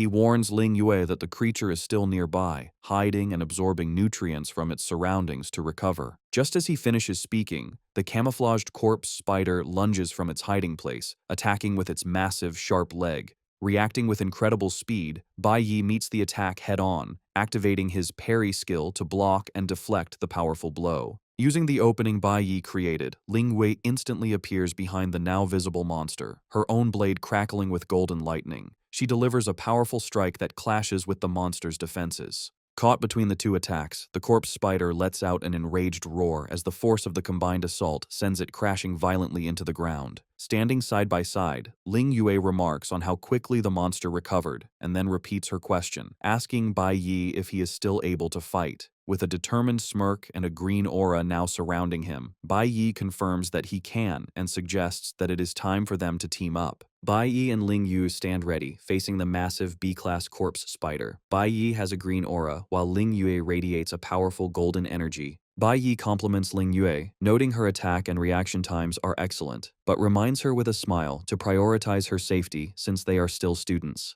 Ling Yue smirks back, teasing that he says that as if he isn't a student too. Their brief exchange is cut short as the enraged corpse spider gets back to its feet. It glares at them with glowing red eyes, clearly furious about their attack. Seeing the monster ready to fight again, Bai Yi shouts for them to attack together, and the two warriors leap towards the beast at the same time, striking the monster from both sides. During the attack, Bai Yi notices something is wrong. The monster retaliates with a powerful swing of its sharp leg, and though Bai Yi blocks it, the force sends him sliding backward. Seizing the opening, Ling Yue declares she will handle it and leaps over Bai Yi to strike the monster from above.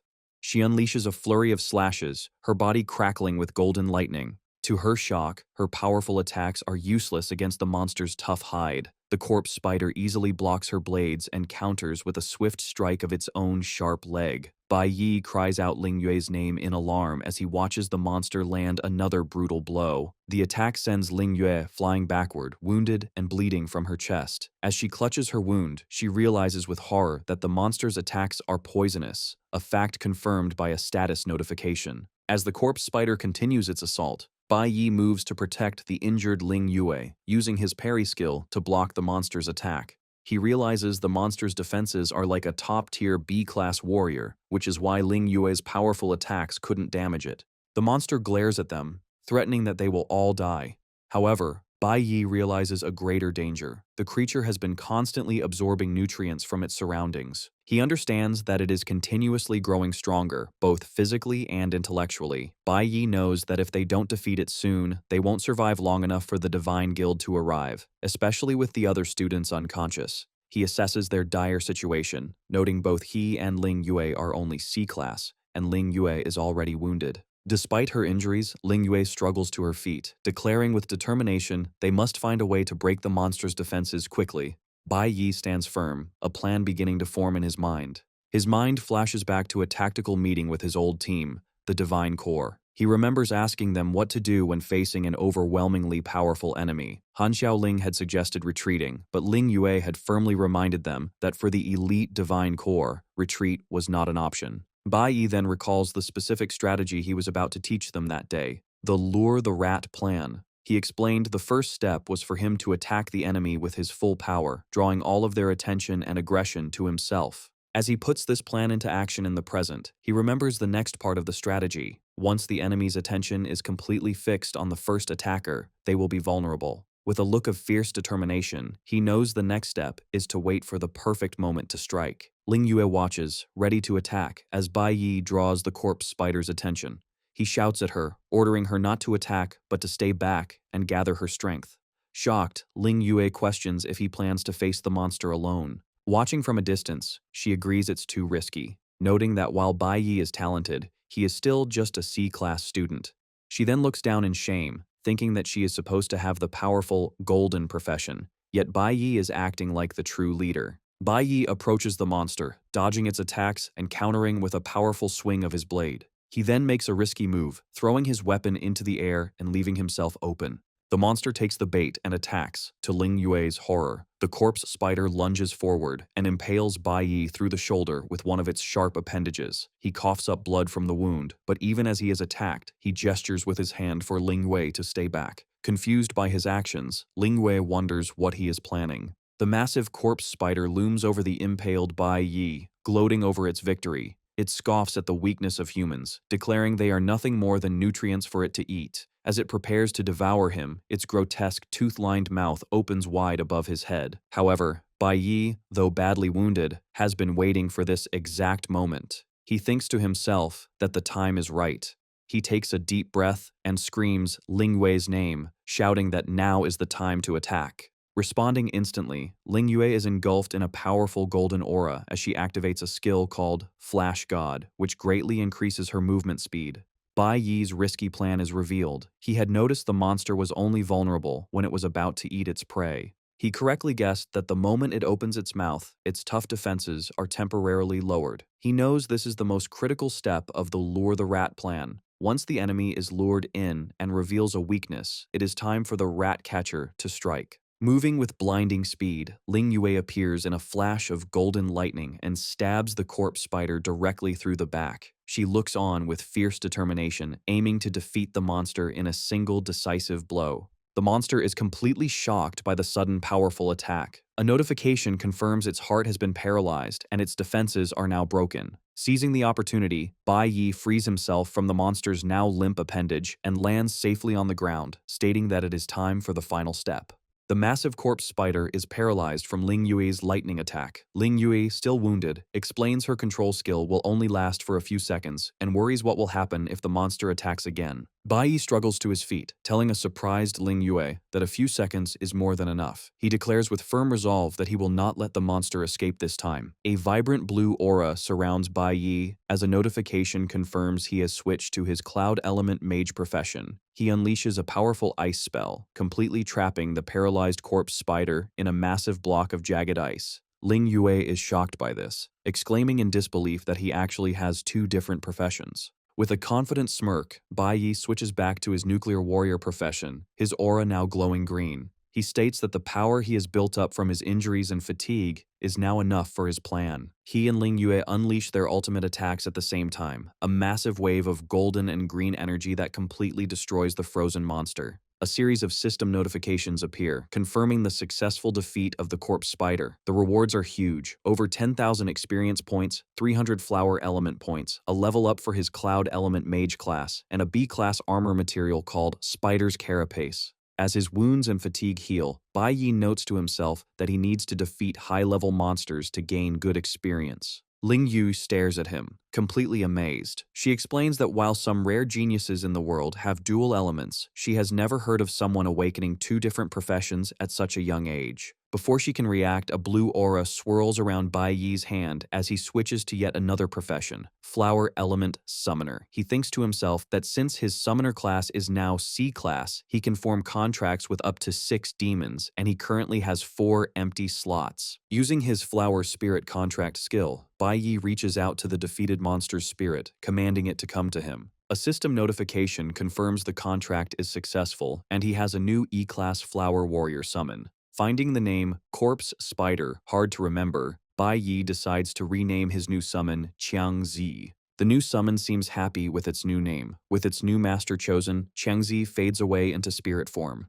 Lingyue, still processing everything, asks Bai Yi in disbelief if he just switched to a third profession. She remarks that he is truly full of surprises. Bai Yi then asks her if she can keep everything she saw today a secret. With a knowing smile, Lingyue notes he has all these abilities, but didn't reveal them during the official assessment. Guessing he wants to keep his true power hidden, she confidently reassures him that she can be trusted with a secret. Just as their conversation ends, a group of men in dark uniforms appear on the scene, announcing that Squad 26 has arrived.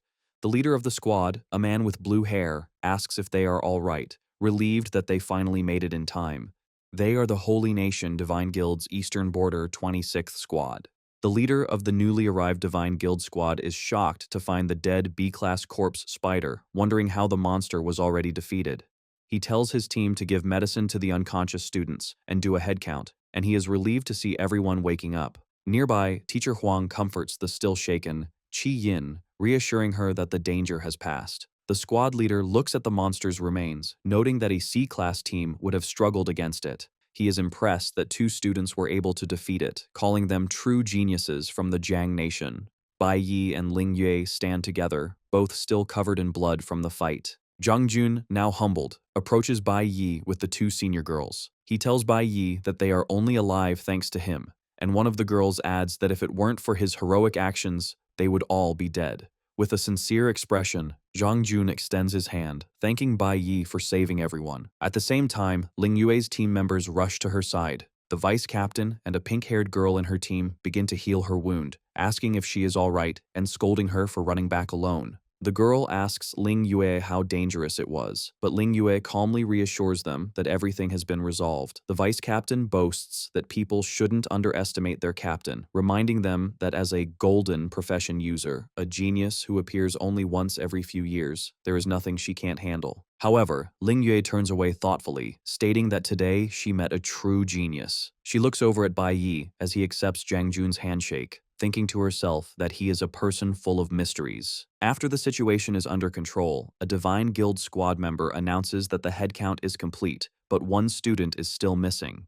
He tells the rest of the students to board the special train, stating that the guild will handle the search for the missing person. Meanwhile, back in the dark wilderness, the missing student, Zeeling, is running for his life. He screams in terror, begging a mysterious creature to stay away from him. He frantically yells that he released the monster, but not for it to come after him. As a massive, shadowy beast with glowing green eyes crawls toward him, Zeeling screams that it was supposed to go and devour the other students. The scene then shifts to the Divine Guild's special train, where the students are traveling. Bai Yi sits and reviews his status on a holographic interface, thinking about the new summon he acquired. He notes that the corpse spider, Changzi, has strong growth potential and could become a powerful asset if he trains it well. A system screen confirms that he now has 3 out of a possible 6 contracts filled. He reflects that while defeating the B-class monster did level up his mage profession, he is still a long way from reaching the next major rank. A status screen shows his current power. His Cloud Element Mage and Nuclear Warrior professions are both C-Class, level 22, while his Flower Element Summoner is C-Class, level 21. As a member of the Divine Guild squad reports that they have successfully regrouped with the students, Bai Yi thinks about the challenges ahead. He knows that most monsters, C-Class and above, are controlled by the Divine Guild and the families of the gods, which makes it hard for him to find high-level opponents to fight.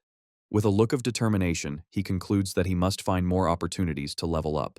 As the train speeds along a coastal track and enters a tunnel, a member of the Divine Guild squad announces that they will soon arrive at their destination, the Holy Nation. With a look of intense determination, Bai Yi internally announces his return, his mind set on his singular goal. His thoughts are filled with the image of the man who betrayed him and his team, the traitor. The scene shifts to the eastern border of the Holy Nation on the morning of June 28th. The train with Bai Yi and the other students arrives at the Divine Arms Academy station. The students are amazed by the massive station, commenting that it's many times larger than what they are used to. As Bai Yi walks through the crowd, he hears his classmates talking about how this must be the richest country in the world. A well-dressed man greets the students and introduces himself as the director of the Divine Arms Academy's Eastern Campus. He warmly welcomes them and says he will now lead them on a tour of the highest institution for awakened beings, the Divine Arms Academy. Bai Yi's expression turns serious when he recognizes the name of the school. He knows this is where the traitor graduated from. Based on his memories, he calculates that the traitor, Chris, should be studying at the academy right now. Bai Yi's gaze hardens as he thinks that it's finally time for them to meet. The director leads the students to a large, impressive statue of a knightly figure with a sword and shield.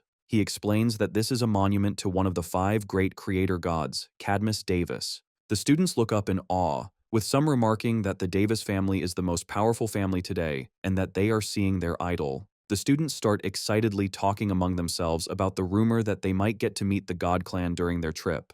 The director of the Divine Arms Academy continues his speech, explaining their world's history to the students. He says that when a demon dragon appeared and devastated the land, it was the great Cadmus Davis who stood up, killed the beast, and helped humanity survive. Afterwards, to unite the strongest humans, he founded both the Divine Guild and the Divine Arms Academy. He explains that the Academy is the most elite institution for the awakened in the world, the undisputed number 1. Each year, it only accepts 100 students from around the globe, all between the ages of 12 and 18. Furthermore, all applicants must have reached at least B rank and must also pass an extremely tough entrance examination to be considered. The students are stunned by these demanding requirements. One of them murmurs that he struggled with all his might just to get past D rank and barely reach C rank. Another student agrees, noting how rare it is for anyone in a country to reach B rank, let alone before age 18. Standing nearby with the vice captain, Ling Yue smiles and remarks to herself how difficult it is to get into the Divine Arms Academy. While the others are overwhelmed by the difficulty, Bai Yi's thoughts are focused. He recalls that despite these impossibly high standards, the traitor was a graduate of this very academy. A memory from his past life flashes in his mind, a man introducing the skull-masked Chris as their new teammate. He then remembers that same man whispering to him, explaining that while they couldn't look into each other's pasts, he should know that Chris was the most outstanding graduate of the Divine Arms Academy and was incredibly strong. Coming back to the present, Bai Yi's expression is one of pure determination as he confirms to himself that, according to the timeline, the traitor should be at the academy right now. He clenches his fist tightly, filled with resolve. He knows he must reach B rank as fast as possible. He has to become stronger than the traitor, and he absolutely must get into the Divine Arms Academy. As the students think about the high standards of the Divine Arms Academy, Qi Yin stands behind Bai Yi, thinking. She believes that if Bai Yi said he wants to stay at this school, he must have a way to do it. Suddenly, a well-dressed older man startles Qi Yin by calling her Little Princess. He asks why she came to the Holy Nation without visiting her father first. A flustered Qi Yin turns to face the man, while the other students look on in confusion. The academy director sees the man, bows respectfully, and greets him as Secretary Chen. Secretary Chen tells a surprised Qi Yin that her father is ill from overwork, but had told him not to tell her. Upon hearing the news, Qi Yin immediately rushes off with Secretary Chen toward a waiting car. The other students watch this, with one wondering about Qi Yin's identity, noting that the academy director was so respectful to her family's secretary. Before they can think about it further, a luxurious black limousine pulls up, leaving the students shocked at how fancy the cars are in the Holy Nation. A chauffeur opens the door, and a group of stylishly dressed young people get out. The academy director approaches them and says they are late. A tall, red-haired young man from the group smirks, explaining that students from their private academy have to train in demon lairs every night. The red-haired young man from the private academy explains to the director that they were late because they had a big battle the day before and were tired, asking for some understanding. The director then introduces the two groups. He explains that students from two schools are on this trip and introduces the newcomers as local students from the Eastern Border Supreme Private Academy. The students from Bai Yi's school are impressed, commenting on how stylish the local students look. When the director turns to introduce Bai Yi's group, the red-haired leader arrogantly cuts him off, saying there's no need for an introduction. With a smirk, he assumes they are from an affiliated country and are therefore all just commoners. This rude remark leaves Bai Yi and his classmates confused. Teacher Huang approaches the private school students, looking concerned, and asks if only 5 of them came. The question is met with laughter and mockery from the group. The red-haired leader points at Bai Yi's group and calls them country folk, saying it's normal for them not to have heard of a private academy. He proudly declares that they are from the noble families of the Holy Nation, and because of their status, the educational resources they receive are on a completely different level. He then clarifies Teacher Huang's question with arrogance, explaining that their entire school is only those 5 students, and all of the school's resources are dedicated just to them. One of his female companions adds that, of course, the country folk from a public school wouldn't be able to understand such a thing. These constant insults finally make Jiang Jun furious. He steps forward and angrily asks why they are being called country folk. The red-haired leader gets right in his face, asking if Jiang Jun thinks he's looking down on him. He boasts that they are all future students of the prestigious Divine Arms Academy. He reveals that even though he's only a second year in high school, he is already a level 30 C-class warrior, just 1 level away from reaching B rank. With a menacing smile, he pokes Jiang Jun's tie and condescendingly asks what his level is, adding that they are only here to get familiar with the school early. Left speechless by the red-haired student's taunts, Jiang Jun is overcome with fury. He finally regains his composure and extends a hand, declaring that his own ultimate school team, which includes Ling Yue and the vice captain, will surely be able to compete with them. The private school students are unimpressed. The red-haired leader scoffs, telling them they think too highly of themselves. He points to his own team and boasts that the 5 of them already have perfect synergy and just yesterday cleared a D-class dungeon, breaking the middle school record.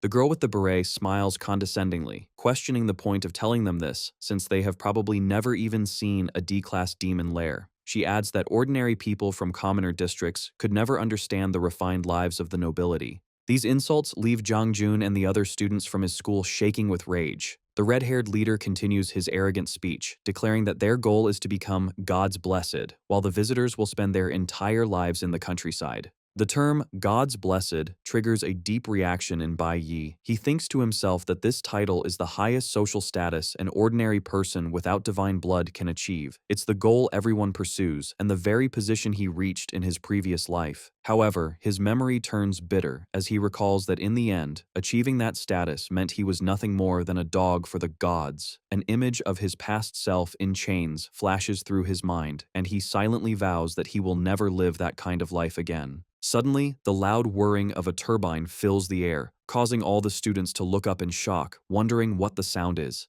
A futuristic flying vehicle soars over their heads. One student recognizes it with alarm as an exclusive mount belonging to the God tribe and questions why it would appear here. The futuristic flying vehicle descends, landing with a gust of wind. A man emerges from the smoke, noting that all the students seem to be gathered there. The private school students turn around in surprise as the man approaches. They recognize him with a shout, identifying him as Lin Feng, a God's Blessed from the powerful Dibi's family. Lin Feng looks over the crowd and states that if the students are here, then Bai Yi must be among them. This declaration confuses the arrogant private school students, who are shocked and wonder who Bai Yi is and why someone as important as Lin Feng would be looking for him. In response, Bai Yi turns and walks toward Lin Feng with an intense glare. Lin Feng addresses Bai Yi, adjusting his glasses and confirming he is the one who single-handedly and perfectly cleared the D-class demon lair during the simulation. He explains that the God tribe, specifically the Debus family, is very interested in his performance. Because the family is hosting a hunting competition,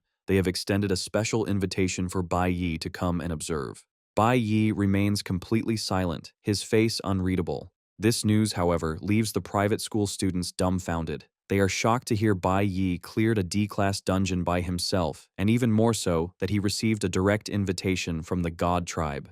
With a polite smile, Lin Feng gestures toward his vehicle and asks Bai Yi to please come with him. Bai Yi recalls the origins of their world's current order.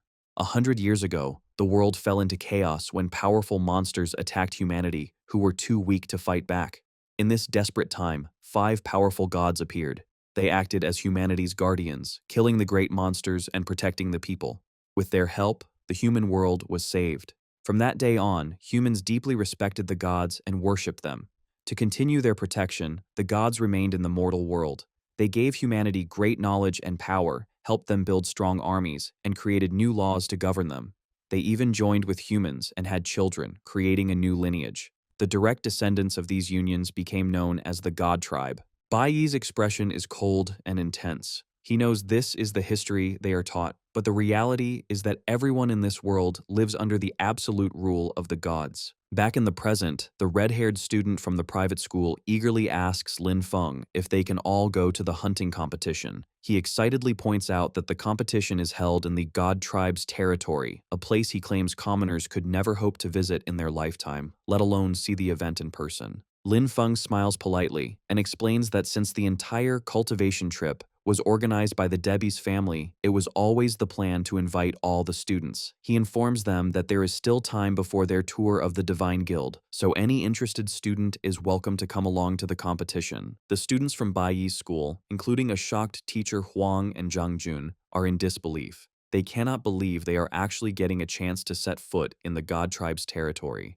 Standing apart from the crowd, Ling Yue and the vice captain watch. Ling Yue remarks that it's a place only nobles are supposed to go, and the vice captain adds that the other students are very lucky. With a final, welcoming smile, Lin Feng formally invites everyone to join him. The students are transported to the Debi's family's territory, a breathtaking floating city known as Sky City, hovering high above the ground. As they travel, it is explained that the 5 families of the gods are spread across the world, with the holy nation being the main home of the Debus family. They are the direct descendants of the great god Cadmus Debis and have immense power, leading the world's strongest army, the Divine Guild.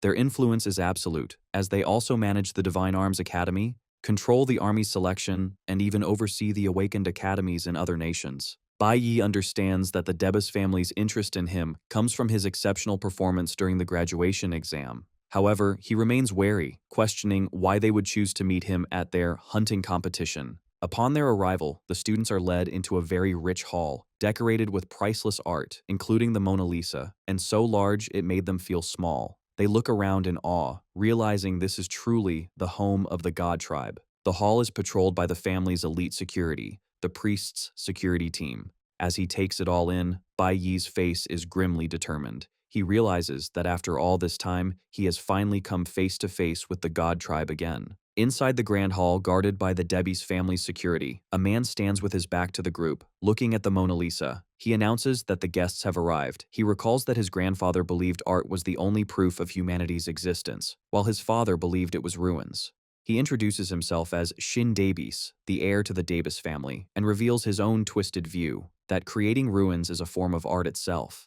The visiting students are left confused and unsettled by his strange words. In contrast, the red-haired student from the private academy quickly shoves his female classmate's head down, scolding her for not showing respect. He tells her to lower her head, saying they can't be like the ignorant country folk who dare to look a member of the god tribe directly in the eyes. Bai Yi watches this, identifying Shin Daebis as the eldest son of the god who rules the holy nation, the peak of power in their world. Shin Daebis walks past the students without another word. Lin Feng then gestures for everyone to follow. They are led to a massive outdoor arena called the Hunting Grounds, a large forest contained within a high-tech, hexagonal energy barrier. The students look on in awe at the sheer scale of the arena. Their wonder turns to a mix of fear and excitement when they spot the gigantic monsters moving inside. High above the arena, members of the noble families ascend in floating chairs to a private viewing area. Two identical young men, Az and Ali Aude, sit in armchairs, wondering how many participants there will be this year. Nearby, another young noble, Rak Jin, casually orders a servant to bring him an iced coffee, while his sister, Alice Jin, politely declines a drink. From his position with the other students, Bai Yi observes the arrival of these powerful figures. He recognizes the grandsons of the Aude family, as well as the grandson and granddaughter of the Jin family. He finds it significant that members of three different god families, Daebis Aude and Jin, are all present at the same event. Shin Daebis stands before the massive energy barrier, looking out at the hunting grounds. Lin Feng steps forward to address the crowd, announcing that the hunting competition is about to begin and he will explain the rules. He explains that the competition takes place entirely within the arena, a battle between awakened individuals and the monsters inside. The monsters, he clarifies, are all C-class beasts captured from around the world by the Divine Guild. To increase the challenge, the volunteer participants must not have reached B rank.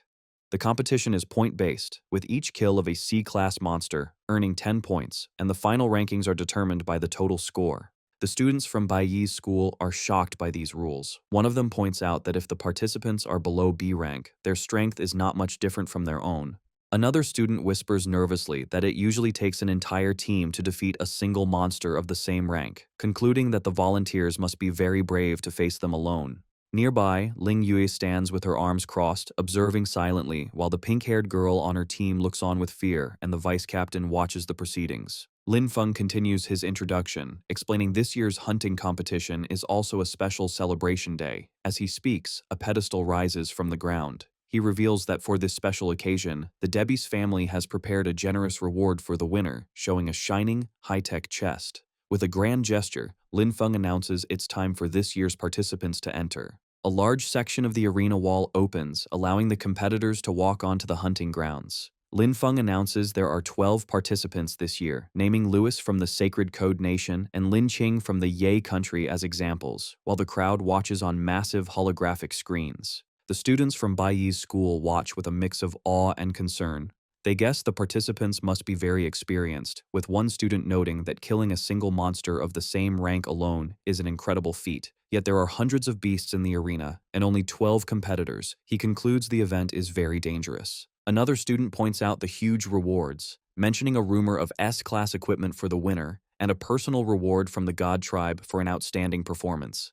This isn't enough for a timid student, who mutters he would rather prioritize his life. Another agrees, saying he'd be scared to death if such a monster stood before him. Throughout their talk, Bai Yi remains silent and detached. Suddenly, Shin Daebis calls out to Bai Yi from across the crowd. He walks towards Bai Yi, confirming his identity. Shin mentions Bai Yi clearing a D-class demon lair by himself in middle school and suggests he has not yet reached his limits. Bai Yi stares back at him, his expression intense and unyielding. Shin's face hardens as he gives a direct command. With a snarling beast visible on the screen behind him, he tells Bai Yi to kill a C-class monster for him, right now. Shin Debus's demand shocks the crowd. The students from the private academy are aghast, with the blonde-haired girl questioning how a student could be expected to fight a C-class monster alone. The red-haired boy reminds her it is a direct request from the God Tribe, implying it can't be refused. Ling Yue, watching from a distance, thinks this must be why Bai Yi was specially invited. Confident in his abilities, she believes that since he helped her defeat a B-class monster, killing a C-class beast should not be hard for him. However, Bai Yi interrupts her thoughts with one unexpected word: no. This declaration leaves Ling Yue completely shocked. Bai Yi then steps forward and asks how a single monster could possibly be enough. With a confident smile, he announces that since he is already there, he should be allowed to participate in the entire hunting competition. This bold proposal leaves even Sindebis silent and intrigued. The private school students are once again left stunned, exclaiming in disbelief at Bai Yi's audacity. High in the viewing area, the nobles react with scorn. One of the Audi twins scoffs at the idea of Bai Yi competing, calling it a joke, while Rock Jin looks on with bored contempt. Bai Yi's decision is part of a calculated plan. He knows that wild C-class monsters are almost impossible to find in the world. This competition is his only and fastest chance to gain the experience he needs to level up to B rank. He also realizes the importance of the moment, with members of 3 powerful god families present to witness his display. With his eyes glowing with power and a blue aura swirling around him, he decides he will give them all the most exciting performance of their lives. Just as Bai Yi makes his bold declaration, a hand is raised in the crowd, asking everyone to wait. With a confident smile, Ling Yue steps forward, announcing she would also like to sign up and participate. Immediately after, the vice captain chimes in with a cheerful smile, raising his hand as well and adding himself to the list. This sudden turn leaves the arrogant private school students completely shocked and speechless. Even Shin Daebis looks on, surprised by what is happening. An assistant shows Shin a datapad, and he notes that since the new volunteers are all C rank, they meet the entry requirements. Finding the situation amusing, Shin comments that this is the first time students have wanted to participate in the hunting competition. With a slight smile, he agrees to their request. The students from the private academy watch with disdain. The one in the pink suit mutters that the country bumpkins are just trying to show off. He recalls that in rare cases, someone with an outstanding performance was chosen to become one of the gods blessed, but he believes these students are being too hasty and arrogant. Not wanting to look cowardly, the red-haired student nervously declares that he will participate as well. Lin Feng warns him and the others to think their decision through carefully, reminding them the hunting competition has no safety teleportation devices. If they encounter real danger, no one can save them. The red-haired student stammers but confirms he understands. Trying to look brave, he turns to his fellow private school students, asking what the big deal is since they are only C-class monsters. He then stands next to Bai Yi, sneering at him and questioning if they can be seen as inferior to people from a vassal state. Bai Yi remains completely silent. An announcer notes that the number of participants has suddenly increased by 8 people. The 8 new contenders, 5 from the Holy Nation's private academy and 3 from the Jiang Nation, Bai Yi, Ling Wei, and the vice captain are gathered together. High in the nobles' viewing area, Ali Aude, one of the twins, leans back with a smirk, observing the new arrivals and remarking that things have just gotten interesting. Rock Jin asks the Aude twins who they are planning to bet on. The twins, Az and Ali Aude, confidently declare they are each betting 1 million on the students from the Holy Nation's private academy. They boast that these students have been raised with an elite education far superior to the insects from some unknown backwater country. Just then, Shin Debis approaches, remarking that the situation is interesting. He calmly announces he will be placing his bet on Bai Yi. The Aude twins are stunned. Ali Aude bursts into laughter, asking if Shin is referring to the white-haired country bumpkin. With a condescending smile, Ali Aude tells Shin he should prepare to lose his money. Rak Jin, who had been dismissive before, now stares silently, looking conflicted. After a sigh, he wonders aloud who he should bet on now. Meanwhile, Lin Feng stands alone, a sudden look of concern on his face. He realizes he forgot to warn the participants about a crucial danger. They must not go near the dark forest in the center of the arena. He mutters to himself, hoping they will not be foolish enough to venture into that area. Down below, the competition begins as participants enter the dark forest of the hunting grounds. The group from the Jiang Nation, consisting of Bai Yi, Ling Yue, and the vice captain, walks together. The other competitors, including the 5 students from the private academy, move through the woods, followed by a swarm of hovering camera drones. The blonde-haired girl from the private school team clutches her staff, her face pale with fear. She nervously admits she has never fought a C-class monster before. Their red-haired leader turns to her, annoyed, and asks what she is so afraid of. He reminds her that they have fought D-class bosses in real combat before. He tries to reassure his team, explaining a C-class monster is only about as strong as a D-class boss, and they will be fine if they just fight as a team like they always do. With a look of fierce, arrogant determination, he declares they will show the country bumpkins what a true elite team looks like. As the Jiang Nation team walks through the hunting grounds, Bai Yi is suddenly overcome by a strange sensation. His heart begins to pound violently, causing him to clutch his chest in alarm. He wonders what is happening and why his heart is beating so fast. Ling Yu notices his distress and asks him what the matter is. Quickly regaining his composure, Bai Yi dismisses her concern with a smile, assuring her it's nothing. The vice captain takes this opportunity to approach them, suggesting that since the three of them entered the competition together, they should operate as a team. He then cheekily adds that ever since Bai Yi rejected the ultimate school team's invitation, their captain Ling Yue has been restless and eager to cooperate with him. The vice captain's teasing remark causes Ling Yue to blush furiously as she demands what he is talking about, while Bai Yi simply looks on in confusion. The vice captain laughs off her reaction and asks Bai Yi to consider his proposal. Meanwhile, elsewhere in the forest, the private school team is in a fierce battle against a massive, monstrous creature with glowing eyes looming over them from the shadows. As the beast strikes with a powerful claw, a student summons a glowing green shield just in time to block the attack. However, the force of the blow is immense, sending the student flying backward as another teammate curses in frustration. Their red-haired leader, Calvin, a level 30 C-rank nuclear mage, screams at his struggling teammates, demanding if they can keep up with his movements. The private school team's bravado is immediately tested as the monster leaps into their path. They find themselves facing a massive, blue, dragon-like creature, identified as a level 25 C-class ice storm dragon. The beast swings its powerful body, launching a devastating attack.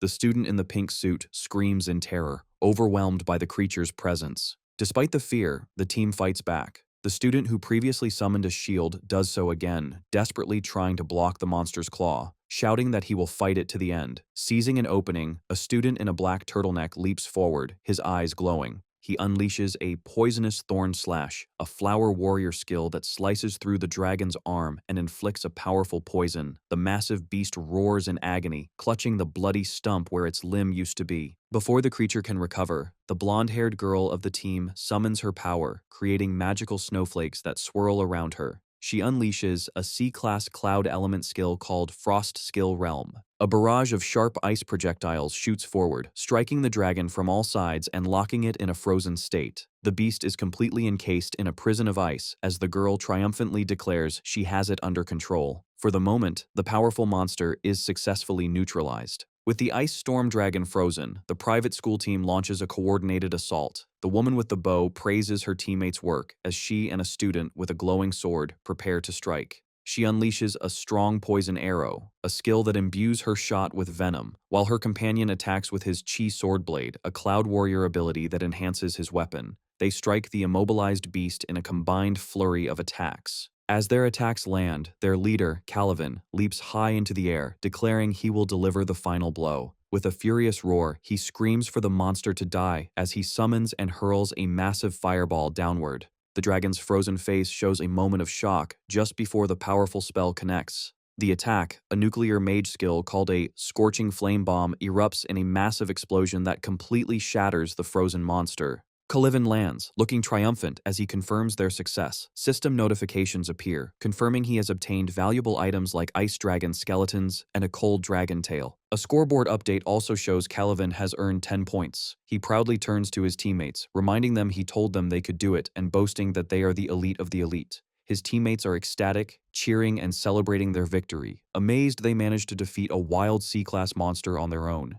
Feeling confident, Calvin tells his team to help him take out the next monsters, promising to leave the final kills for them so they can share the points. However, their celebration is cut short when two teammates notice the large, holographic scoreboard in the distance and point it out to the others. Their triumphant mood evaporates as they see the rankings. In first place is Ling Yue with 150 points, followed by the vice captain with 130, and Bai Yi in third with 120 points. They are in disbelief that the top three have already killed more than 10 monsters each. dwarfing their single victory. From afar, Lin Feng watches the competition uneasily. He suddenly recalls that he forgot to warn the students about a dangerous area, the central dark forest. He tries to reassure himself, thinking surely none of them would be foolish enough to enter such a perilous place. Meanwhile, Kalivan and his team of private school students are shocked when they see the holographic scoreboard. They are stunned to find that Ling Yue is in first place with 150 points, the vice captain is second with 130, and Bai Yi is in third with 120 points, meaning the three of them have each defeated more than 10 monsters.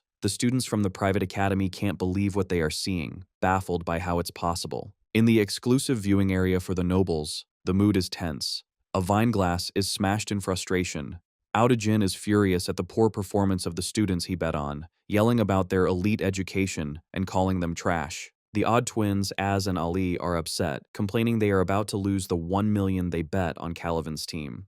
Ali Aud sulks, remarking on how lucky Shindebis' choice was. He turns to Shindebis, mockingly noting that the insect he randomly chose to bet on has somehow climbed to third place. Unfazed, Shindebis simply replies that one should never underestimate an insect, adding it was a lesson his father taught him. In the nobles' viewing area, Rockjin smirks, having decided on a plan. He sighs, complaining that the hunt is far too simple and boring to even place a bet. Sensing his intentions, Shindebis asks him what mischievous idea he has come up with. In response, Rockjin stands up dramatically and declares with a wide grin that he will participate in the competition himself and bet on his own victory. However, he quickly changes his mind, grabbing a young man with a collar by the ear and announcing that his dog will go in his place instead. Ali Aude immediately protests, pointing out that the servant is a God's blessed and the rules state only C-class awakeners can participate. Rockjin smiles condescendingly, stating that the God tribe itself is the rule. Grabbing the young man by the hair, Rockjin ups the ante, ordering that the high-level monsters also be released. He then issues a chilling ultimatum. If his servant fails to secure first place, he should just be left to die. The chaos in the hunting arena escalates as a massive, level 29 C-class stellar colossus raises its foot to crush a fallen participant. The monster stomps down, instantly killing the participant as his teammates watch helplessly. The remaining competitors are terrified, wondering why so many powerful high-level monsters have suddenly appeared. Another participant, a man with white hair named Louis, is caught under the monster's foot, begging for his life. Consumed by fear, he screams that he quits the competition and pleads to be let out, just before an official notification on the scoreboard shows he has been eliminated.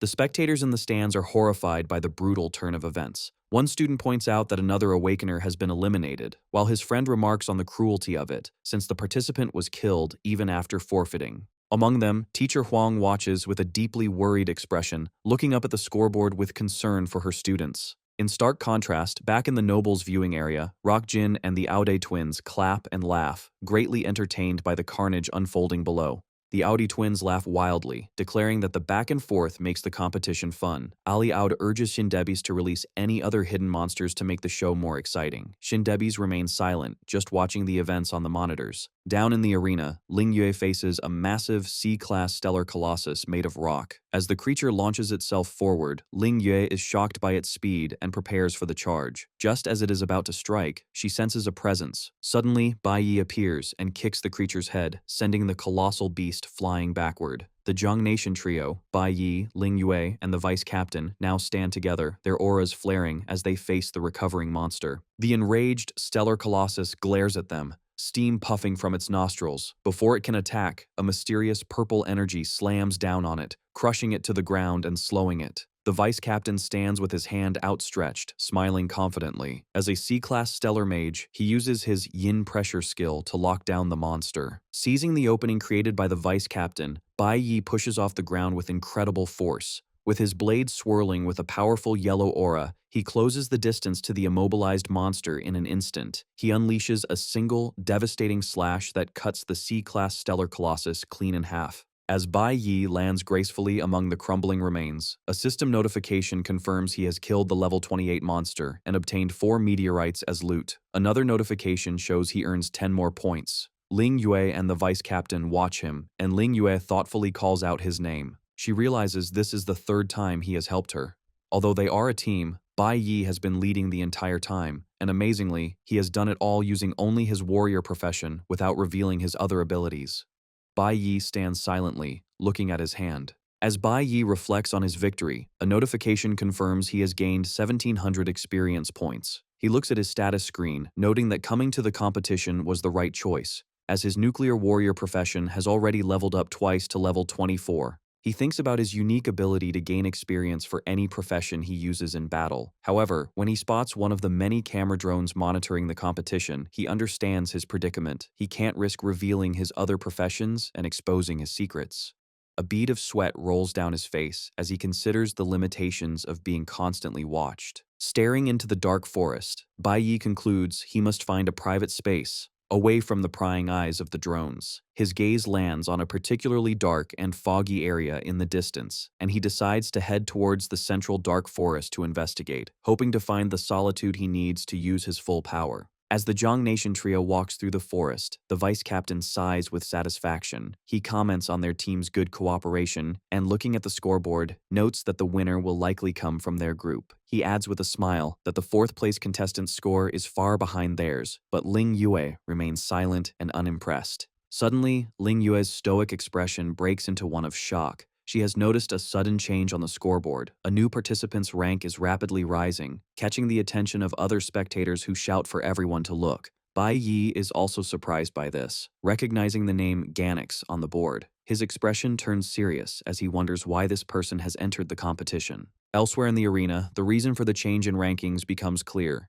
Ganix effortlessly slices a massive level 29 stellar colossus to pieces. A notification confirms he has earned 10 points. Clad in formidable ice-like armor, he is revealed to be Ganix, a powerful B-class cloud warrior and one of the gods blessed. He stands silently, a powerful aura surging around him. Having dealt with the beast, he turns his back on its frozen corpse and walks away. The competition intensifies as the scoreboard flashes an update. Ganix's score has skyrocketed to 240, pushing him into third place and knocking Bai Yi down to fourth. In the nobles' viewing area, Rock Jin laughs triumphantly. He gloats loudly, announcing that his participant's ranking has now surpassed the one chosen by Shin Dabies. With a smug grin, Rock Jin continues his taunts, declaring that Shin Dabies' choice is nothing special and that he will claim first place this time. Watching this, as Odd nervously scoffs, muttering that having a powerful god's blessed compete as a substitute is shameless cheating. His twin brother, Ali Aud, turns to Shin Dabies with a sly smile, reminding him of his legendary reputation for never having lost a bet. Ali then laughs, eagerly anticipating that they will finally see Shin Dabies lose for the first time. Throughout all the taunting, Shin Dabies remains silent, staring ahead with an unreadable expression. Finally, a faint smile touches his lips as he begins to speak. He calmly asks the other nobles if they would like to raise the stakes, informing them they are free to change their bets and back a different participant. Then, with unwavering confidence, he makes a stunning declaration. He will be betting 100 million on Bai Yi. Shin Dabies confidently repeats his massive bet, declaring he is putting 100 million on Bai Yi and asking the other nobles if they dare to follow. The Aude twins are shocked by the huge sum, whispering about whether Shin Dabies has gone mad and noting that 100 million is an entire week's worth of their pocket money. Rock Jin, however, grins condescendingly. He boasts that Ganix is his most loyal dog and eagerly accepts the bet, telling Shin Dabies that if he's so determined to throw away his money, he should go right ahead. Seeing the bets are on, Shin Dabies decides to raise the stakes of the competition itself. He explains that to give the participants more motivation to fight for first place, they should add more excitement to the game. Lin Feng, standing beside him, nods in understanding. Down in the arena, Lin Feng's voice suddenly booms out, addressing all competitors. He makes an official announcement. The final phase of the hunting competition is about to begin. He declares that more powerful monsters will be released into the arena, causing the contestants on the ground to look up in shock. They are then given a choice. They can either continue to stay and participate or leave the field. Faced with more powerful monsters, the blonde-haired girl from the private school team declares in terror that she wants to quit. However, the announcer's voice continues, revealing that the Dabies family has added a special new prize. The first-place winner will receive a unique item, a beautiful golden ring with a large purple gemstone, known as the Sacred Edict. The sight of the ring makes Bai Yi's expression turn deadly serious. He knows exactly what this item is. The Sacred Edict is a ring that a member of the god tribe can only give once in their entire lifetime. For an ordinary person, receiving this ring is like being granted a get out of jail free card, a pardon so powerful it can even absolve them of a crime punishable by death. This triggers a powerful memory from Bai Yi's past life. He remembers being a young man in an awakened prison, sitting across from a blindfolded figure who offered him a similar ring. His thoughts confirm the memory's importance. In his previous life, his master used a sacred edict to rescue him from that very prison. Back in the present, Bai Yi is stunned, wondering why the Debbie's family would offer such an incredibly valuable prize. He realizes this new reward will make the competition even more intense, leaving him little time to level up. He turns to his teammates just as the vice captain makes a proposal. He explains that while their teamwork has been good and their scores are rising, the number of monsters on the outskirts of the arena is decreasing. He suggests that from now on, they should split up and fight individually to cover more ground. The vice captain smiles, pointing out that the newcomer, Ganix, has already created a large gap between them on the scoreboard. An updated view of the rankings confirms this, showing Ganix in first place with 350 points, while Ling Wei, the vice captain, and Bai Yi have fallen to second, third, and fourth place. Before agreeing, Bai Yi looks at his teammates with concern, asking if they are sure they can protect themselves on their own. Ling Yu smiles, realizing that Bai Yi had only agreed to team up because he was worried about their safety. Filled with a new sense of friendly rivalry, she confidently tells him not to underestimate the ultimate school team and challenges him to a race to see which of them can claim the #1 spot. Elsewhere in the arena, the other participants are also fighting desperately. Under a chilling command from his master, Rak Jin, Ganix fights with ferocious intensity. Rak Jin's voice echoes in his mind, threatening him with death if he fails to maintain his first-place position. Fueled by this, Ganix unleashes a devastating attack, slicing through monsters with brutal efficiency. Back in the noble's viewing area, Rakjin laughs maniacally as he watches his servants rampage on the monitors, proudly boasting that the hunting dog he raised is performing perfectly. Rakjin points triumphantly at Shindebi's, taunting that he is sure to lose the bet. He laughs, mocking Shin's choice by pointing out that Bai Yi is a loser who has even been abandoned by his own teammates. As he speaks, the image of Bai Yi on the monitor begins to flicker and distort with static. The other nobles in the room are confused by this sudden technical issue. They gather around the large screens, wondering aloud why Bai Yi's live feed has been cut off and what could be happening. Shindebi's, however, seems to understand exactly what this means. With a look of quiet anticipation, he stares at the blank screen and thinks to himself that Bai Yi is finally about to reveal his true strength. Bai Yi intentionally travels to the central area of the hunting grounds, a dangerous zone few dare to enter. To ensure he isn't watched, he uses his ice magic to freeze and destroy the live stream drone, cutting the video feed. Now unobserved, Bai Yi activates his Cloud Element Mage mode. He recalls his master's teachings on where monsters prefer to hide in the jungle. He quickly finds a level 29 C-class Thunderbird, but to him, these creatures are just experience packs. With an intense gaze, Bai Yi prepares for battle, determined to level up all of his professions while no one is watching. Meanwhile, outside the arena, spectators watching the holographic screens see Bai Yi's feed suddenly cut to static and go blank. The sudden blackout causes panic. The two senior girls from the high school worry that the little handsome boy is in terrible danger. Teacher Huang clutches her chest, filled with anxiety about what happened to Bai Yi. Suddenly, Zhang Jun points at the scoreboard, shouting for everyone to look. On the board, Bai Yi's avatar is surrounded by upward arrows. The crowd sees he has instantly gained 30 points, shooting past Ling Yue and Yin Jixing to take second place with 290 points. They are baffled at how he gained so many points so quickly. Moments later, Bai Yi adds another 20 points, bringing his total to 310 and rapidly closing in on the first-place participant, Ganix. High above in the nobles' viewing platform, the atmosphere is tense. The nobles wonder if the system is malfunctioning, while a shocked Rak Jin cannot comprehend how the brat's score is shooting up right after the broadcast was cut. Lin Feng calmly explains to the agitated Rak Jin that the scoring system cannot make mistakes. He clarifies that chips are implanted in every monster, so the score is recorded the moment a monster is killed, regardless of the video feed. Rak Jin, feeling humiliated by a mere servant, reacts violently, throwing his hot coffee in Lin Feng's face. Furious, Rakjin screams at Lin Feng, asking if he thinks he needs a servant to explain things to him. He then yells at Shindebi's, demanding to know when it became a servant's turn to interrupt nobles. Shindebis steps in with a mocking expression, calmly asking if Rakjin is acting this way because he is terrified of losing the bet. Rockjin is left speechless and fuming. Shindebis turns his attention back to the screen, where the leaderboard shows Bai Yi has taken first place with 460 points. Shindebis thinks to himself that Bai Yi is even more interesting than he first thought. Down in the hunting grounds, Ling Yue has just defeated a monster when she checks the scoreboard and is surprised to see Bai Yi at the top. She expected him to catch up, but not this quickly. As she watches, Bai Yi's score jumps even higher to 620 points. Ling Yue smiles confidently, thinking he will easily secure first place. Elsewhere, the vice captain, Yin Jixing, stares at his screen in shock. He wonders how it's possible for a human to gain points at such a terrifying speed. He watches as the gap widens, with Bai Yi reaching 750 points while he is in fourth place. Yin Jixing realizes with a sinking feeling that Bai Yi was hiding his true strength when they were a team. His shock turns into determination. Deciding this is a rare chance to display his strength, he reasons that although the central area of the map is dangerous, it has more monsters to hunt.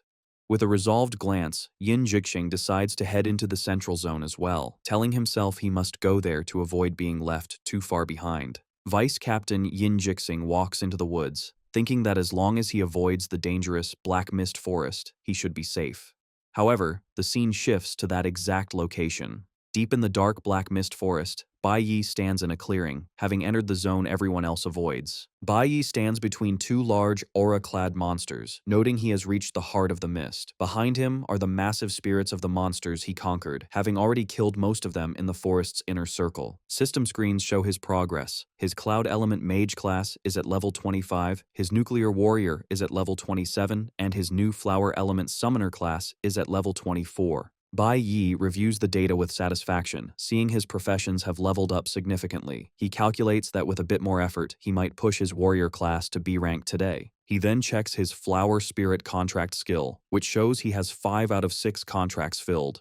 He reviews his new summons: a bird-like creature named Shaolin, used for scouting, and a large armored ape named Kong Kong that fights on the front lines. Ready to continue, Bai Yi commands Shaolin to fly up and check the surroundings for any remaining monsters. But just as he gives the command, a violent sensation strikes him. The world distorts and a loud thump echoes as his heart lurches. The pain is overwhelming, and Bai Yi collapses to his knees, clutching his chest. Sweat pours down his face as he realizes this is the same strange pounding sensation he felt earlier with Ling Yue. As the pounding in his chest gets worse, Bai Yi clutches his heart, realizing the strange sensation is coming from deep inside him. Collapsed on the forest floor, he hears a voice in his mind. The voice, Belphegor, says Bai Yi is calling out to him.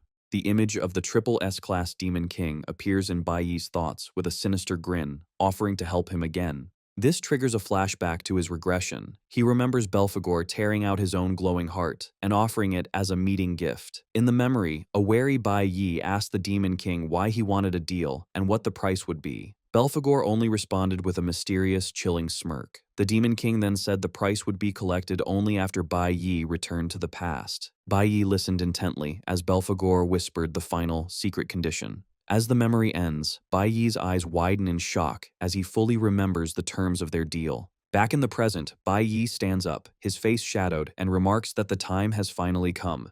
With intense resolve and glowing eyes, he declares that it is now time to fulfill his promise to the Demon King. In the spectator area, students are amazed by the updated leaderboard. Bai Yi is in first place with 750 points, far ahead of the others. Teacher Huang is overjoyed, exclaiming with pride that 3 of the top 4 competitors are from their school. Zhangjun admits Bai Yi is incredible, but is confused about his score since his live feed is cut. The pink-haired member of the Ultimate School team overhears and explains that Bai Yi must have gone to the central area of the hunting grounds, revealing her team received special lessons about the layout. She explains that the hunting grounds are too vast to be seen at once, which is why professional drones are necessary. A map appears, showing 3 zones: the outer basic hunting area, Zone A, the middle high difficulty hunting area, Zone B, and the forbidden Black Mist Forest at the center. The girl clarifies their current location is in Zone A, where monsters are lower level and fewer. She continues, explaining that as participants go deeper, the monsters become higher level and more numerous. She concludes the only way Bai Yi could gain points so rapidly is by moving into the dangerous inner zones.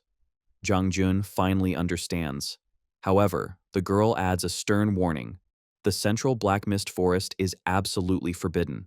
Legend says the forest is cursed, and anyone who enters will never be seen again. She looks at the screen with concern, wondering why her vice captain, Yin Jixing, would go to such a dangerous place. The scene shifts to Yin Jixing walking through the dark woods. He thinks his only goal was to hunt more monsters in the inner circle, but he accidentally wandered into the black mist forest. He stops and looks around, then suddenly notices a figure ahead. He is shocked to see Bai Yi walking calmly even deeper into the forbidden forest. Yin Jixing watches in disbelief, wondering why Bai Yi is here and if he intends to enter the cursed woods, seemingly unaware of the danger. Watching Bai Yi head into the cursed forest, Yin Jixing instinctively reaches out to warn him, but then stops himself. He thinks that letting Bai Yi go is actually a good thing for him. He looks down in frustration at the scoreboard, where Bai Yi's score of 750 overshadows his own. His expression twists into a sinister grin as he realizes the opportunity. He thinks that if Bai Yi were to disappear, the attention of the gods would more easily fall upon him instead. Having made his decision, Yin Jixing stands back and watches Bai Yi disappear into the darkness, making no move to help. Inside the black mist forest, Bai Yi walks along a dark and eerie path. After walking for some time, he stops and examines a mark he carved into a tree. He realizes with confusion that he has returned to his starting point, even though he is sure he walked in a straight line. He touches the mark, confirming that despite not turning, he has somehow ended up back where he began. Surrounded by glowing piles of bones, Bai Yi identifies the powerful illusion. He realizes he has been trapped inside a ghost wall, a magical maze meant to confuse intruders. Looking around, he sees the entire area is a valley littered with the skeletons of those who came before him and died here. He wonders what kind of powerful spell was cast on this place. He questions the purpose of such powerful magic and wonders what dark secret the Black Mist Forest is hiding. Outside the forest, spectators watch the scoreboard in confusion. Ganix has retaken first place with 830 points, while Bai Yi's score is stuck at 750, dropping him to second. The crowd wonders why he stopped earning points. Elsewhere, Yin Jixing finds his captain, Ling Yue, after she defeated a monster. Ling Yue immediately asks if he has seen Bai Yi, noting his score hasn't changed for a long time. Yin Jixing confirms he saw Bai Yi in the high difficulty area heading toward the central zone. The news shocks Ling Yue, who realizes Bai Yi might have entered the forbidden Black Mist Forest. Just then, his profile on the scoreboard flickers with static. The static intensifies until a red lost connection error appears. Bai Yi's name and score then vanish from the leaderboard. The spectators are shocked. Zhang Jun exclaims that Bai Yi's score has disappeared, fearing he's been eliminated, or worse. Teacher Huang watches, deeply worried, silently praying he is okay. Meanwhile, Bai Yi is trapped in the Black Mist Forest's Valley of Bones. Realizing a magical illusion is deceiving his senses, he closes his eyes, choosing not to trust what he sees or hears. A surge of purple energy surrounds him as he places a hand over his heart, trusting his intuition to guide him. Following his heartbeat, Bai Yi navigates the maze along a glowing path only he can see. With eyes closed, he feels himself getting closer to the source. He finally stops in a clearing of glowing bones, sensing he has arrived. Bai Yi opens his eyes. He stands at the edge of a massive, dark abyss in the center of the forest. He is shocked, realizing this giant chasm was never mentioned in the records from his past life. Looking down, he concludes the floating sky city must be hiding a secret. Deciding to investigate, he switches to his flower element summoner profession and summons his flying mount, Xiaolin.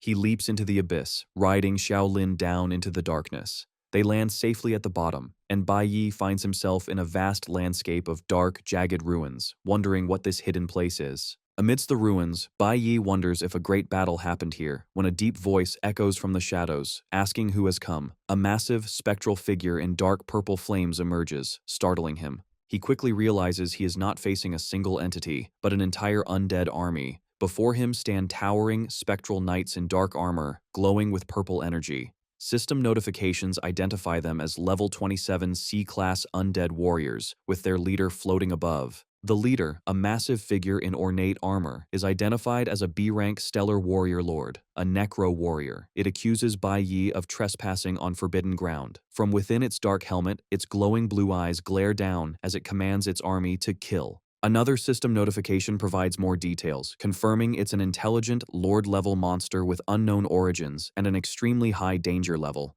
Ling Yu examines a monster's corpse in the forest. She sees the traces of freezing magic and burn marks on the wound, which confirms to her that Bai Yi killed it. Yin Jiqing, standing behind her, says they've checked the area and Bai Yi's tracks lead down a single path. Yin Jiqing suggests that the monsters in their location are not strong enough to threaten Bai Yi, so he must have gone deeper into the forest. He urges Ling Yue to leave so they can hunt monsters elsewhere, but Ling Yue firmly refuses. To Yin Jixing's shock, Ling Yue declares that she is going inside to find Bai Yi. She walks toward the dangerous path, blaming herself for not reminding Bai Yi about the extreme dangers of the Black Mist Forest. Yin Jixing reaches out to stop her, shouting that she is walking right into the Black Mist Forest. However, as Ling Yue ignores him and walks away, Yin Jixing's concern turns into a sinister grin. He thinks to himself that if she enters the forbidden area, he will have one less competitor to worry about in the rankings. On the live broadcast feeds, Ling Yue's signal disappears into static as she enters the interference zone. In the viewing area, the noble Rak Jin points at the screen and laughs, mocking Ling Yue for being foolish enough to run into the Black Mist Forest alone. Rak Jin leans back smugly and sarcastically wonders what to do now that the competition is so boring. He turns to Shin Davis and arrogantly declares that with the competition gone, first place now belongs to his hunting dog, referring to his champion. High above, the Odd twins, Az and Ali, drink wine. They casually ask what's in the Black Mist Forest and why no one returns, but quickly decide they don't care since the finale is near. Shin Davis stands before the massive wall of screens, observing the chaotic feeds. The atmosphere is tense, with only a few minutes left until 12 o'clock.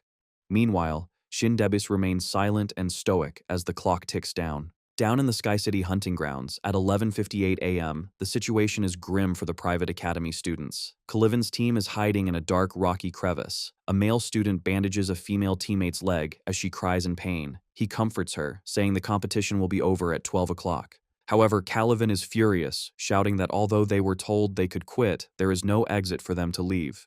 He tries to stay positive, noting they were lucky to find a hiding spot.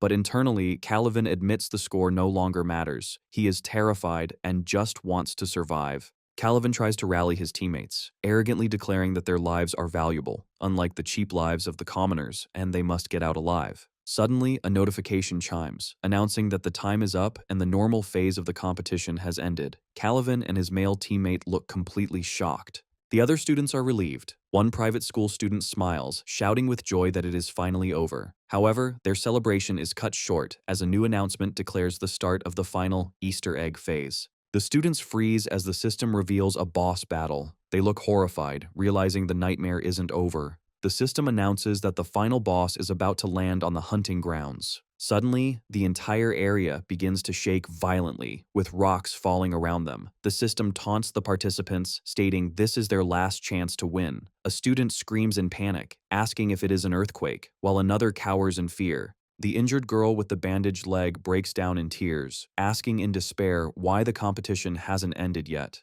The final announcement reveals the stakes. The person who defeats the boss will instantly receive 1,000 points, and the ultimate grand prize is waiting for the winner. Calvin furiously screams, demanding to know what kind of joke the boss battle is. He yells to be let out, saying he doesn't want the grand prize anymore, and that the competition was supposed to end at 12 o'clock. Desperately, he shouts that he is from a noble family. Suddenly, a sickening sound is heard, and Calvin freezes in shock. A massive, sharp limb stabs straight through his chest from behind. The weapon glows as it drains his vital energy, drying up his body in seconds. The creature retracts its limb, and Calvin's dried-up corpse falls to the ground.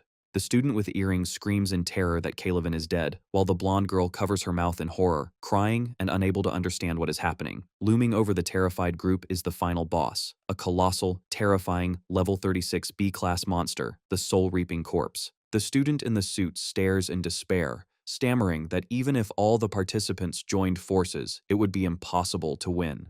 As the monster glares with glowing pink eyes, he grimly concludes that C-class Awakened have no chance against a B-class boss. Deep in the second layer, abyss of Sky City, Bai Yi stands alone before the menacing Necro-Warrior Lord, the area covered with the remains of the defeated undead army. Bai Yi looks exhausted as he acknowledges that only the leader is left. A green aura surges around him as he realizes the intense fighting has raised all his profession levels. He notes his two main combat professions are now nearing the peak of C-class. A status screen shows his impressive growth. His nuclear warrior is level 29, his cloud element mage is level 27, and his flower element summoner is level 26. He has also completed 5 out of 6 flower spirit contracts. However, Bai Yi knows that a single profession's power is not enough. He faces the level 36 B-class Necro Warrior Lord, who glares at him with glowing blue eyes and a terrifying purple aura. Bai Yi charges forward, thinking that his true advantage is having multiple professions. The Necro Warrior Lord leaps into the air, unleashing a massive scythe attack. Bai Yi dodges and instantly switches to his Cloud Element Mage profession. He casts a freezing spell, hitting the boss with bolts of ice and lightning. However, the system reveals the freezing attempt failed. The boss easily shatters the ice and swings its weapon, forcing Bai Yi to dodge again. Bai Yi lands gracefully, ready to continue. The Necro Warrior Lord swings its massive weapon down, aiming to crush him. Bai Yi quickly switches back to his nuclear warrior profession and meets the attack head-on.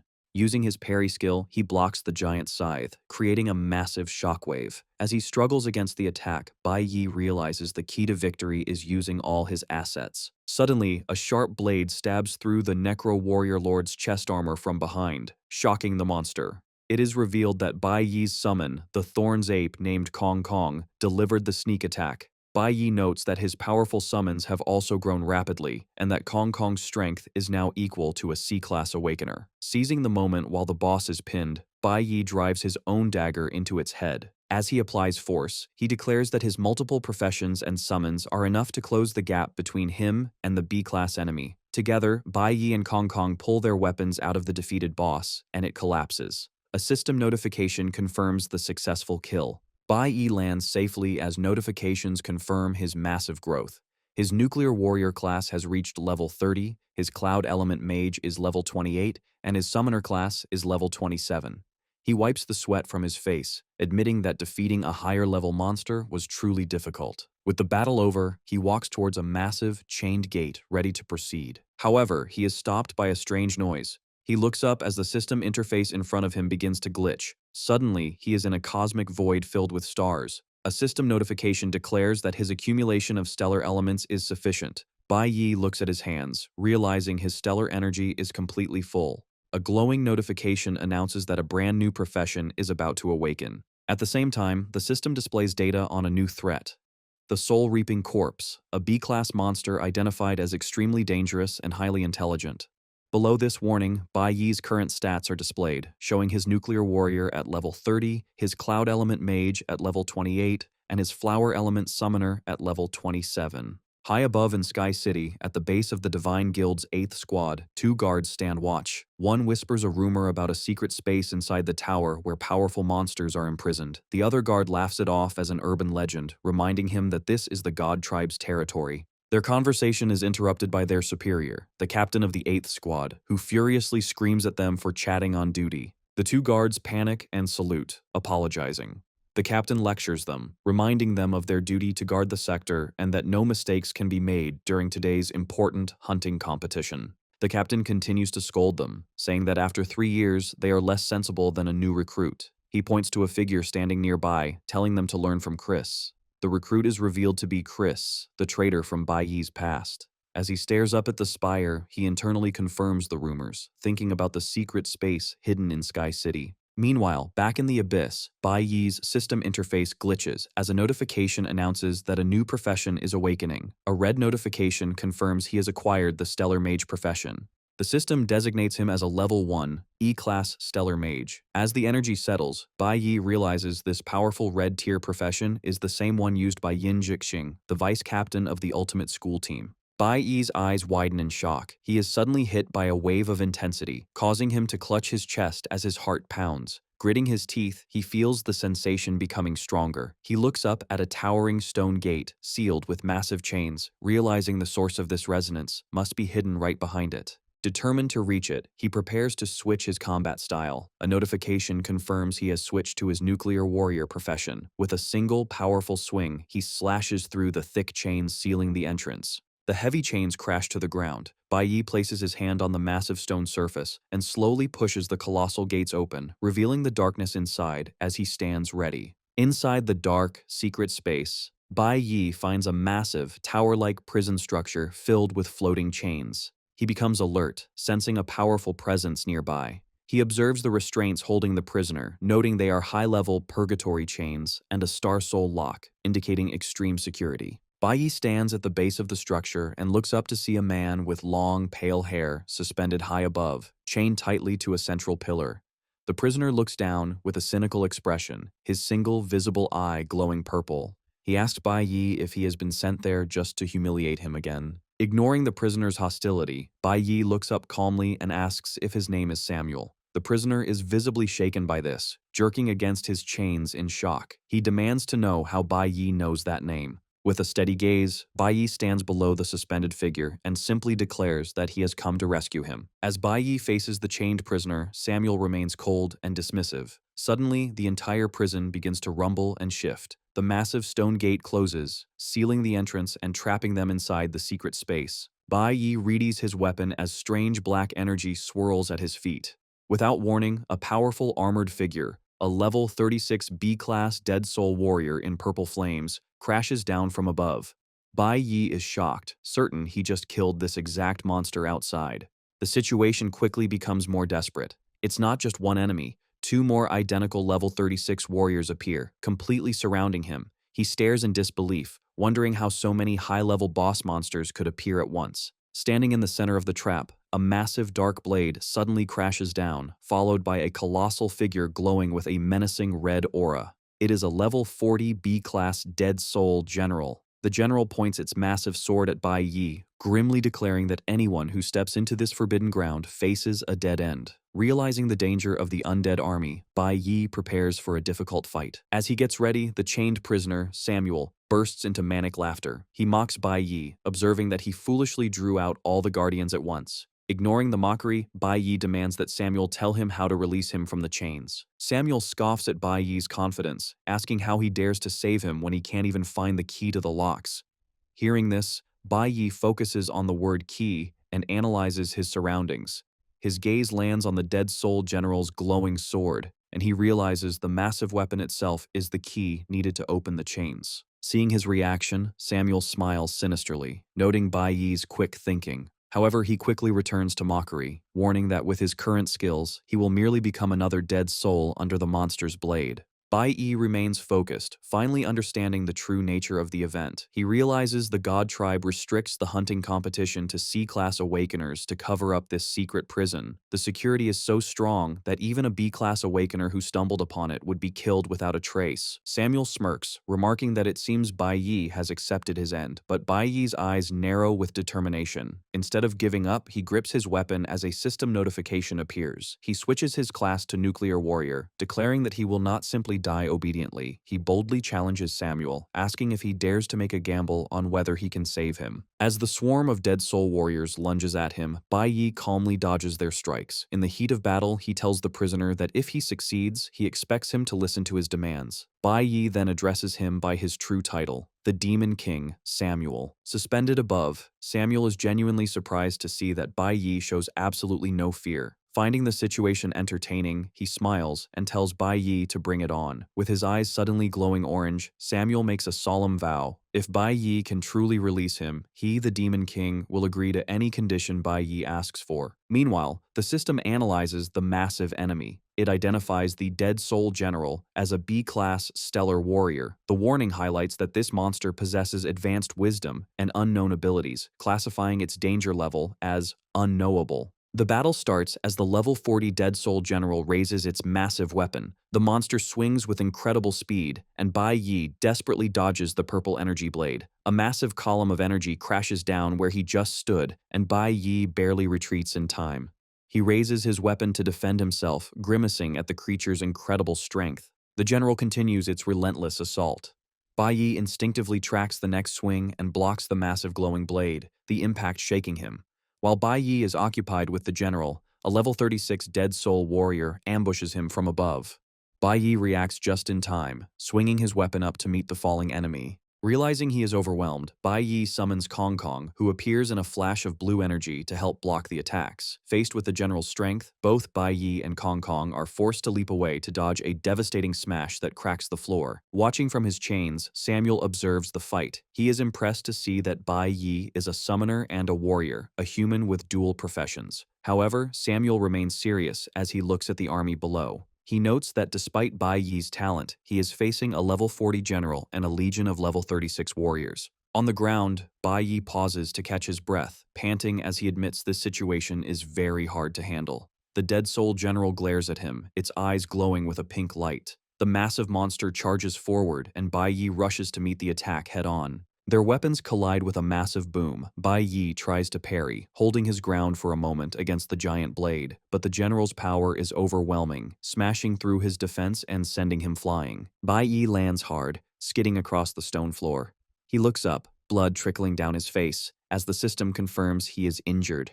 He is shocked to realize this monster knows high-level martial arts. The enemy gives him no time to rest. A dead soul warrior attacks from above, while another warrior charges from the side. Bai Yi is forced to block again, gritting his teeth as he holds back the crushing weight. The physical toll is too much, and Bai Yi coughs up blood. His vision blurs as he thinks that even at the peak of C-class, it is not enough against such powerful enemies. Bai Yi continues to struggle, thinking that facing so many B-class monsters at once is barely manageable. He leaps away as a dead soul warrior swings its massive blade. Bai Yi spins in midair to evade the shockwave and lands on his feet. However, several warriors descend from the sky, launching a group attack. Bai Yi looks up in alarm. To protect his master, Kong Kong intercepts the attack, but a massive blade slashes deep into his arm. Horrified, Bai Yi screams his summon's name. Desperate to save Kong Kong, he reaches out his hand. As the warrior looms over them, Bai Yi activates his recall ability, and Kong Kong vanishes into green energy just before the fatal blow lands. Battered and bleeding, Bai Yi kneels, realizing every monster in the room is a higher level than him. He recalls that defeating just one dead soul warrior before took all his strength. Now, the situation is desperate, as he faces 10 of them plus their more powerful leader, the general. From his chains, Samuel looks down cynically, remarking that against such absolute power, the weak have no hope. Bai Yi refuses to accept this, closing his eyes and denying Samuel's pessimism. He looks at the surrounding monsters and understands this isn't a battle of life and death where he must kill them all to win. With a burst of determination, Bai Yi shouts for his flying summon, Shaolin, to attack from behind. The creature appears, raining down energy projectiles. Surprised, the dead soul warriors look up, their attention drawn from Bai Yi as the projectiles clang against their armor, creating chaos. Seizing the brief distraction, Bai Yi's eyes glow as he makes his move. Using Flash, he teleports past the defenders and reappears directly in front of the massive dead soul general. A notification confirms he has switched to Cloud Element Mage, ready to strike the boss. Bai Yi casts a powerful freezing spell directly at the general, taking advantage of the opening. The general is forced to focus on shattering the ice, freezing its arm, leaving it vulnerable. Seizing this chance, Bai Yi charges with his glowing blade, declaring he will use his full strength.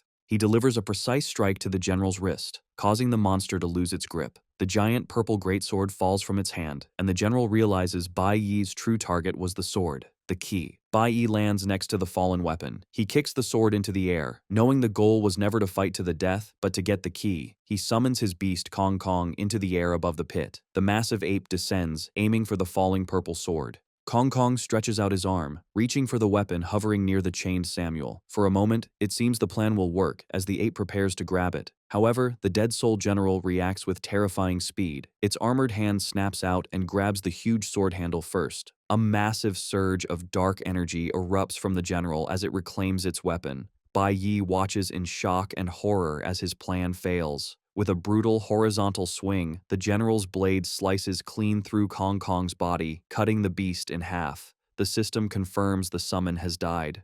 The remnants of the summon dissolve into particles and vanish, leaving the general standing victorious. Deep within the abyss, the dead soul general glares with glowing red eyes, bringing ultimate despair to the challenger. The dead soul general stands victorious as Bai Yi's powerful summon, Kong Kong, disappears into light. Exhausted, Bai Yi looks on in disbelief, realizing he seriously underestimated the strength of these B-class monsters. The dead soul general glares at him with its glowing pink eyes.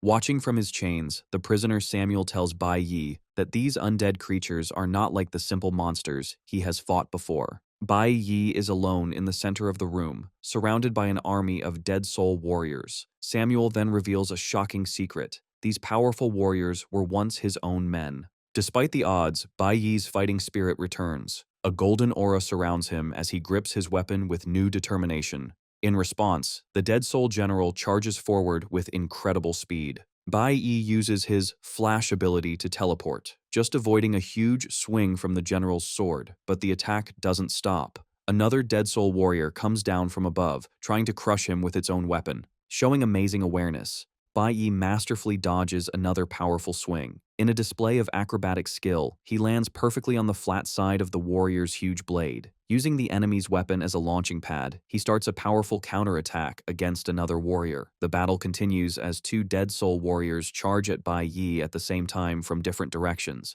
Thinking quickly in the air, Bai Yi releases his weapon, flips it, and catches it again with a reversed grip, getting ready for a new defensive move. Just in time, he brings his weapon up to block a strike, the sound of steel on steel echoing in the room. Watching from above, Samuel is impressed by the young human's skill, saying his abilities are quite good. He watches as Bai Yi expertly blocks the attacks of two warriors at once, admitting that he has mastered his profession.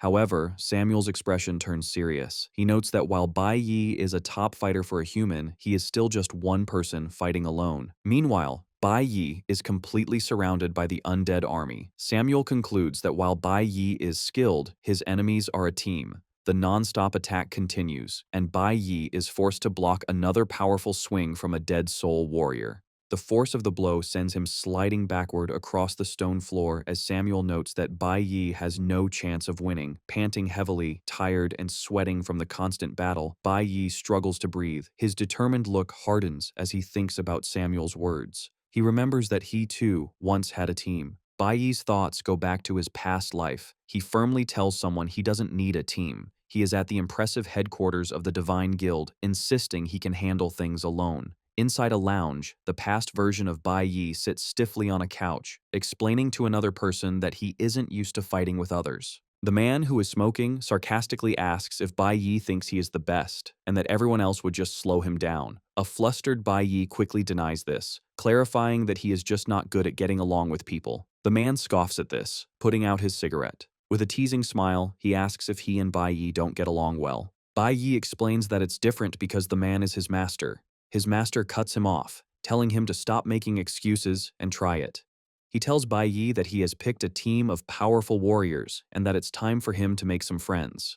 Bai Yi is annoyed as he is introduced to his new teammates, the cheerful Han Xiaoling, the mysterious Lucian, and Ling Yue. Bai Yi reflects on that time. He remembers thinking that because they all had such different personalities, it would be impossible for them to get along. But to his surprise, they stayed together for many years and became a real team. Back in the present, Bai Yi's expression changes. He looks up with fierce determination, declaring that he has never been fighting alone. He says he hasn't been alone since the day he returned to the past. His eyes burn with anger as he reveals he has always carried the hatred of his fallen friends with him. A powerful purple aura erupts around him as a system notice confirms he is switching to his newly awakened stellar mage profession. His eyes glowing a menacing pink, he unleashes a devastating new skill called Stellar Abyss. The spell is cast, and immense power tears the battlefield apart. The solid stone floor of the room shatters, and huge chunks of rock begin to float upwards, throwing the undead army into chaos. The system explains that this powerful stellar mage skill can completely change the surrounding area.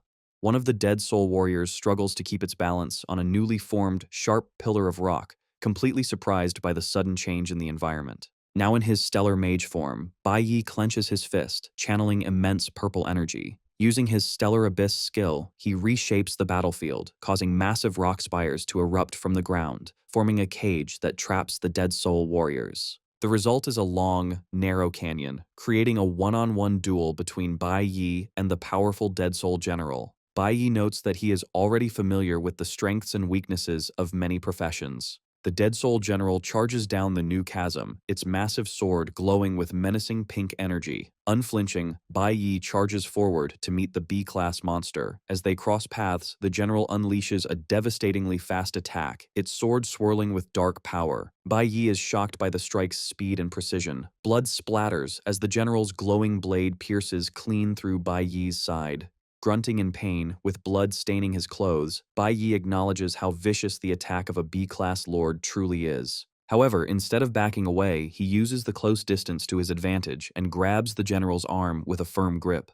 The massive monster is shocked by this move, unable to understand why its opponent would willingly take such a bad wound. With the general held in place, Bai Yi reveals his plan. He explains that the monster uses its weapon to shatter his freezing spells, but with its arm held, it can no longer do so. A notice confirms Bai Yi has switched to his cloud element mage profession, and a chilling aura forms around his hand as he declares that this time the general will not break free. Unleashing his full power, Bai Yi casts his ultimate freezing spell, Frost World, on the trapped general.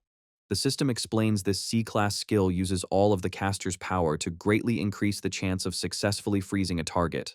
Caught completely off guard, the dead soul general cries out in shock as its body is encased in thick, sharp ice crystals. Chained above, Samuel watches with a look of complete surprise. Impressed by Bai Yi's clever plan, he mentally recaps the strategy. First, Bai Yi used his stellar mage skills to separate the weaker warriors and create a duel. Then he intentionally let himself get hit with a non-lethal blow to get close. Finally, the moment the general couldn't use its weapon, Bai Yi switched professions and froze his opponent solid. With the general completely frozen in ice, Bai Yi prepares to end the fight. A system notice confirms he has switched to his nuclear warrior profession. He raises his dagger to strike the frozen monster. Activating a powerful skill, he brings his weapon down in a devastating swing, severing the dead soul general's frozen arm at the elbow. Samuel continues his thoughts, observing that while Bai Yi is just one person, he fights with the skill and flexibility of an entire team. A system notice explains the skill Bai Yi just used, a nuclear warrior technique that unleashes all the user's power in one strike, ignoring all defenses, but leaving the user weakened for a time afterward. The frozen general roars in fury, but it is too late. With the immediate threat gone, Bai Yi grits his teeth and pulls the general's massive glowing sword from the wound in his side, blood splattering from the effort. Holding the huge weapon, he looks up at the prisoner, remarking that he has been waiting for this moment. With a determined roar, he declares that the key has arrived. Using all his remaining strength, Bai Yi throws the giant sword like a spear directly at the central lock holding Samuel's chains. The frozen general senses the danger and cries out, trying to stop him. It struggles, attempting to shatter the ice around its body, but its efforts are useless. The massive sword flies straight, embedding itself perfectly in the keyhole of the old lock. The sword turns, and a surge of dark, swirling energy erupts, shattering the chains that hold the prisoner. Now free, Samuel looks down, a faint, impressed smile on his face, as his eyes glow with purple power. He expresses his disbelief and admiration, acknowledging that Bai Yi actually succeeded in his impossible task. The Demon King has finally been released. Weakened and bleeding, Bai Yi struggles to stay on his knees. He reminds the newly freed Samuel of their deal, telling him he had promised to grant any condition. Suddenly, the injured dead soul general grabs Bai Yi by the throat and lifts him into the air. At the same time, the other dead soul warriors break free as their rock prisons crumble around them. Held by the neck, Bai Yi struggles to speak, demanding Samuel fulfill his promise and destroy the entire army. Floating above, Samuel calmly agrees, adding that he was going to do it anyway. His body transforms as dark tattoos cover his arm and a large horn grows from his head. Now radiating immense power and crackling with golden lightning, Samuel declares he won't forgive a single traitor. His overwhelming presence fills the chamber. With glowing eyes and a cold, murderous look, the Demon King Samuel glares down at the undead army. In a flash of golden lightning, Samuel vanishes. He reappears before a dead soul warrior and plunges his hand through its chest, destroying it instantly. Crackling lightning fills the chamber as he teleports between enemies, scorching the air. He then vanishes before the dead soul general still holding Bai Yi. Before the general can react, Samuel appears in front of it, his eyes glowing with rage. He grabs the general's remaining arm. In a brutal motion, Samuel kicks the monster's chest while ripping its arm clean off. The force sends the general flying, shattering the stone wall as it crashes. Freed, the injured Bai Yi lands safely nearby, clutching his chest. Samuel stands over the destruction, casually dropping the severed arm. The remaining dead soul warriors fly down, surrounding the Demon King. Unimpressed, Samuel remarks that they still haven't realized how serious their situation is. One warrior swings its huge weapon, but Samuel vanishes in a flash of lightning, easily dodging. Before it can react, he reappears and grabs its head. He blasts golden energy from his hand, instantly burning the warrior to ash. Only its scorched helmet remains in his hand, crackling with lightning. He crushes the helmet in his fist, declaring they will now realize how big their mistake was. Unbothered by his power, the last remaining dead soul warriors charge at him from all sides to continue their useless attack. With a look of pure contempt, Samuel calls his former followers traitors. He unleashes a massive storm of golden lightning, and the remaining dead soul warriors are obliterated, exploding in bursts of purple and gold energy. The slaughter is swift, with Samuel tearing through his enemies with his bare, blood-stained hands. As the room explodes around them, he angrily declares that this place was once their home. While the chaotic battle rages, Bai Yi's summon, Shaolin, appears and uses its healing ability, covering his severe chest wound in a calming green light. Samuel continues his furious attack, explaining that the self-proclaimed God tribe were the ones who invaded and took their land. He grabs one of the warriors and lifts it into the air, yelling that instead of fighting the invaders, they chose to betray him. He punctuates his words by smashing the warrior into the stone floor. Standing over the broken body of his former second-in-command, Samuel coldly asks if serving as the god's watchdog was a happier life than being one of his followers. The battered general looks up and weakly pleads its case, calling Samuel its lord and explaining its actions were for survival, as there was no other choice. Samuel's expression stays icy as he repeats the words, "for survival." He then unleashes a powerful slice of golden energy, snapping back that betraying him for survival is still betrayal. The attack strikes the general, leaving a huge smoking wound in its chest. Enraged and surrounded by golden lightning, Samuel looks down at his defeated follower and asks if someone who betrayed him deserves such an easy death. He raises his hand, unleashing a powerful stream of electricity that covers the helpless general, causing it to scream in pain. Samuel's eyes glow with cold fury as he makes a horrifying promise. He will slowly slice the general's body apart, piece by piece, until the last drop of its blood has been spilled. Battered and broken, the dead soul general can only beg for mercy, weakly pleading with its former master to end its suffering and just kill it. Suddenly, a bright flash of light cuts across the general's chest. It looks down in shock as Bai Yi, holding a glowing blade, slices clean through its body, ending its life in a single, merciful strike. A system notification confirms that Bai Yi has successfully killed the dead soul general and has been rewarded with 100,000 experience points. Another notification announces he has obtained a locked S-rank item called Messenger's Soul. Samuel is furious. He turns to Bai Yi, his tall form crackling with rage, and demands to know how he dared to interrupt his execution. With his eyes glowing, he roars at Bai Yi, asking who he thinks he is. Exhausted and bleeding, Bai Yi remains silent, his expression unreadable as he faces the angry Demon King. Bai Yi remembers the deal he made with the Demon King Belphegor before he was sent back in time. With a sinister smile, Belphegor explains the price. He tells Bai Yi that once he is in the past, he must find and release 6 other people. A confused Bai Yi asks what he means by 6 other guys. Belphegor confirms it. With a wicked grin, he explains as the shadowy shapes of 6 powerful, threatening figures appear behind him. He tells Bai Yi that he must find and release the other 6 great demon kings. Bai Yi is shocked into silence by this. Belphegor then explains how Bai Yi will find them, touching his chest and saying that the heart he was given will sense them when the time is right. Leaning in with a sly grin, Belphegor tells Bai Yi that the other demon kings hate the gods just as much as he does, meaning their goals are the same. He suggests that after freeing them, Bai Yi should make them his slaughtering gods to help him get his revenge. Belphegor laughs wildly at the exciting idea. A hero teaming up with demon kings. His face turns cold as he adjusts his tie, saying that the foolish and ugly gods brought this on themselves. He finishes by giving a final, chilling command. They will work together to overthrow the filthy world ruled by the gods. The memory fades. Back in the present, Bai Yi delivers the final blow to the dead soul general, slicing the monster in half. The system confirms the kill and gives him 100,000 experience points. After the fight, a rush of system messages confirms Bai Yi's growth. He has gotten the locked S-rank item Messenger's Soul, and his professions have been upgraded. His Nuclear Warrior and Cloud Element Mage are now B-class, and his new Stellar Mage is already C-class. Tired and breathing hard, Bai Yi looks at another message. It says the conditions to unlock the Messenger's Soul have been met, and the Hero's Tower is now open. His moment of rest is cut short by the huge, angry figure of Samuel, who is still crackling with golden lightning. The Demon King is furious that Bai Yi interrupted his punishment of the traitor general. With his eyes glowing, he roars at Bai Yi, demanding to know who he is to interfere. Bai Yi looks up, his expression thoughtful even under the great pressure. Samuel's powerful aura forces Bai Yi to his knees. However, his spirit is not broken.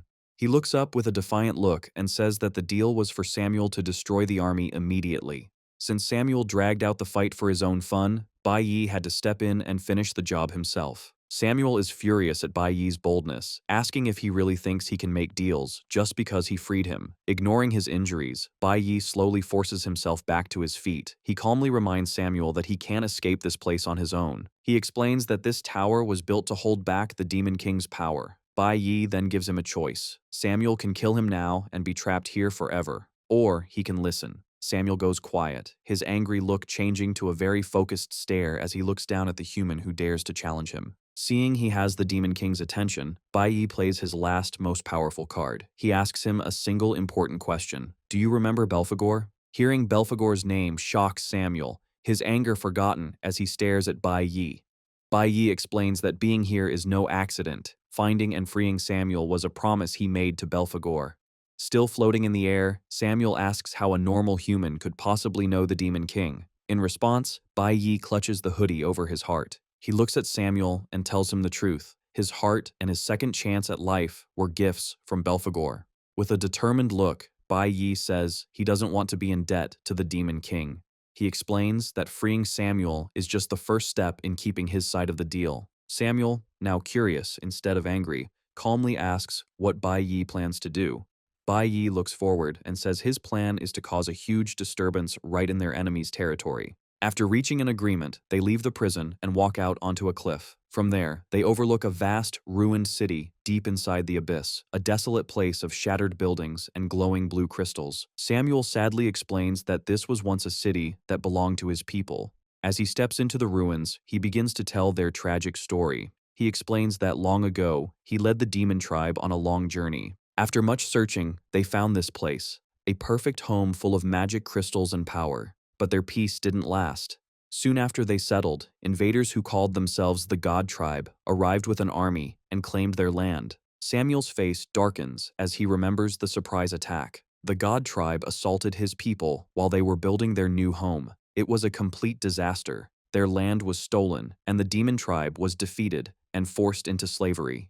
The invaders turned their home into the Sky City, which was split into two layers, a floating city above and the dark abyss below. He describes the huge difference between them. The upper layer was a paradise of luxury for the God Tribe. Meanwhile, the lower layer, the abyss, was turned into a massive prison for his people and any humans who dared to resist the gods. To keep them trapped forever, the God Tribe created a powerful, magical barrier. The enslaved people were forced into endless, hard labor. Some were chained to huge machines, their life force drained to be used as an energy source. Samuel reveals the cruel reason for all this pain. All the energy taken from the prisoners was used to keep the Sky City floating and power the fancy lifestyles of the gods above. He looks at the skeleton of a chained demon, saddened by the injustice. He explains that these people had done nothing wrong, yet they were humiliated for so long that many have even forgotten their own names. Finally, he explains what happened to him. The God Tribe couldn't beat him in a fight, so their only choice was to lock him away in the secret prison, where he stayed until Bai Yi came. Samuel's face twists with anger as he finishes his story, saying that if the God Tribe hadn't imprisoned him, he too might have ended up as one of the broken slaves. Bai Yi stands among the skeletons and observes that the so-called Sky City is a perfect and cruel example of how their world really works. He thinks about how unfair their reality is, where the powerful sit comfortably above, looking down on the suffering of the masses. He concludes that justice has never really existed in this world. The two of them stand before a huge industrial building, the source of Sky City's power. Bai Yi sees the building and says that since all the city's power comes from this one place, their path forward is much simpler. A confused Samuel looks at him, and Bai Yi explains his plan. He tells Samuel to stay in the abyss, to free all the enslaved people, and destroy the energy furnace. In the meantime, Bai Yi will go back to the upper layer to destroy the barrier that traps them. Samuel immediately says it's a bad idea, warning Bai Yi that he can't possibly destroy the barrier by himself. He insists the God Tribe would never have made a barrier that could be so easily broken from the inside. With a confident nod, Bai Yi reveals that he isn't alone, explaining he already made plans before coming here. His eyes burn with determination as he makes a serious promise, declaring that he will free every single prisoner from this hellish place. Looking up at the grand tower in the center of the floating city, Bai Yi announces his ultimate goal. He is going to tear down that Tower of God. In the forest, a system notification identifies the final boss as a level 36 B-class soul-reaping corpse. Kalivin's teammates stare in horror, and the student in the suit realizes that even if all the competitors joined forces, they couldn't possibly win. He trembles, knowing C-class Awakeners stand no chance against a B-class boss. On the ground, Kalivin's shriveled corpse is a grim reminder of its power. As panic spreads, another student in a hoodie tries to rally the others. He draws his spear and tells his teammates not to be afraid, saying that if they fight together, they might be able to win. The idea is met with fury. The student in the suit panics, screaming that he's a madman and that they aren't commoners with lives to throw away. Breaking down in tears, he cries that they are nobles from a private academy, and he never would have joined if he'd known how dangerous it was. As they argue, the soul-reaping corpse leans over Kalivin's body and absorbs his life force with a sickening slurp. The student in the suit looks on in terror, shouting at the others, asking if it looks like any normal monster they've seen. He turns and runs, yelling back that they aren't like the commoners who would risk their lives for a little prize money. The student with the spear is enraged, shouting back that this was never about money. He furiously tells the rich students to stop living in their fantasy world. He grips his spear tightly, revealing they were never willing participants. He remembers two shadowy, masked figures appearing at his door to congratulate his wife on being selected for the hunting competition. He recalls his panic as he pleaded with them, explaining she had just given birth and was still nursing their baby. Desperate, he had offered to take her place, but they responded with a chilling threat, asking if he meant to defy the god tribe. The memory fades as he looks at his terrified teammates huddled in a small gap in the rocks. He grits his teeth, realizing the hunting competition is just a slaughter for the gods' entertainment. He understands they are all nothing but the gods' playthings. High above in the spectator area, the nobles watch the carnage on massive screens. One man points and laughs at the terrified participants. The Aude twins, Az and Ali, are laughing hysterically, finding the whole thing hilarious. They urge the boss to get on with it, demanding to see the most exciting part of the hunting competition. Amidst the cruel laughter, Shin Debis stands apart, watching the screens in cold silence. Hiding in the crevice, the remaining students from the private academy are terrified. One of them stammers that the monster just devoured Kalivin. Their fear grows as the huge soul-reaping corpse finishes its meal and turns its head. The monster's interest is caught, and a horrifying toothy grin spreads across its face as it says that it can smell blood. Its gaze lands on the injured girl with the bandaged leg, who shrinks back in terror, realizing she is the source of the scent. With a deep roar, the monster lunges, its sharp limbs ready to strike her down. The student with the spear panics, screaming for his wife and reaching for her. Just as the monster's glowing limb is about to land the killing blow, the man throws himself in front of his wife. The sharp limb pierces his chest, and he grits his teeth in agony, having saved her from the attack. Behind him, his wife can only stare in shocked horror. The soul-reaping corpse shows no mercy, tossing the impaled man aside. He crashes hard against the ground as his wife screams his name. The injured woman sits on the ground, weeping in shock over her husband's sacrifice. Nearby, the student in the suit hides behind a rock, covering his mouth in terror as the monster looms over the helpless woman. From the ground, the dying husband weakly reaches out, trying to save his wife as the monster moves in. The creature opens its massive, tooth-filled mouth, ready to eat its next victim. Lying in his own blood, the husband can only whisper, "No," as he watches the terrible scene. Suddenly, just as the monster is about to strike, a huge piece of ice smashes into the side of its head, throwing it off balance. A figure in glowing blue ice armor leaps into the air using a powerful Cloud Warrior skill. From above, he launches a volley of huge, sharp ice spears down at the monster. The spears rain down, piercing straight through the soul-reaping corpse's body. The attacker lands gracefully, his face set with a grim look. A system message identifies him as Ganix, the god's blessed warrior from the Jin family. Peeking from behind a rock, the student in the suit recognizes the warrior, exclaiming that he's ranked #1 on the leaderboard. Relief washes over the other survivors as they come out of their hiding places, thinking they have finally been saved. However, Ganix stands silently before the pierced monster and shatters their hope. He tells them their fate was sealed the moment they entered this battlefield. Staring at the monster, he says that no one can escape this game of the gods. His words are cut off by an angry voice on a hidden earpiece, demanding to know why he came out so soon and spoiled the entertainment. The student in the suit looks at Ganix, confused by his dark words and asking what he means. Elsewhere, watching the scene unfold, Ali Aude complains that his family's warrior has ruined their fun, but Rak Jin leans forward with a wicked grin, telling him not to worry because he has another idea. With a look of cruel excitement, he says he wants to see something even more thrilling. Ganix remains silent as he receives his new orders. Rak Jin's voice commands him to ignore the monster, turn around, and kill the woman. The woman, whose husband just died for her, looks on in absolute panic, her new hope instantly turning to terror as she realizes she is the new target. Meanwhile, Bai Yi explains to Samuel that he will return to the upper layer and break the barrier that keeps them all trapped. Samuel immediately doubts him, warning that he can't possibly destroy the barrier by himself. He insists the God tribe would never have created a barrier that could be so easily broken from the inside. With a confident nod, Bai Yi reveals that he is not alone and that he already made preparations before coming. With fierce determination, he promises to free every single prisoner from this hellish place and return them to their world. Bai Yi then declares his ultimate goal. He is going to tear down the Tower of God. Samuel is surprised by the human's sheer boldness and ambition. A faint, impressed smile crosses his face as he remarks to himself that the person Belphegor chose is truly interesting. Bai Yi then turns to the Demon King, reminding him of his unfulfilled promise to grant one condition. Acknowledging the debt, Samuel's body erupts with a surge of immense golden lightning. He declares he will handle it himself and give Bai Yi a gift in advance as thanks. As golden energy crackles in his palm, he prepares to fulfill his promise. Samuel explains that the heart Belphegor gave Bai Yi can absorb all elemental power. He then announces he will pour all the elemental energy he has stored up over his long years in prison directly into Bai Yi. Golden lightning surrounds Bai Yi as he closes his eyes and accepts the immense transfer of energy from the Demon King. System notifications flash, confirming his elemental power is now completely full, and a massive surge of golden power erupts from his body. The system announces that he has successfully awakened a brand new profession, the Electric Element Mage. Surrounded by golden lightning, Bai Yi is stunned to see that the power instantly filled all of his electric element requirements. He looks on in amazement, realizing he has just obtained his first, very rare, gold-tier profession.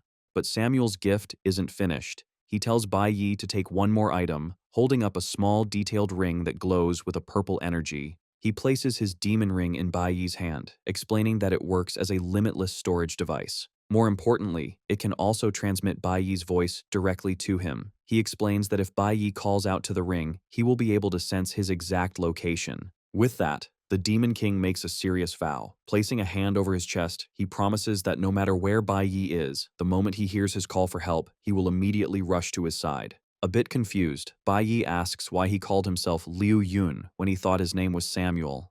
The Demon King explains that Samuel was his original name. With a sad, determined look, he clarifies that due to certain events, he changed his name to Liu Yun, a name that only a very select few trusted people are allowed to know. Bai Yi accepts this with a warm smile, calling him by his true name, Liu Yun. With their pact sealed, Bai Yi prepares to leave. The system confirms he has switched to his flower element summoner profession, and a blue aura swirls around his feet. He tells Liu Yun that time is running out and he must return to the upper level. He gives one final instruction. The moment the barrier is broken, Liu Yun is to lead everyone out of this place. Bai Yi then summons his flying mount, the majestic, glowing blue bird, Xiaolin. As Bai Yi leaps onto the creature's back, Liu Yun calls out, telling him that next time they meet, they should have a celebratory drink together. Soaring into the air, Bai Yi agrees enthusiastically, shouting back that it's a promise. Watching him go, a dark and determined smile spreads across Liu Yun's face as he suggests they should tear down this playground of the gods once and for all. High above, Bai Yi mirrors his expression with a look of pure, excited determination, ready to completely overthrow their enemy's world. In the rocky crevice, Ganek starts to walk away from the dead monster. However, the cruel voice in his earpiece orders him to turn around and face the crying woman. Rak-Jin demands that Ganex kill her in front of everyone. Lying in his own blood, her dying husband weakly reaches out, desperately asking what Ganex is going to do.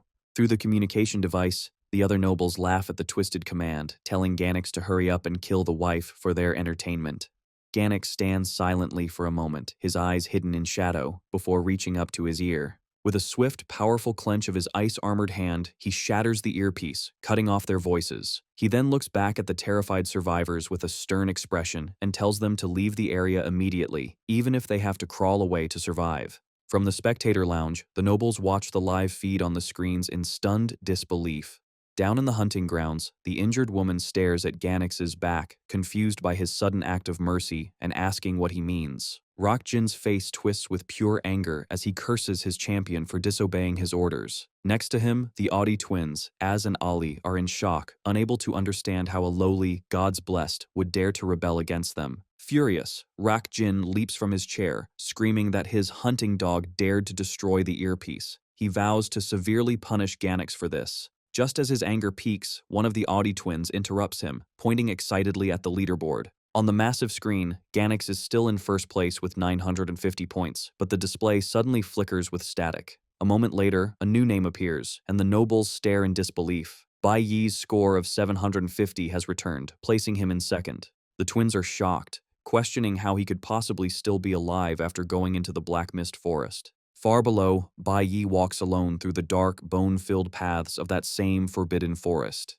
He thinks to himself that this hunting competition was never fair. From the start, it has only been a twisted game run by the so-called gods. He thinks about all the pawns in their cruel game, the powerful monsters sent to cause chaos, and the desperate awakeners forced to fight for their lives. Golden lightning begins to spark around him as he concludes that everyone here is just a player in a game they never chose. However, Bai Yi's expression hardens with determination as he says that the game is still missing its most important players. With his eyes glowing with new power, he declares that it's finally time for the gods themselves to be dragged down from their thrones and forced to join the game they created. Walking through the Black Mist Forest, Bai Yi compares the world to the forest itself. He thinks once you're controlled by the gods, finding the right path again is impossible. With a grim expression, he remembers being deceived by their lies in his past life. Looking back now, he sees all the cracks in their story. Golden lightning sparks in his eyes as he declares the world is an illusion, just like the forest. His thoughts lead him to a huge, tree-like creature covered in tubes and machinery. The system identifies it as the Illusion Demon, a level 39, B-class flower element mage lord. Bai Yi sees machinery connected to the monster, giving it power. He approaches, thinking the creature must be the source of the mist, but seeing it trapped, his expression changes. He realizes it's not an enemy, but another pitiful victim, imprisoned and used by the god tribe. In a memory, a young man frantically tries to wake a girl in a richly decorated bedroom. A sleepy Ling Yue stirs, asking her brother what is wrong. Without explanation, he urgently pulls her out of bed, telling her to follow him. They hide in a dark, cramped space, where her brother is distressed and a frightened Ling Yue watches him. He suddenly covers her mouth, whispering for her not to make a sound. A menacing voice calls from outside, asking where they are and taunting that it will find them. Trembling, a terrified Ling Yue peeks through a crack. She sees a horrifying, shadowy monster with multiple glowing eyes, wondering where they have gone. The nightmare forces her to remember seeing her father's dead body, and then her mother's, also murdered. The memory climaxes as the monster's red eyes appear at the door, finding her brother. Her own desperate screams from the past echo in her mind, begging the monster to stop. Ling Yue suddenly wakes with a scream. She finds herself in the Black Mist Forest, held safely in Bai Yi's arms. He comforts her, saying she was trapped in an illusion, but is safe now. Still shaken, she says his name and looks around the misty, confusing forest. Bai Yi gives her a reassuring smile and tells her that it's over, adding that everything happening here is about to end. In the spectator area, the leaderboard updates. Ganix is still first, followed by Bai Yi and Yin Zhixing. To the noble's surprise, Ling Yue's 250 points have reappeared, placing her fourth. One of the Audu twins points at the screen, laughing. The brothers find it hilarious, mocking Rakjin that he might lose his bet now that his own gods blessed, Ganix, is disobeying him. Humiliated and silent, Rakjin stands up, his face hidden in shadow. He clenches his fist and screams Shindebis' name, furiously demanding the release of the demon enhancer. Shindebis turns, questioning the order. He reveals the substance is extremely dangerous, and using it on a B-class lord would be catastrophic, but Rakjin is beyond reason. His face is twisted in a furious snarl as he declares he doesn't care about winning or losing anymore. All he wants is for everyone in the hunting grounds to die. He calls for a vote, reminding everyone that 5 members of the god tribe are present to make the decision. Rakjin rallies the other nobles, asking if they also want things to be more brutal. The Aud twins eagerly agree, wanting to see a good show. One mockingly asks Rakjin if he feels no pity for his own god's blessed, Ganix. Rakjin turns to his sister, Alice Jin, who reluctantly agrees. He then announces they have 3 votes, enough to pass the motion. His platform detaches and moves towards the screens overlooking the hunting grounds. He impatiently shouts for them to release the enhancer. With resignation, Shindebis agrees. Standing at the platform's edge, Rakjin complains the leaderboard is blocking his view and orders it turned off. He declares he wants to watch with his own eyes as all the participants die. Down in the hunting grounds, large pillars burst from the ground. They open, releasing a thick crimson mist that spreads quickly, blanketing the landscape in a red fog. Gannix, still protecting the other survivors, looks up in surprise while the others wonder what the strange red substance is. The crimson mist swirls around the colossal soul-reaping corpse, which begins to absorb it. The monster wraps a tentacle around the blue ice, encasing it before shattering the ice completely. A system notification confirms the level 36 B-class monster has entered a berserk state. Now transformed and more terrifying, it looms over the survivors. The creature leaps high, its lower body transforming into tentacles that allow it to fly. It lets out a powerful roar as a wave of green energy erupts from its body, and the system confirms its attack, physical strength, and elemental power have all been boosted. This energy spreads across the hunting grounds, absorbed from the forest, and causing the trees to wither instantly. The power-up also affects the other monsters, causing them to become more aggressive and swarm the skies. Watching the chaos, Gannix grimly observes that all the monsters have been strengthened. His expression becomes serious as he looks up at the flying boss monster, realizing it's preparing to wipe out everyone left inside the barrier.